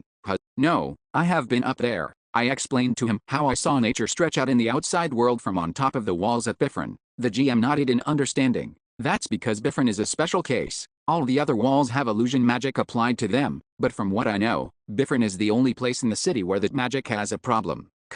Oh, really? It's not something an outsider would know, so don't concern yourself with it. And the soldiers and knights who patrol the walls of Bifron think the nature seen in the outside world is due to illusion magic. That was the first time I was hearing about it. Maybe it was to be expected of a wizard of such a high position and long lifespan. He knew a lot of things. But, don't the Holy Lands also have illusion magic applied to them? That's true, but I didn't think the walls would be like that too. The Holy Lands were situated outside the walls. In the history books, it was said that the palace respected the non-humans and gave them their own lands so that they could live their lives in peace. But in truth, it was discrimination and segregation. You could tell as much just by the invasion incident of District 7. As soon as the Norkans activated the magic circle put in place a long time ago by the palace, the Holy Land was completely cut off and isolated from the city. I got sidetracked. In any case, if someone walked straight through the Holy Land, they would at some point reach an invisible wall that stopped them from proceeding further. From what I remember, a forest filled the area beyond the boundary. Everything comes with an order. Warrior, it is not yet time to wonder what is beyond that. Thinking back, the shaman had said something pretty cryptic back then, but how about now? I had grown incomparably stronger since then. Was it now time for me to wonder about the world outside the walls? Well, it's understandable that you thought the Holy Land was a special case. The explanation they give is that the illusion magic was applied for the benefit of the non-humans. That's why I'm suddenly curious about it. What's it really like? Pardon, since we're talking about it, let's go check it ourselves. It's on the way back too. Since the opportunity presented itself, we took a bit of a detour and moved closer to the walls. This is quite the difficult track, what with the entire area around the walls being a forest. Stop complaining and keep walking. As I consoled the GM who wanted to return home as quickly as possible, we eventually arrived at one of the 6 holy lands that existed in Raftonia. Tap. There, an invisible barrier blocked us, as if telling us we weren't allowed to approach any closer. We were at the Holy Land of the Elves located in District 9. It wasn't difficult for us to look in from the outside. It's just a forest. Since this was the barrier situated at the outermost part of their Holy Land's territory, we weren't able to see the city of the elves or how they lived their life, but it was still interesting. They're huge. The trees here were tall and beautiful, unlike any trees I had seen in the Holy Land of the barbarians. It was as if they had maintained and taken care of these trees for thousands of years.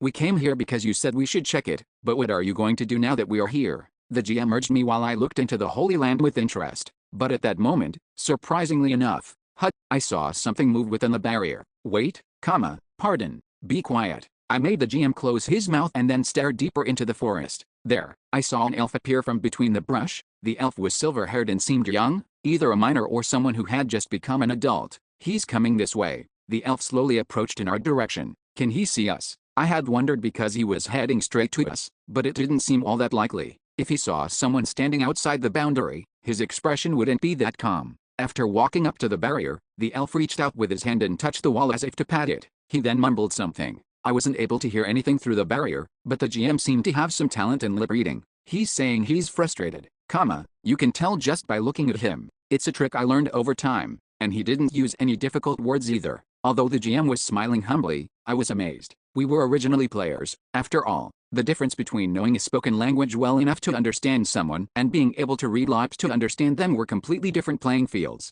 Oh, he's now mumbling to himself. I wonder what's outside. Thanks to his handy translation, I was able to understand why the elf was making that expression. Curiosity is the greatest desire a person could have. I have a feeling that this young lad will one day make his name known all throughout the land. Didn't you say you only got curious about things you can handle? Yes, that is why I said he would become a great person, because people like me can't help but be curious. Hell, he was pretty good at yapping, as expected of a wizard. In that sense, if this has sated your curiosity as well, how about we start moving again, Lord Baron? Sure, let's go. I smirked at the GM's request, but only for a moment. I looked back at the silver-haired elf on the other side of the barrier one last time before turning around.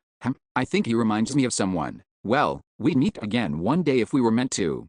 As always, our path back was just the same one we took to get here, but in the opposite direction. However, after walking through unfamiliar terrain for a few days together, the GM and I talked a lot during our return journey and got a bit closer. It seemed he no longer found it difficult to talk to me. So, what about you, Lord Baron? I've heard many scandals about you in the city. They're all false rumors.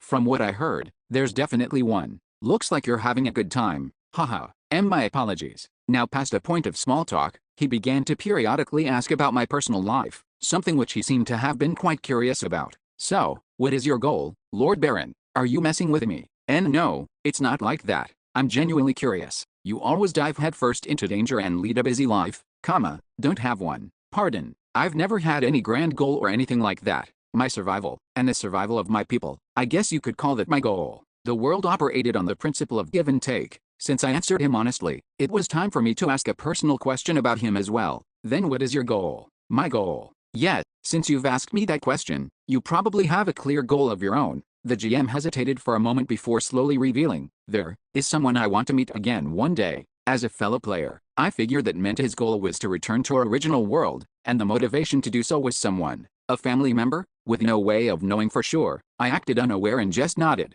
I see. I don't know who that is, but I hope you can meet them one day, thank you. Stay strong. I smacked his shoulder in a show of support. The GM tried to evade me but still smirked, amused, ignoring this culture difference that I can't understand. I think you're a good person, Baron Yondell. Then, he said something that I couldn't quite tell was praise or an insult. It wasn't like I didn't understand what he meant. However, even the natives were sick of me, so from the perspective of a player, how weird would I be? Still, that hurts a bit. Would these people have been different if they started as a barbarian as well? I was sure that 100% of them would have acted the same as I do now. Probably. Then let's rest here for tonight too. Yes, that sounds good. Once the light of day had gotten sufficiently low, we found an open area that had fewer trees around and lay down on our sleeping setup. At this rate, we'll be able to return to the city tomorrow afternoon. As I closed my eyes and went over the plan for tomorrow, I suddenly heard an emotional voice from beside me. The sky.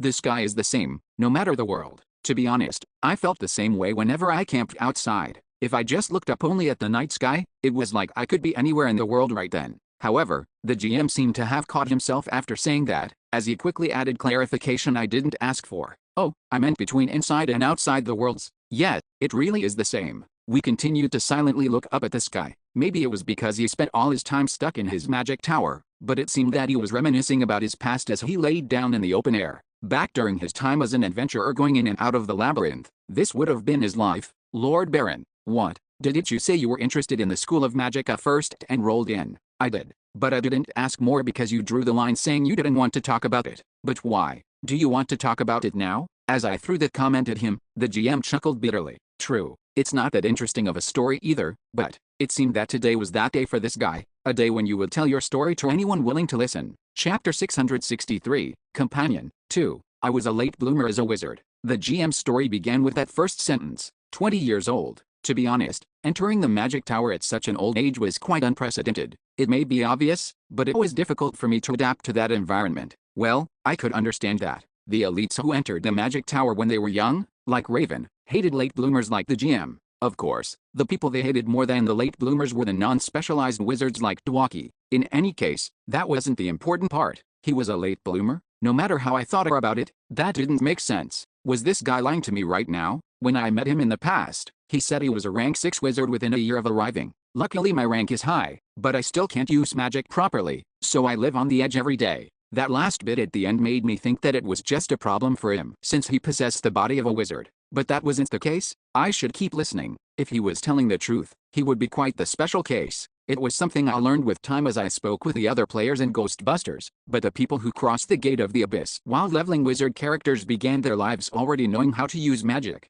Verso Galland of my clan was one such example. She also joined the magic tower and trained in magic at a much younger age than 20. So then, what led the GM to try to become a wizard? If he didn't start as one, it would have been much easier to grow as a character by becoming an adventurer and eating essences. Is there a reason you tried to learn magic at that age? I asked directly, then received an answer I never could have expected. To be honest, I didn't want to become a wizard. I thought I needed to become an adventurer. Huh? Of course, clashing with dangerous monsters inside the labyrinth didn't suit me either, so being a wizard was perfect for me. You said it yourself, it's quite the unusual situation, to try and learn magic after 20, that's true. I originally tried to learn the bow. I thought that I would at least be competent with archery, so his dream class was actually an archer. That made me even more curious. Why did he go from wanting to become an archer to ending up as a wizard? Since I didn't have a stone to my name, buying a bow meant I needed to earn money. Once I came of age, there was nothing I didn't do out on the streets. I even went to the forge once to try and find a job.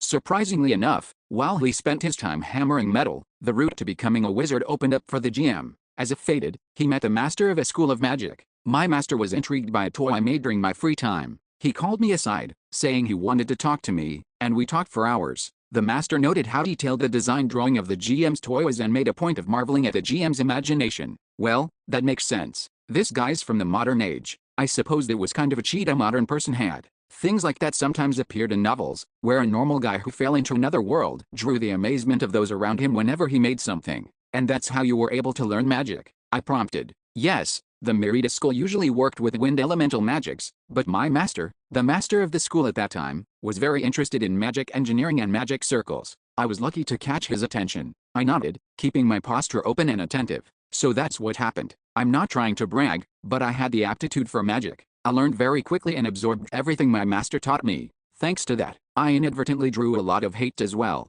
The GM's growth speed in the Magic Tower was unprecedentedly explosive. I mean, in the long history of the Magic Tower, there's never been anyone else who joined when they were 20 and ranked up to 6 in just 1 year. Huh? So he really did get rank 6 in just 1 year? No, wait, then what did he mean by a half-wizard who couldn't even use magic properly back then? Surprisingly, I was able to get the answer right after. However, I was still just a half-wizard. Did you know? There are so many areas of wizardry that, even if you don't learn a single attack spell, you can become a high-ranking wizard. The GM belonged to that category. After showing outstanding talent in magic engineering and magic circles, the GM became a rank 6 wizard without ever learning how to use a fireball spell properly. The wizards who knew about it always provoked me. I needed to move in secret, careful not to get caught. Ow, those days at the Magic Tower were brutal. However, even so, my master didn't believe that learning other magic would be productive for me. My talent was in magic engineering, and he said I didn't have time to waste on other things. At my repeated requests, I was able to learn 1 or 2 other spells, but my focus was always on studying magic engineering. It was really difficult back then.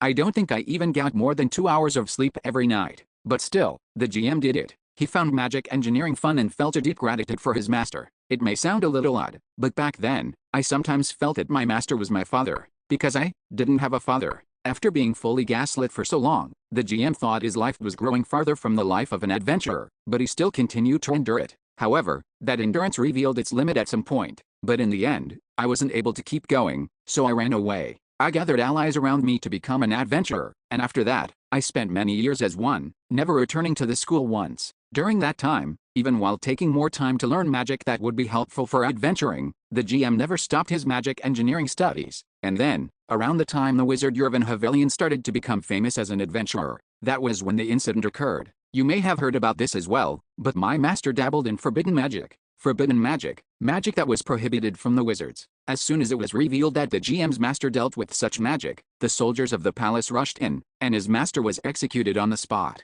All the wizards of the school spent the next few months living their lives like they were imprisoned, being investigated constantly. Among them, I, who had spent the longest time researching with my master, was the one who received the most scrutiny. After being confined to an interrogation room and telling the truth every day, the GM ended up learning by chance what exactly that forbidden magic his master had worked on was. It was shocking. I couldn't believe it. What was it? My master was researching magic related to soul grafting. It was magic research that aimed to put the soul of a person into an object to turn it into a magic tool, something to do with how if a consciousness that had been removed from biological constraints could be taught for eternity, it could lead to unprecedented progress. Isn't this like AI deep learning? Amazing. The most important thing about this plan was talent. My master believed that the grafted soul's learning speed would depend on how bright it was, and he had named a few candidates as well. Only then did I realize why the GM wanted to tell this story. Among the names on the planning document the interrogator showed me, my name was written at the very top. It was as if he had ranked us, and the numbers behind my name were the highest as well. The betrayal of the master whom he treated like his father. After that, well, the entire school disappeared with that, and in the end, I somehow ended up constructing a school of my own. As the school continued to grow, I became busier, and I entered the labyrinth less and less. I could guess as to what happened after that. He managed the community while growing his school, and he probably communicated politically with the palace on classified matters, or with the goal of one day leaving this damned world. So, how was it? My story, that is. The GM let out a sigh of relief, and I thought for a moment before giving a short reply. It definitely wasn't that interesting of a story, Is that so? It was an obviously awkward laugh. However, if I empathized with him and was sad together with him, the mood would have just gotten weirder, and I didn't believe that would be beneficial for him. But didn't it work out great? Pardon. Rather than the guy who betrayed you living a good life, he died a pitiful death. The GM was speechless for a moment, then burst into laughter. Ha, that's true. Yes, you could look at it like that. After laughing out loud for a while, his expression suddenly turned bitter as he mumbled, "It would have been amazing if I could think so simplistically like that. Genuinely. Well, your heart was something you couldn't really control." After waking up early in the morning the day after we had our frank talk, we quickly headed to the cave that led into the underground passage. Around the time the sun was setting, we arrived at our destination. However, the problem was, it's not so bad, taking time for things like this once in a while. It felt like I returned to the times when I was an adventurer. Wait, did I say something wrong? You know, you should only say that when we return to the city. It made me nervous that something was going to happen now that he said that.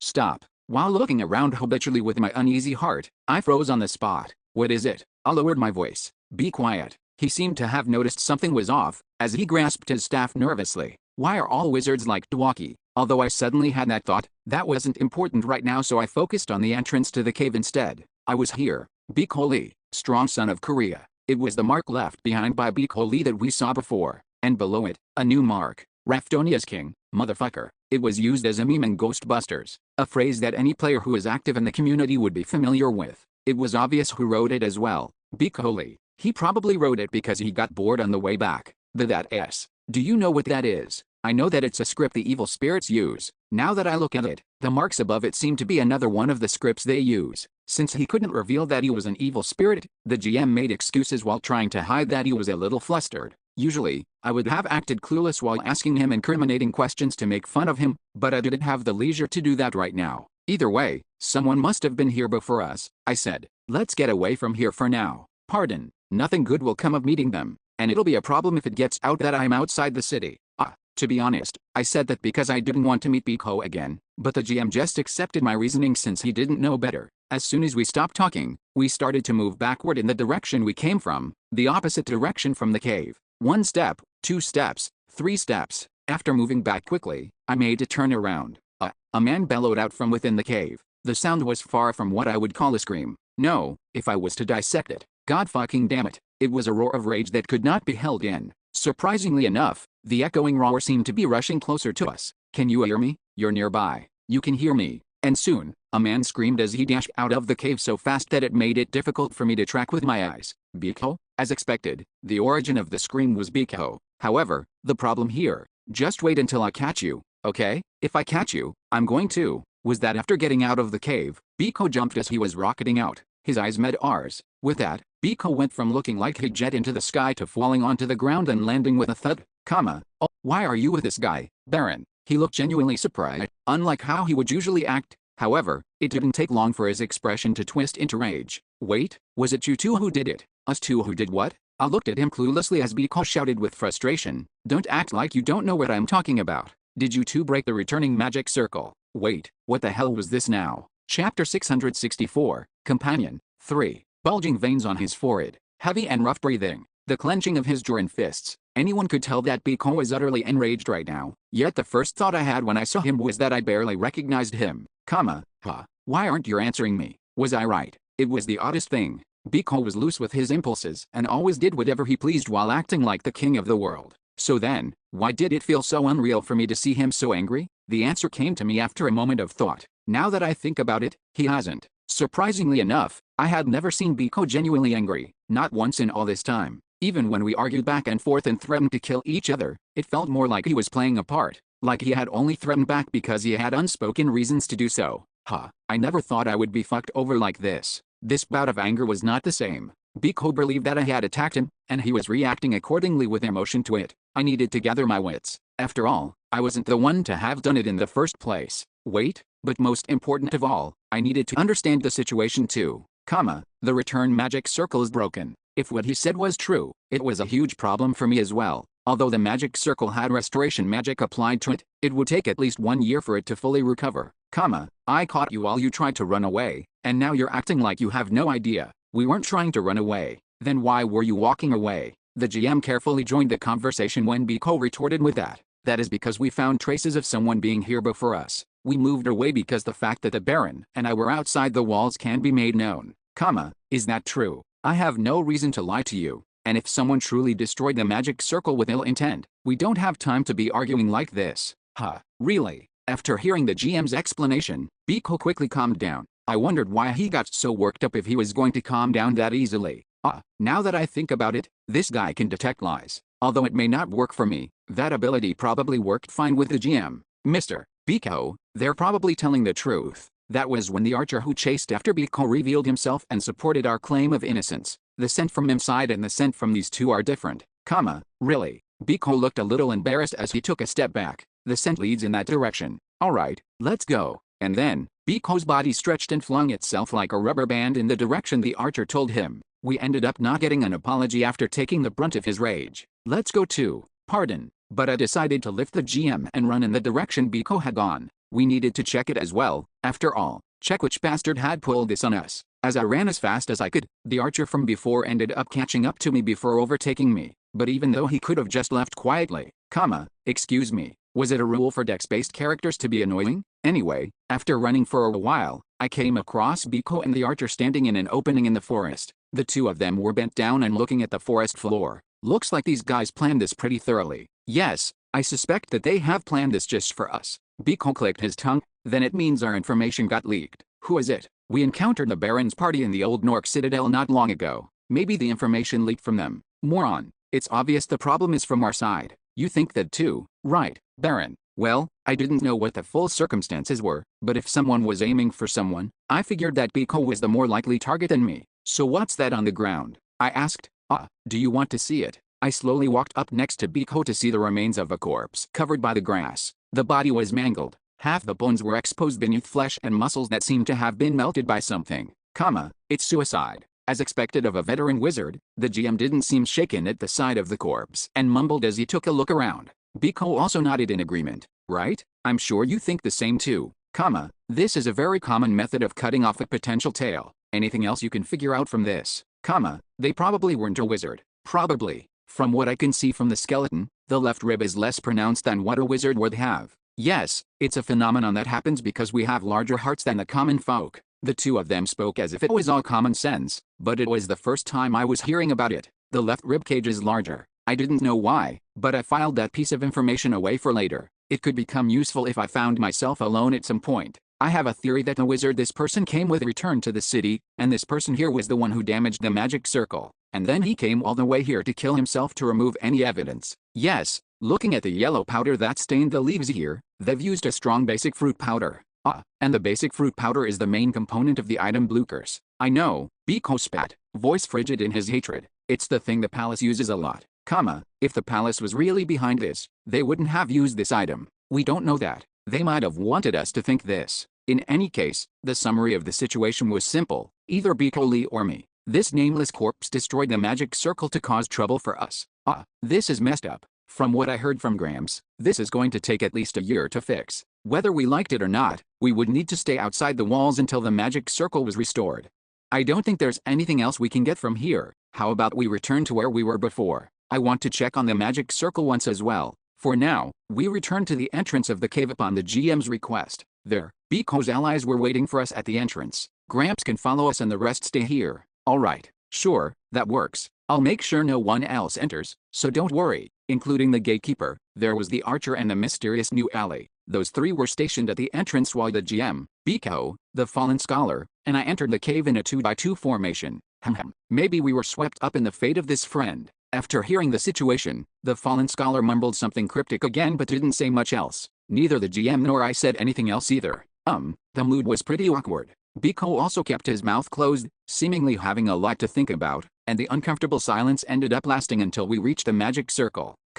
They've done a thorough job with this. There were craters and black burn marks, as if a dynamite had been activated here. Gramps said we'll just have to sit here and wait, but what do you think? I am of a similar opinion, although there is a way to accelerate the regeneration process. What? There is a way? Tell me. In our current situation, it's closer to impossible. Oh, I'll make that decision, so just tell me. Biko spoke with an oppressive tone and glared with furrowed brows, but the GM quickly began to tell him everything he needed. After quietly listening to him, I understood why he said it was closer to impossible. Elder Lich's Force Collar, Soul Wonder's Mana Collar, Ghoul Lord's Lifestone, and so on. All the materials he needed were drops that could only be obtained in the labyrinth. And naturally, even if people walked around with mana stones, there wasn't anyone who would have those drops on the person around here. Huh, why are they all cracked mats? I have materials that sell easily like ogre tendons, that is why I told you. Realistically, it's impossible.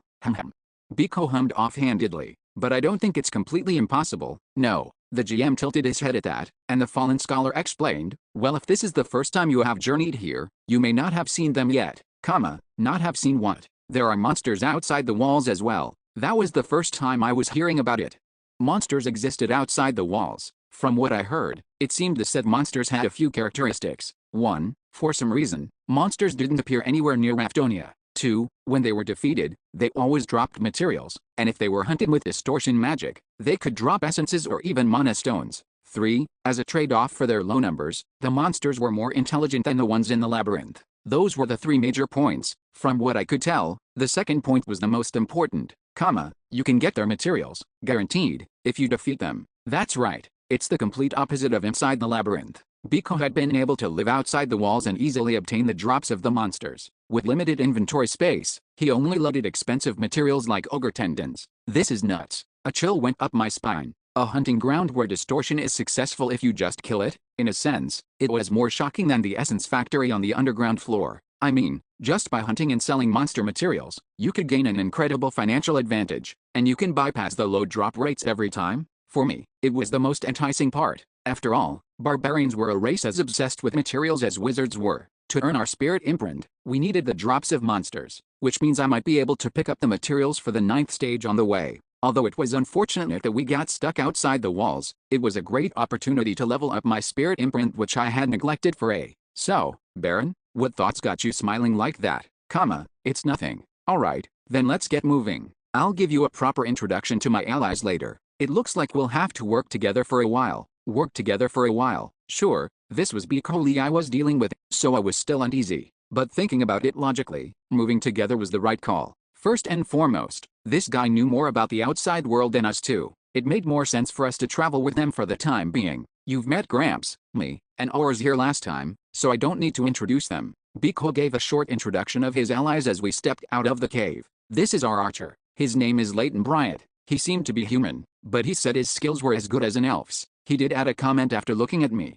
But I guess he's not as good as the elf archer on your team. Yet, how could you beat the one who could command the elemental ruler and the one I had fed the fluorescence to? It's good to meet you. I have heard about you a lot from Ms. Karlstein. Yet, good to meet you. I just ignored Bryant's shy handshake and went on to the next person. I had heard about this archer from Ms. Shah as well, and I wasn't that interested. The same couldn't be said for that mysterious new ally. And this is the healer of our team. I'll introduce myself. The new person whose face was hidden behind a robe cut Biko off and stepped forward. She didn't seem to want to show her face still and continued to cover her head with a hood. I did wonder, but she is a woman. I noticed she was pretty short. I am Jaina. And, that's it. I guess that was fine, but that tone of hers reminded me of Raven. Well, was this just how short people acted? As I smirked, Team Biko's tank, Lekors, laughed loudly as he approached me. Bahoha. I don't know how long it will be, but let's work well together, Baron. I might be able to stay friendly with this guy for the time being. Chapter 665, Companion. 4. Our uneasy companionship began outside the walls. Nevertheless, it brought with it distinct benefits. After all, before we even began our travels, a piece of golden information had just been given to me. Where this place is.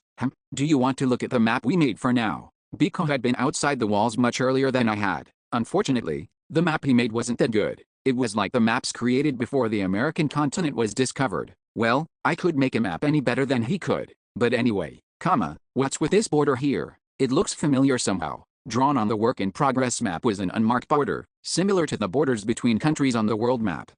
That's to note the area that lines up with the Dark Continent on the 7th floor. So that was why it seemed familiar. It was the shape of the Dark Continent. It's interesting, right? Biko asked, eyeing my expression. Usually, you can't go over this line in the labyrinth because it's the shore, but here, it just leads to more land. The map was so eye-opening that I couldn't even retort. Clown had said the outside world looked like the Dark Continent, but that seemed to only be a portion of the whole truth. The dark continent was situated in the southeastern area of this continent, while the north and west were still shrouded in mystery. What's this round thing you marked here? Oh, that? It's an island. An island. You know that island on the 6th floor? That island where there's that weird headstone at the center of it. Are you talking about Starnell's Island? Oh, yep, that one. This area looks very similar to that island. The monsters that appear match up too. I see. Something was bugging me. Writing it off as just a strange coincidence didn't sit right with me. An island that should be in the middle of the ocean was landlocked here. Was this related to the truth of the world that I hadn't yet figured out? I didn't know, but my knowledge grew regardless. Then we should be east of the Great Forest. Biko annoyingly added. To be precise, we're southeast of the Great Forest, but I just let it flow into one ear and out the other. So, where are we trying to go now? Here, he said, pointing somewhere on the map. It was a mystery area outside the Dark Continent. Most of the materials that were mentioned should be found here. How long will it take? About half a year if we walk.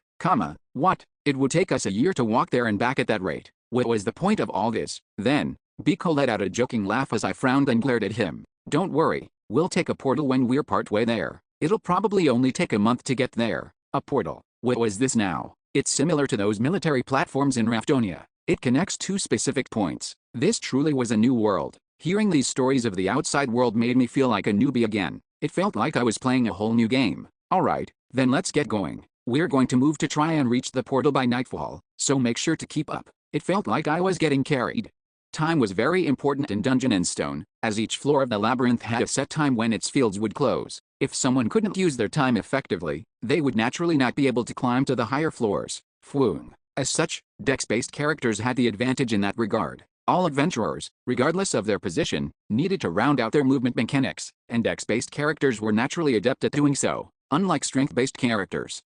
It's just me. Boom, boom. As I continued to stomp through the forest, I kept getting moments of self-reflection. This was because I hadn't been able to figure out my own movement. Well, thanks to my high endurance and energy stats, I didn't get exhausted easily, but still, boom, boom, my movement speed was still lacking compared to other classes. Vwoon. Nay. Our wizard, the GM, was able to use float magic combined with many other spells to fly quickly, and the healer named Jeno was able to summon a mount to travel without hassle. It's embarrassing for some reason. I was just barely keeping up at the back, and I got the feeling that they were traveling a bit slower than their max travel speed on purpose just to match me. I was receiving tacit consideration. Ha. This is amazing. It's been a long time since I've seen someone slower than me. Damn it. Why was this tank perfect at his movement already? He could have used that time to get hardier. Tisk. Though I clicked my tongue internally, I glanced at the woman sitting comfortably on top of her mount in front of me, a contract monster. So she was a priest of Karu. Although I could figure out her class from her mount, it didn't mean much. She probably showed it to me this way because she herself realized it would be difficult to hide her class forever. Looks like we still got here before sunrise. Only after crossing through the deep night were we able to reach our destination, and only then did we have some rest. We'll rest here for today. We have less time to recover our mana than expected. We don't have to alter our schedule. We have Sir Hovelian with us now. Oh, that's good to hear. Sir Hovelian, could you come here for a moment? I think it may be safer for us to align our mana waves. Pardon? Yes. While everyone was taking alone time to rest, the GM was called over by the fallen scholar, and they synced up in a way that I found hard to understand. Can we talk for a moment? Biko approached me silently, and then led me away to a quiet place. Isn't this fate? I never thought I would be able to walk around like this. Bro, you don't have to worry about any sound leaking out. After taking a look at my surroundings, I let out a sigh and glared at Biko. I had a lot of things I wanted to say to him, first and foremost to do with how he had told me the wrong way of going outside the walls, but I decided to hold back for now. But bro, I have something I've wanted to check for a while now. The GM doesn't know that you're a player, right? No, he doesn't know, so just let it be for now. Wow, I bet the face he'll make when he figures it out will be priceless. I was curious what expression he would make as well, but I couldn't really confirm it. Pass. I want to ask you something too, I said. Alright, hit me. At Biko's confirmation, I asked him point blank, the reason the Norkans came back to the city. You said that they did it so they could survive. Yeah, what exactly did you mean by that? That? I'm outside the walls just as you are, so be honest, alright? Is it related to the Grey World? Biko noticed my frustration and thought for a moment before nodding. The Grey World. That's a pretty poetic but perfect expression for it. I don't care about what you think, so just answer me. Honestly, that's pretty unrelated to this, and it's not that big of a danger either, it's not that dangerous. In any case, ignoring that, there's another reason the Nork group risked their lives by going back into the city. At that, Biko paused for a moment before looking directly at me. Just what was he going to say that he was taking so long? There's a monster. A really scary monster. Emphasis or not, I couldn't really follow. I shot him a look to explain himself, but Biko only shrugged. I don't think it has a set habitat. No matter where you go, it appears in the end. And every time it appears, thousands of people die without being able to do anything. But, that's the only thing we've found out. The more people there are and the longer they've stayed outside the walls, the higher the chance that a monster appears. I sensed that something was off immediately. It was an annoying feeling where it felt like I was just on the boundary of knowing what it was. While I was struggling to figure out why, Biko struggled to ask me, but bro, isn't this kinda similar? The fact that it appears after a few conditions are fulfilled. It's similar to Lord of the Floor. Yeah, that was the reason. Then are we in danger as well? Well, it is a possibility. But what can we do? Our path back home is blocked. We only have a few people here, and it hasn't been long since we left the city. We'll just have to trust that. I sighed. Even so, my uneasiness refused to go away. Leaving things up to chance was what I hated the most. 0 and 1 were completely different numbers. After all, as long as the probability wasn't down to 0, it lost any meaning to me. It would happen if it was bound to happen anyway. Maybe I would have felt calmer if I didn't hear it in the first place. Despite the thought, I still believed that knowing about it was better than being ignorant of it. After that, I asked incessantly about the monster, and I ended up hearing something that I could have never expected. Honestly, it's not that strong or impressive, but it doesn't take any damage. Nothing. It's like it sounds. Doesn't matter if you use mana, or skills, none of them work. For a moment, all I could think was that he was talking nonsense. Forget hard to defeat, this was a monster that was just plain impossible to damage. That's why it's called the Death God. From the description, the nickname fit pretty well, especially the part where mortals couldn't oppose it. So, how is that? Did you get spooked? Who knows? How could I say it? There was definitely fear, no doubt, but my curiosity began to bubble up in kind. It was an instinct I couldn't help but have as a gamer. There definitely should be a way to counter it. I mean, it only made sense. It didn't matter that a monster with said mechanic existed and was impossible to defeat because of it. If we just kept trying and thinking about it, we would definitely figure out a way. Too bad we couldn't just brute for it since we were in reality. Even so, it was only natural that those thoughts led to the next. Will it drop something if we defeat it? I mumbled that without realizing it. Biko tilted his head a little before his jaw dropped. Wow, you're pretty nuts yourself, big bro. What was this guy talking about? Where else was a more sane and healthy barbarian like me? Whatever. So what about the other thing? What do you mean? I changed the topic and asked a new question. You said there would be an event a year from then. Oh, that? We might not be able to return home before then, so can't you just tell me? No, we might be able to return before then. Biko was quick to cut off my additional question. However, I was able to realize something from his response. So this was why he was so mad. When the magic circle was destroyed, Biko was infuriated and tried to quickly find a way to return to the city. It was probably related to this event.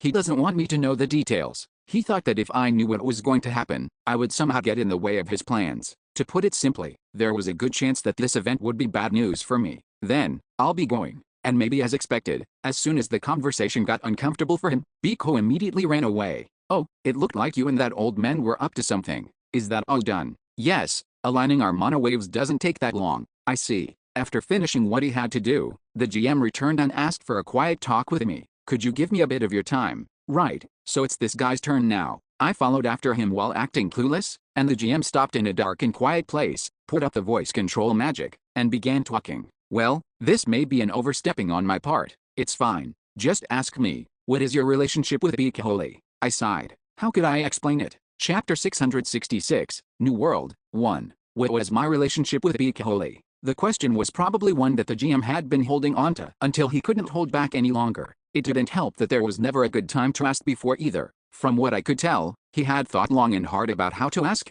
It's just, I'm not trying to pry. I'm just curious. I saw you two walk away to talk privately. So, it's honestly very interesting how that man refers to you by your title and speaks to you with respect. It was likely the crux of the issue for him, truth be told. Why was that easygoing and boastful Biko treating me, and just me, with respect? He was probably going nuts trying to figure it out. And this guy knows how Biko and I first met too. The thought of my first meeting with Biko still sent shivers up my spine. The GM had disguised himself as Hanza and tried to approach me when he and Biko clashed, and I ended up stumbling upon the scene and getting swept up in it. I wondered how unhinged he actually was. For the simple reason of pure curiosity, Biko had grabbed and openly interrogated me, asking me if I was a player in front of all those palatial knights. It's already been a few years since then. Struck by how fast time flowed past, I said, really? We're not on particularly good terms. When I first met him, we were enemies.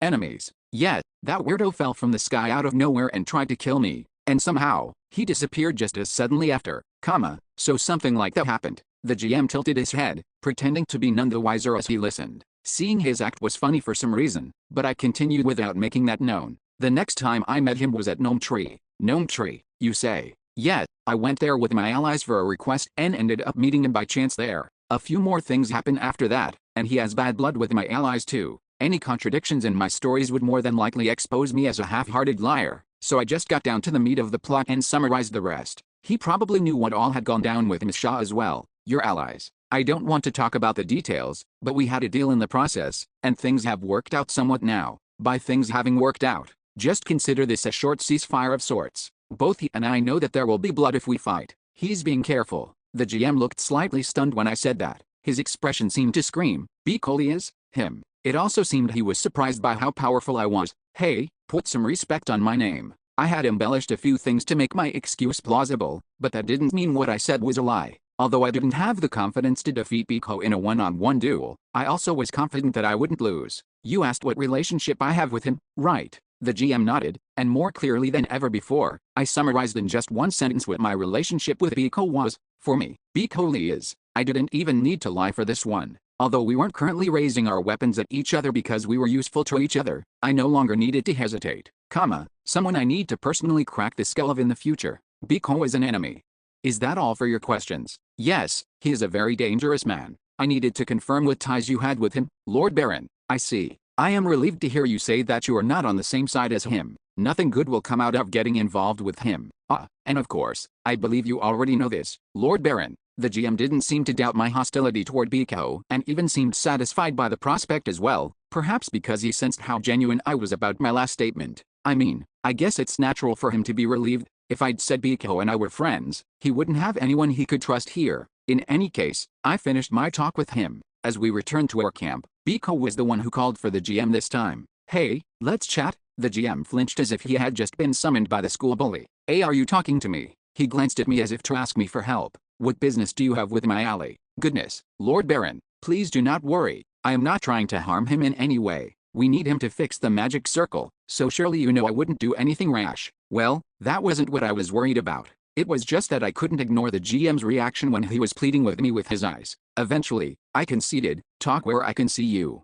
Well, sure, hey, you're good with that, right? The GM was taken away like a lamb to slaughter before the two of them started to discuss something. I should learn some lip reading when I get the time. Since the sound of their conversation was being contained, I couldn't overhear what they were talking about. However, judging by their expressions, Biko was frustrated as he spoke, and the GM seemed to be trying to explain himself while giving an awkward smile. Now that I think about it, these two didn't part ways on good terms either. The GM had exiled Biko from the community, which Biko held against him, for starters. What I didn't know was if these two met up after that or not. Looks like they ended more quickly than expected. Surprisingly enough, their talk ended quite quickly and the GM returned, looking exhausted. What did you talk about? I asked, curious. We had a bad encounter before, and I was just explaining myself a little. Tisk. So he couldn't tell me. I should ask Biko later or something. Then let's sleep already, I ordered. It'll be morning soon, so get some sleep in while it's still dark. Yes, then have a good rest as well, Lord Baron. Nothing else happened as everyone got a moment of shut-eye. When the next day came, we immediately began preparing to activate the so-called portal Biko had mentioned, a dimensional headstone. I asked, it looks pretty similar, right? Are these things hidden all over the continent? Who knows? I don't know if there are more or not. And this one was found out by that mysterious Gramps. Other than this one and the one connected to this one, I haven't seen any others. By mysterious Gramps, he probably meant Oral Gavis, but the only thing they have in common is their appearances. It's still different from the dimensional headstone you'd see in the labyrinth. It doesn't open just by touching it, you need to put mana into it. So that was why they talked about aligning mana waves or whatever. To be successful whenever wizards needed to distribute a load for mana, they would have had to have worked together often or made preparations beforehand. Then let's begin. Yes, with that, after approaching the dimensional headstone, the fallen scholar and the GM both put their hands on the headstone before closing their eyes. Vwoom. Mana came together so densely that I could see their multicolored flashes with my naked eyes. Swoosh. The flowing mana condensed further and further before taking up the form of the portal that I had grown to expect. I'll go in first, so follow after me. The portal will only be maintained for 5 minutes. As soon as the portal opened, Biko jumped in first, and his allies naturally followed after him. Oh, what are you doing? Why aren't you going in? Yes, I'll go in first, just in case. I let the GM jump into the portal first before quickly following after him. Flash. I felt a floating sensation similar to what I would feel taking the portal inside the labyrinth before my vision cleared. I took a quick look around to take in our surroundings, only to immediately end up struck senseless. There were man-made structures I didn't recognize in the form of spires. The dirt ground was flattened and smooth to make it easier for people to walk on it. Houses built from logs lined the sides like a chessboard, and I could even see a half-collapsed wooden fence in the distance. A village. Ah, did I not tell you? This is the place where those Norkans settled. It was the land claimed by Nork.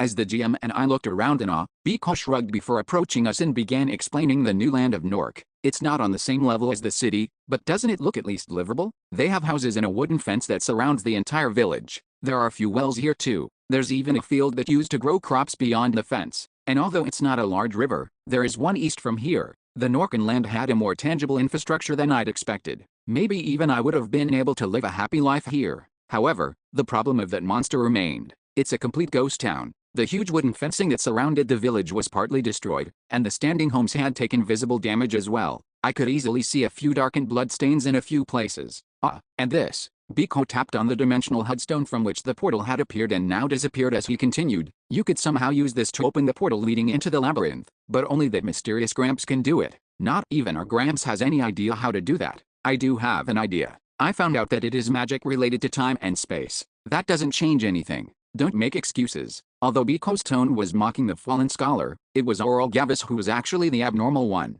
The fact that he opened a portal that led directly to the 7th floor, and the fact that he teleported tens of thousands of people at once. It always felt as if Gramps were playing with the rules of the world by himself. But if they built this nice village for themselves, why did they enter the labyrinth so much? I mean, they need to eat and live as well, right? From what I could tell, they couldn't even pack their food properly when they were running away and had to eat monster meat until they came here. Didn't you say they had a field? Nah, that was made way later. And even if you call it a field, it's closer to an experiment. The crops didn't grow well, and it wasn't enough to feed that many people. So they did it because they needed the mana stones. Well, probably. But I heard that there was another reason as well, I hinted. Biko just shrugged indifferently. Well, there are monsters here as well, right? This place only works if they keep fighting for essences. And they were probably scared that the palace would find them in the future. That did make sense. The Norkan land was situated in the same area as the Grey Field on the Dark Continent on the 7th floor. The monsters they encountered here were probably pretty strong. Though, it was all pointless after that monster appeared. After it came back multiple times and turned the village to rumble, even that stubborn Castellan changed his mind and told everyone that they would return inside the walls. I see. In any case, let's end our Q&A session there. Let's go. After introducing the village to us, Biko took us outside of the village. The GM mumbled to himself, "It's quite different from the Grey Fields I know." I took in the side of a wide open field, filled with the green grass that came up all the way to my hips. Oh, the labyrinth definitely feels more like the world has ended, right? Still, the monsters that appear here are similar. The terrain is the same as well. Is that so? The GM seemed surprised that Biko had responded so kindly when he had only been talking to himself. Mr. Biko, there is a monster up ahead. As soon as we left the village, the archer Leighton Bryant detected something and informed us. Rower, a monster that had been crouching within the grass stood and let out a howl. It's a Barbarian. Rank 3. It's a beast-type monster. It doesn't have any attributes it's weak to, and it has a very high physical resistance. If possible, using magic will be the most effective for us, the GM said like he was reading from an encyclopedia. I had a hunch what he would have been like back in his adventurer days. It's convenient, but it would have been tiring to walk around with him. In any case, to add to the GM's explanation, Barbarian was a rare monster that appeared sometimes on the Grey Field. Lucky, it dropped one of the materials for Stage 8 of the Immortality Imprint. Chapter 667, New World.To. More than a dozen materials were needed for the Immortality Imprint. Most were easily obtainable in the markets, but 3 core materials were rare as they were the drops of rank 3 monsters. All 3 have high essence values. Not many people hunt them while using distortion magic. It meant that if I wanted to get the drops, I would personally need to take a wizard and hunt the monsters while putting distortion on it. However, I wasn't even able to attempt it. More than half of the 7th floor had been taken over by Nork for years now, so I hadn't been able to make a proper sweep of the area. Bahoha, we finally have an opponent I can show off against. As soon as the rank 3 monster appeared, the tank of Team Biko, Lekors, charged forward with a loud battle cry. Yura! His bones and muscles quickly became enlarged, just like when I used giantization. Like Ors has cast Blood of Giants. It was the transformation active skill of the deep sea giant. The fact that it enlarged the user's body made it very similar to giantization. However, if the main point of giantization was to increase one's threat level, Blood of Giants focused more on just giving a ton of physical stats. And since it was a rank 3 essence, the stat increase it provided was greater as well. It has a fatal flaw, though. Due to the increased body size, the tank couldn't use equipment properly. It was a weakness that giantization had as well, of course. Unlike giantization, however, the effect of union from the immortality imprinted and applied to Blood of Giants. So this is why. The reason the man that seemed to take on the role of the protector of the team always walked around shirtless. Looking him over, I could see that his build was quite similar to mine, and I found a few familiar things as well. Although his body had grown quite a bit, the tights he wore as both his underwear and his pants came down to his thighs and looked fine. Stretchy magic underwear. I had worn a pair myself back in the day. Before I got union, my underwear would rip every time I used giantization, and after getting acid fluid, it would just end up melting. And he grabs his equipment out of his subspace after transforming. Now gigantic, Ors put his hand into the air and took out an extra-large shield and extra-large mace. I couldn't help but nod as he did. Yet, the shield and mace combo holds true. For us muscleheads, these blunt weapons were much more effective than the bladed ones. Bahoha. Perhaps intending to pull the aggro onto him, Ors ran forward before slamming his mace into the monster's head. Crunch! A meaty sound accompanied the swishing of his mace. Through that, I could tell that he was strong enough to kill a rank 5 monster in just one attack. However, his opponent was a true rank 3 monster. Uriah. Rather than be a critical strike, the monster only got angrier and howled fiercely. Well, it was to be expected. Since Ors couldn't wear armor, the stats he focused on for his essences needed to be physical and mana resistance so that he could act as the tank of the group. In any case, with the amount of damage he's dealing, I could consider him a pure tank. So then, how good of a tank is he? I would soon figure that out. Batarian has cast Rip and Tear. The monster's teethed palm opened to a monstrous level before slamming down onto Ors's shoulder. Bahoha. Little monster. This much isn't even enough to tickle me. He let out a hearty laugh, as if he didn't take any damage before raising the Batarian over his head and slamming it back onto the ground in what looked like a wrestling move. Slam. Still, that was a rank 3 monster. Ors was strong enough to lift that monster over his head, while also being sturdy enough to only take a scratch when that monster bit it at its full strength. He's better than I expected. Though I was amazed, a part of me expected it. I mean, wasn't that much from him required to be able to go around with a Biko? Shine. The small scratch on his shoulder was healed by the healer Janna until it was completely gone. Belbevrumjeans has cast the rank 3 attack magic Lunar Gale. Crescent-shaped magic was fired forward and cut one of the arms of the monster. Leighton Bryant has cast Arrow of Sealing. A translucent arrow that was fired at some point pierced itself into the body of the monster before letting out a light. BZZT. BZZT. The chains of light that then flowed out wound themselves around the monster's body and tied it down. All abilities of the Batarian will be temporarily sealed. Whoa, he ate that essence. Even though that was an essence that was known to be difficult, even among the rank 2 essences? This is nuts. Most adventures considered rank 3 monsters to be raid monsters. However, the team here was able to fight a rank 3 monster that easily. These guys really were the most skilled among. Lord Baron, what do you think about finishing the monster off? As I was observing their battle as if to grade them, Biko called for me with a sly undertone in his voice. To put it simply, he was asking me to contribute rather than just sit back and watch. Well, just like how I had a lot of things I was curious about, Biko probably had a few things he was curious about me as well. Sure, however, even while knowing his motive, I still accepted his request. Since we were working together for the time being, I wouldn't be able to hide my abilities forever. And if I want a fair share of the loot, I'll need to make a point of contributing. You have cast Transcendence. The skill used will be strengthened. Move. Sure. After chaining Transcendence and Giantization together, I stepped in front of Ors, who seemed caught off guard at having to look up at someone. I was probably about a meter taller than him at this point. That's not important right now. Unlike that ordinary mace, which was just absurdly big, I took out No. 87 Crawl's Demon Grinder, which had become even larger due to the effect of union. You have cast Swing. I raised it above my shoulders and used the move that was now practically my signature skill. It didn't have a fancy light show or special effects, but it was still very effective. I mean, wasn't it odd? Whoosh. No matter if I was a tank, no matter if this was a rank 3 monster, boom. With this many overpowered items against a target who had its abilities sealed with a skill, I would. KRRK. Wither. Why didn't it die in one hit? Though a bit embarrassed, I used Swing a few more times to land more hits, and only then did the drooling monster stop moving. Oh. After that short and explosive scene of violence concluded, an inscrutable exclamation was heard from behind me.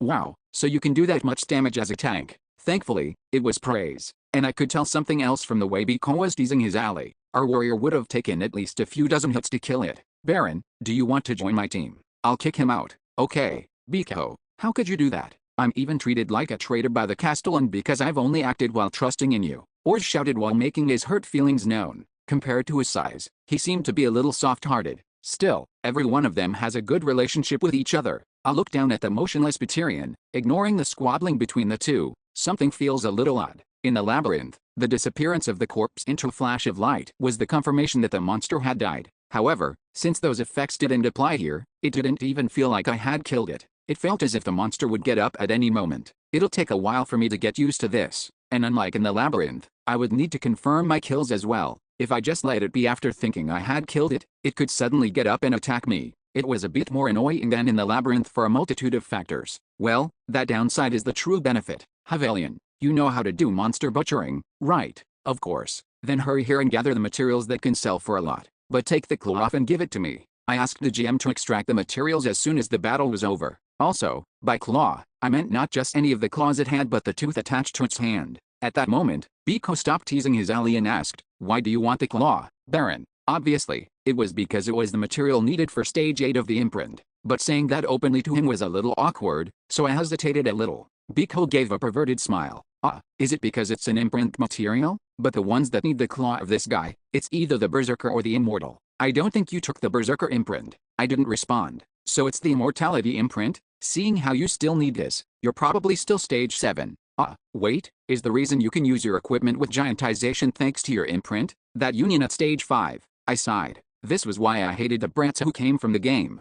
Unfortunately for me, Biko's interference didn't end there. Wow, so that's what you did. Interesting. I know most of the essences you have as well. Should I go look for a barbarian in the future and try to grow him in the same way you did, Biko? Well, I can hear everything from over here.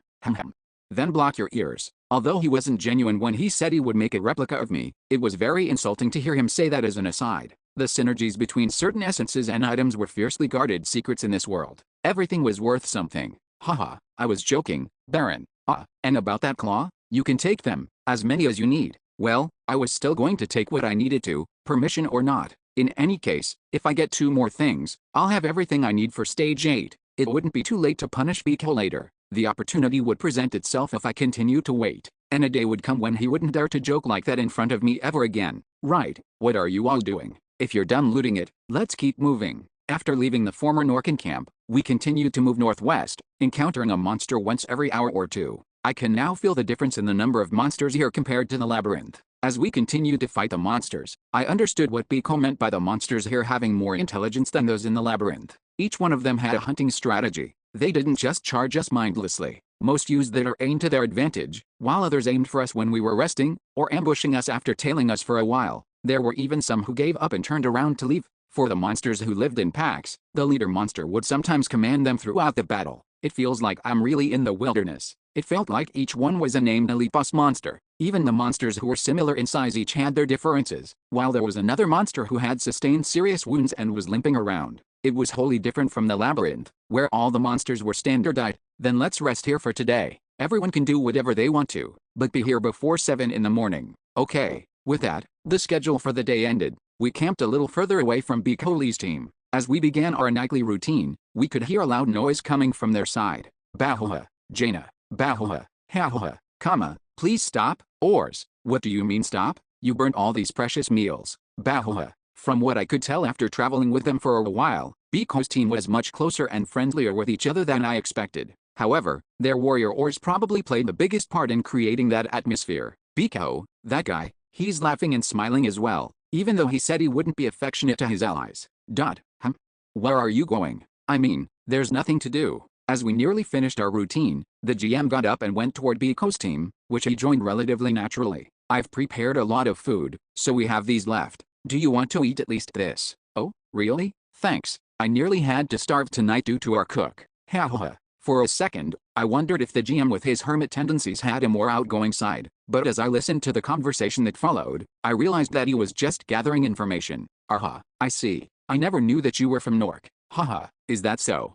But I do think I remember hearing about you. I at least know that there was a fearsome warrior who guarded the gate of Nork. Bahoha. It's not that grand. Even while maintaining the mood, the GM diligently picked up every piece of information given to him. However, that didn't last long. I have something I'm curious about. Could I ask you something? You can ask me anything. Why is this team a 5-man group, not 6? As soon as that question was asked, the mood suddenly went cold as silence filled the air. What the? Was it a question that warranted that response? I had no idea why they reacted like that, so I paid closer attention to what they were saying. Even Biko's teammate like Ors seemed to not understand the situation.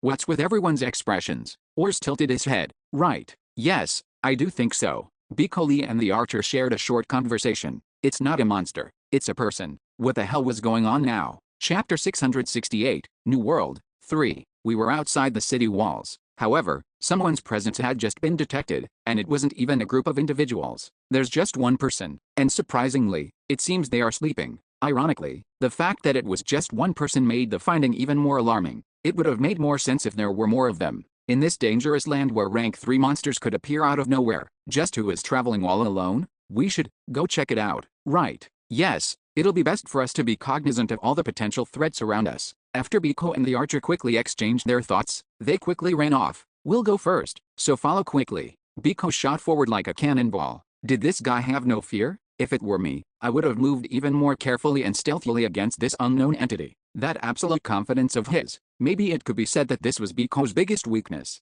Biko, Ors, let's move as well. That man probably won't be in danger, but we can't be certain. The ones left behind quickly followed after Biko. Who are you? Why are you doing this? I'll let go. A short while later, the desperate cries of a man rang out. Specifically, from below the ground. Looks like it's below here, came Biko's voice from below us. We looked down a large crack in the earth that seemed to have been formed from an earthquake. Are you all here? I'll come up, so wait there. You guys can't come here anyway, it's too narrow. We waited a few moments until Biko showed his face from below the cliff. Due to the angle, we couldn't see from up top, but there seemed to be a hidden area down there. Yura. After jumping high into the air, Biko let out an odd sound before landing next to us. Raising his right hand as if having caught his prey, we could see what seemed to be an unfamiliar middle-aged man struggling in his grasp. He looked very dirty, as if he hadn't showered in at least a few months. What? Who are you? I'll let go of. After struggling even harder after seeing us, the middle-aged man suddenly stopped as his eyes went wide when he looked at a certain person. Sir Ors? You're the gatekeeper Ors, right? Sir Ors. You are. What the? Did he know this guy? Who are you? It's me, the captain of the 3rd Security Force of Nork, Red-Eye. Red-Eye? I don't remember a nickname like that. As Ors tilted his head, Biko loosened his grip on the man's neck and furrowed his brow. Did you just try to act friendly with him without actually knowing him? That's not it. You know me, Red-Eye. Red-Eye Dallin. He rushed out, tacking on his real name. Recognition sparked in the archer's eyes. Dallin? Isn't Dallin the name of the old man who runs the Marin pub? Are you the heir of that place? Yes, that's right. That's me. Now that I think about it, someone like that did exist. Bahoha, good to see you. Only then did it seem like the two recognized each other. Biko seemed to lose interest in that, simply tossing the man onto the ground like he was luggage. However, that didn't mean he lost interest completely. Did you say you are Dallin? Why yes, that's right. Then tell me, what were you doing here alone? I'll kill you if you lie, so keep that in mind. That oppressive behavior was one of the most frightening parts about Biko. He ignored anything reasonable and always tried to pry the answers out using force, and he also had a knack for detecting lies on top of all that. I thought I was going to lose it back then myself. Memories of the past began to race through my mind as I looked at the man darting his eyes and curling in on himself, not knowing what to do. Well, the past was just that, the past. I told you to tell me. What bullshit were you cooking up, hiding here like that? Biko shouted at him again. The old man squeezed his eyes shut. I deserted the group. Deserted? Well, I felt like the plans to invade Draftonia were too absurd. It's obvious that if people like me joined the fight, we'd all die meaningless deaths. So when everyone else returned, you ran out here and hid. It's not just me. There were a ton more people who thought the same as I did at first. Then why are you the only one here? Well, we got separated due to the monsters along the way. From what we heard from him, it seemed that there were over 100 people who had remained and had roamed around the outside world. They believed that if they worked together, they would be able to live happily, even here. Yet, though they went about their days while believing in that ideal, those promises meant nothing in the face of powerful monsters. I mean, it made sense. We were talking about the people who had abandoned the group for their own safety. There was no way they could work together properly when they fell into danger. So after we were separated, I looked for places I could hide in and moved carefully. And at some point, I ended up here, inside that rat cave in the chasm. Yes, how long were you living there? Well, I don't know the exact time, but I think it's been about 2 months. Wow, impressive. So where do you do your number 1 and number 2? Well, the truth is, I just crouch at the edge of the cliff. Stop, Jaina the healer shouted, scowling. Don't talk about disgusting things like that. Though he grumbled in response, Biko smirked and didn't continue further. So, who are you, sir? Perhaps taking it as an opening, the guy before us bravely asked a question back at Biko. Me? Why do you ask? Well, it's just, if you came from the city, I want to ask if you know, if the Castellan's plan worked or not. Was he regretting not following the group at the start? If we told him that we came from the city, he would probably ask us to take him back with us. Not that Biko would ever agree to such a request, of course. You don't need to know that. Shush, and shush he did. Huh. So what should we do with this guy? It's obvious he'll die soon enough if we just leave him be. The old man's expression changed to one of panic. It was understandable, really. It was quite frightening the way Biko talked about the lives of others like he was choosing what to eat for dinner. Wait, I have an offer. Hut, please take me back to the city when you return. If you do, I'll give you some useful information. It was an offer he created out of desperation. However, Biko didn't look that impressed. I'm not that curious. He genuinely sounded uninterested, but I could tell that he was acting. No, rather, he transitioned the conversation into negotiation as naturally as he was breathing. It was his habit to immediately take the initiative in situations like this. Well, you can still tell me. I'll think about how useful the information is after hearing it, Biko said, not giving the old man any wiggle room. However, we got to hear something completely unexpected come out of the man's mouth. The dimensional headstone. I know where another dimensional headstone is. Huh? The old man's story was very short and simple. After separating from the group, he wandered around the place looking for a safe area and just so happened to stumble across the headstone by chance while doing so. A different headstone that looks similar to the one in the Norcan settlement. It's true. Since Biko gave that reaction with the lie detector, we could be sure of the information's authenticity. It's hidden in a dangerous place that most people wouldn't even think about going to. If you don't take me, you'll never be able to find it. I mean, since the guy living in a hole at the bottom of a chasm was saying it, I couldn't even imagine where the headstone was. So where is it? Biko was so intrigued by this new headstone that he couldn't even keep up his nonchalant act anymore. The old man seemed to have noticed it as well, as he quickly tried to reach a deal. It's not difficult for me to tell you, but, alright, you want me to make you a promise, right? I promise you, if you don't make a fuss and follow around like we say, I'll take you to the city. The old man tried to discern if Biko was lying or not, but in the end, he just nodded in defeat. I will trust you. Alright, that's done. So tell me, where's it? The middle-aged man approached the edge of the cliff that his hidden hole was at. It's below here. Below here. Yes, I sighed. I did wonder why he was telling us so easily. He just wanted to quickly settle the deal because he knew that we would find it if we just took a look around the area.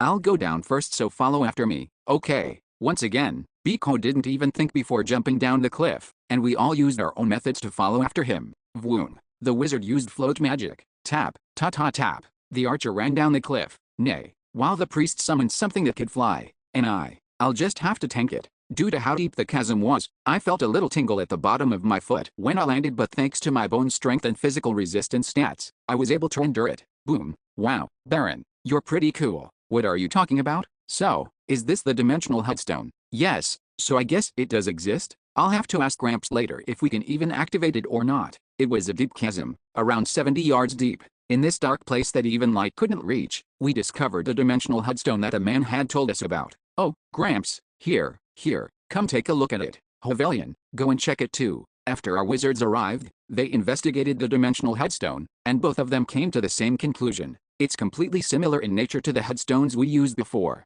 Just like then, if we put enough mana into it, there is a high likelihood that a portal will open. Whoa, really? It's amazing how we found this now even though we couldn't find any when we went looking for them back then, Biko said, slapping the man's shoulder in pride. I mean, if you're going to praise him, shouldn't you slam his back with your palm? Well, everyone had their own style. Then try putting your mana into it. Let's check if it works or not, and what will you do if it does work? Just try it. I'll think about it after seeing if it works or not. Why do you keep hesitating? The GM looked a little bitter at the response he got before approaching the dimensional headstone. I will begin. As he poured his mana into it with a Fallen Scholar, the same effect as before occurred. The condensed mana emitted light, and after it began to slowly take on shape, growing in size, the portal did open. So, Mr. Biko, what will you do now?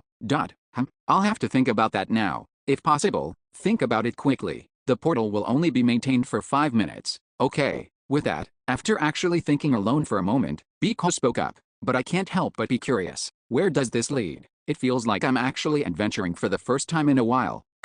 Do not forget our mission. We are here to obtain the materials needed to fix the magic circle. But who knows? We might be able to get there faster if we take this. No one responded. Well, if it doesn't work, we can just take the portal back here. No. What was going on inside this guy's head right now? Although I couldn't imagine how he came to that conclusion, I did agree on one thing. I'm curious as well. This was what true adventure felt like. Biko finished his contemplation right then. Alright, I'm done thinking about it. What will you do? Let's go through it at least once. It'll be more trouble to come here to try later. Are you fine with it, Baron? If I say I'm not, are you not going to do it? No, we'll just go over ourselves. You can wait here if you want. I'll go with you. Yet, this could be considered a hidden secret. I couldn't just let Biko have it for himself. Things progressed quickly after I made that decision. Hey, go in first. Hey, are you talking to me? Why? Is there a reason you can't? There might be something dangerous on the other. I'll go first. Should have done that from the start. Biko sent a middle-aged man through the portal first before everyone else entered through one by one. For note, I was the last one this time as well. Flash. My vision was dyed white. Then, my sight slowly returned to me. I took a look around as on habit. It looked to be an underground cave. There were no monsters near us. However, Mr. Biko, are we at the right place? I don't see that dimensional headstone anywhere. As soon as we came over, the portal disappeared, and the dimensional headstone that would have let us open the portal again was nowhere to be seen. 1, 2, 3, 4, 5. Also, we were missing a person. Where's that bastard? The man who had shown us the headstone in the first place was nowhere to be seen. Where did he go? Biko mumbled to himself in confusion. Wait, was there even enough time for him to run away? What the hell is up with that guy? Seeing that reaction from him, I gulped. Badump. Why did it feel like I had fallen into a trap? An unknown sense of uneasiness began to creep up on me. I quickly spoke to Ors, who seemed to have some connection to that man. Ors, why do you call? About that guy, the one named Dallin. Yes, if Dallin is his surname, what is his given name? It may have been quite an unexpected question from Ors's perspective. However, he took his time to seriously think over my question before answering me. Well, I don't really remember. Is that so? Unfortunately, it wasn't a helpful answer. Maybe it's more comforting that he doesn't know? I had that thought and went to shelve it in my mind. But then, Ors said something that I couldn't ignore. But, I'm pretty sure it's a very common name.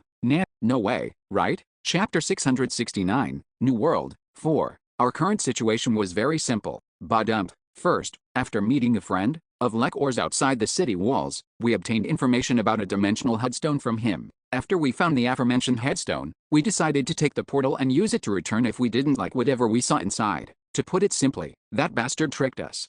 Ors's friend, Dallin, had disappeared as soon as he went through the portal, and where we were on the other side, the headstone we'd need to return was nowhere to be seen. We had no way out of here. Was his name Dallin? Was it Dallin? Not to mention, we didn't have much information on Dallin. We weren't even sure if that was his actual name. The one thing we did know was it was a supposedly very common name for Norkans. I couldn't help but clench my fist. There was no telling whether his true name was that, but if it was, it's an L. It would be my first time in a long while encountering another that. Badump. I needed to stay focused. Only then would we be able to overcome this danger. He probably hasn't been able to run far. Resolved, I lowered my voice and issued a command. Stop moving. Biko shot me a puzzled look as I stopped him from running after the one who had disappeared. However, no matter how overtly serious I appeared, it couldn't be helped. Badump. In my heart of hearts, I believed that we were in danger. Don't be so reckless. We need to figure out where we are first. It was my rule when playing Dungeon and Stone. The first time I entered an unfamiliar place, I needed to stay on guard against everything. Truthfully speaking, even with my heightened caution, those first tries almost always ended in failure. Hovelian, Bryant, go and check our surroundings for any monsters or traps. I first commanded GM and the archer to survey our surroundings both on foot and using magic. There's nothing. I can't detect anything either. Alright, in that case, I approached one of the cave walls and tapped it with my hand, earning a muffled thud in return. I don't think there's anything behind this wall. I then carefully lifted my foot from where it was stuck in the ground and took a step forward. Mud. The ground was covered with a layer of mud, as if we were at the site of a landslide after heavy rain. It didn't seem to do anything special like decreasing our movement speed. However, that wasn't the real problem here. We need to get out of here, quickly. Yep, if we take the path in front of us, we'll probably find something on the way. If things go badly, the entire cave could be submerged.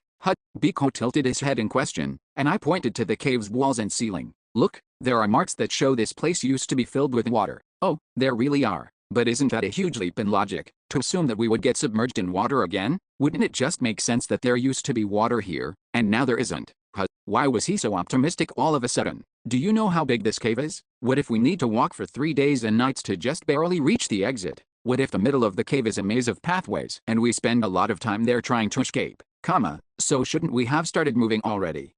True. But before that, let's set this right. Let's make a new formation. I decided. Formation. It's dangerous to move as two separate groups in a situation like this. And on a path like this, where two sides are blocked off, a solid formation will solve half our problems before they're problems at all. Although we had been moving together all this time, GM and I didn't quite mix with Biko's team. Even so, going forward, that had to change. Hovelian, Runejeans, Jaina. From now on, you three will move to the center where you will be the safest. Our core individuals would be stationed at the center. Lekors, follow us from the back. An enemy could appear from behind us. Haha, sure, leave it to me. The sub-tank would be stationed at the back. In a narrow, hallway-type area like this, the rear needed to be defended. I could handle the front by myself. Anyway, Biko, you'll follow right behind me, I ordered. And Bryant, you'll be right behind him. You can move further behind when we get into a battle, but you'll need to scout before that happens, so you'll stay at the front. Got it? Yes, I understand what you're asking. I took a deep breath.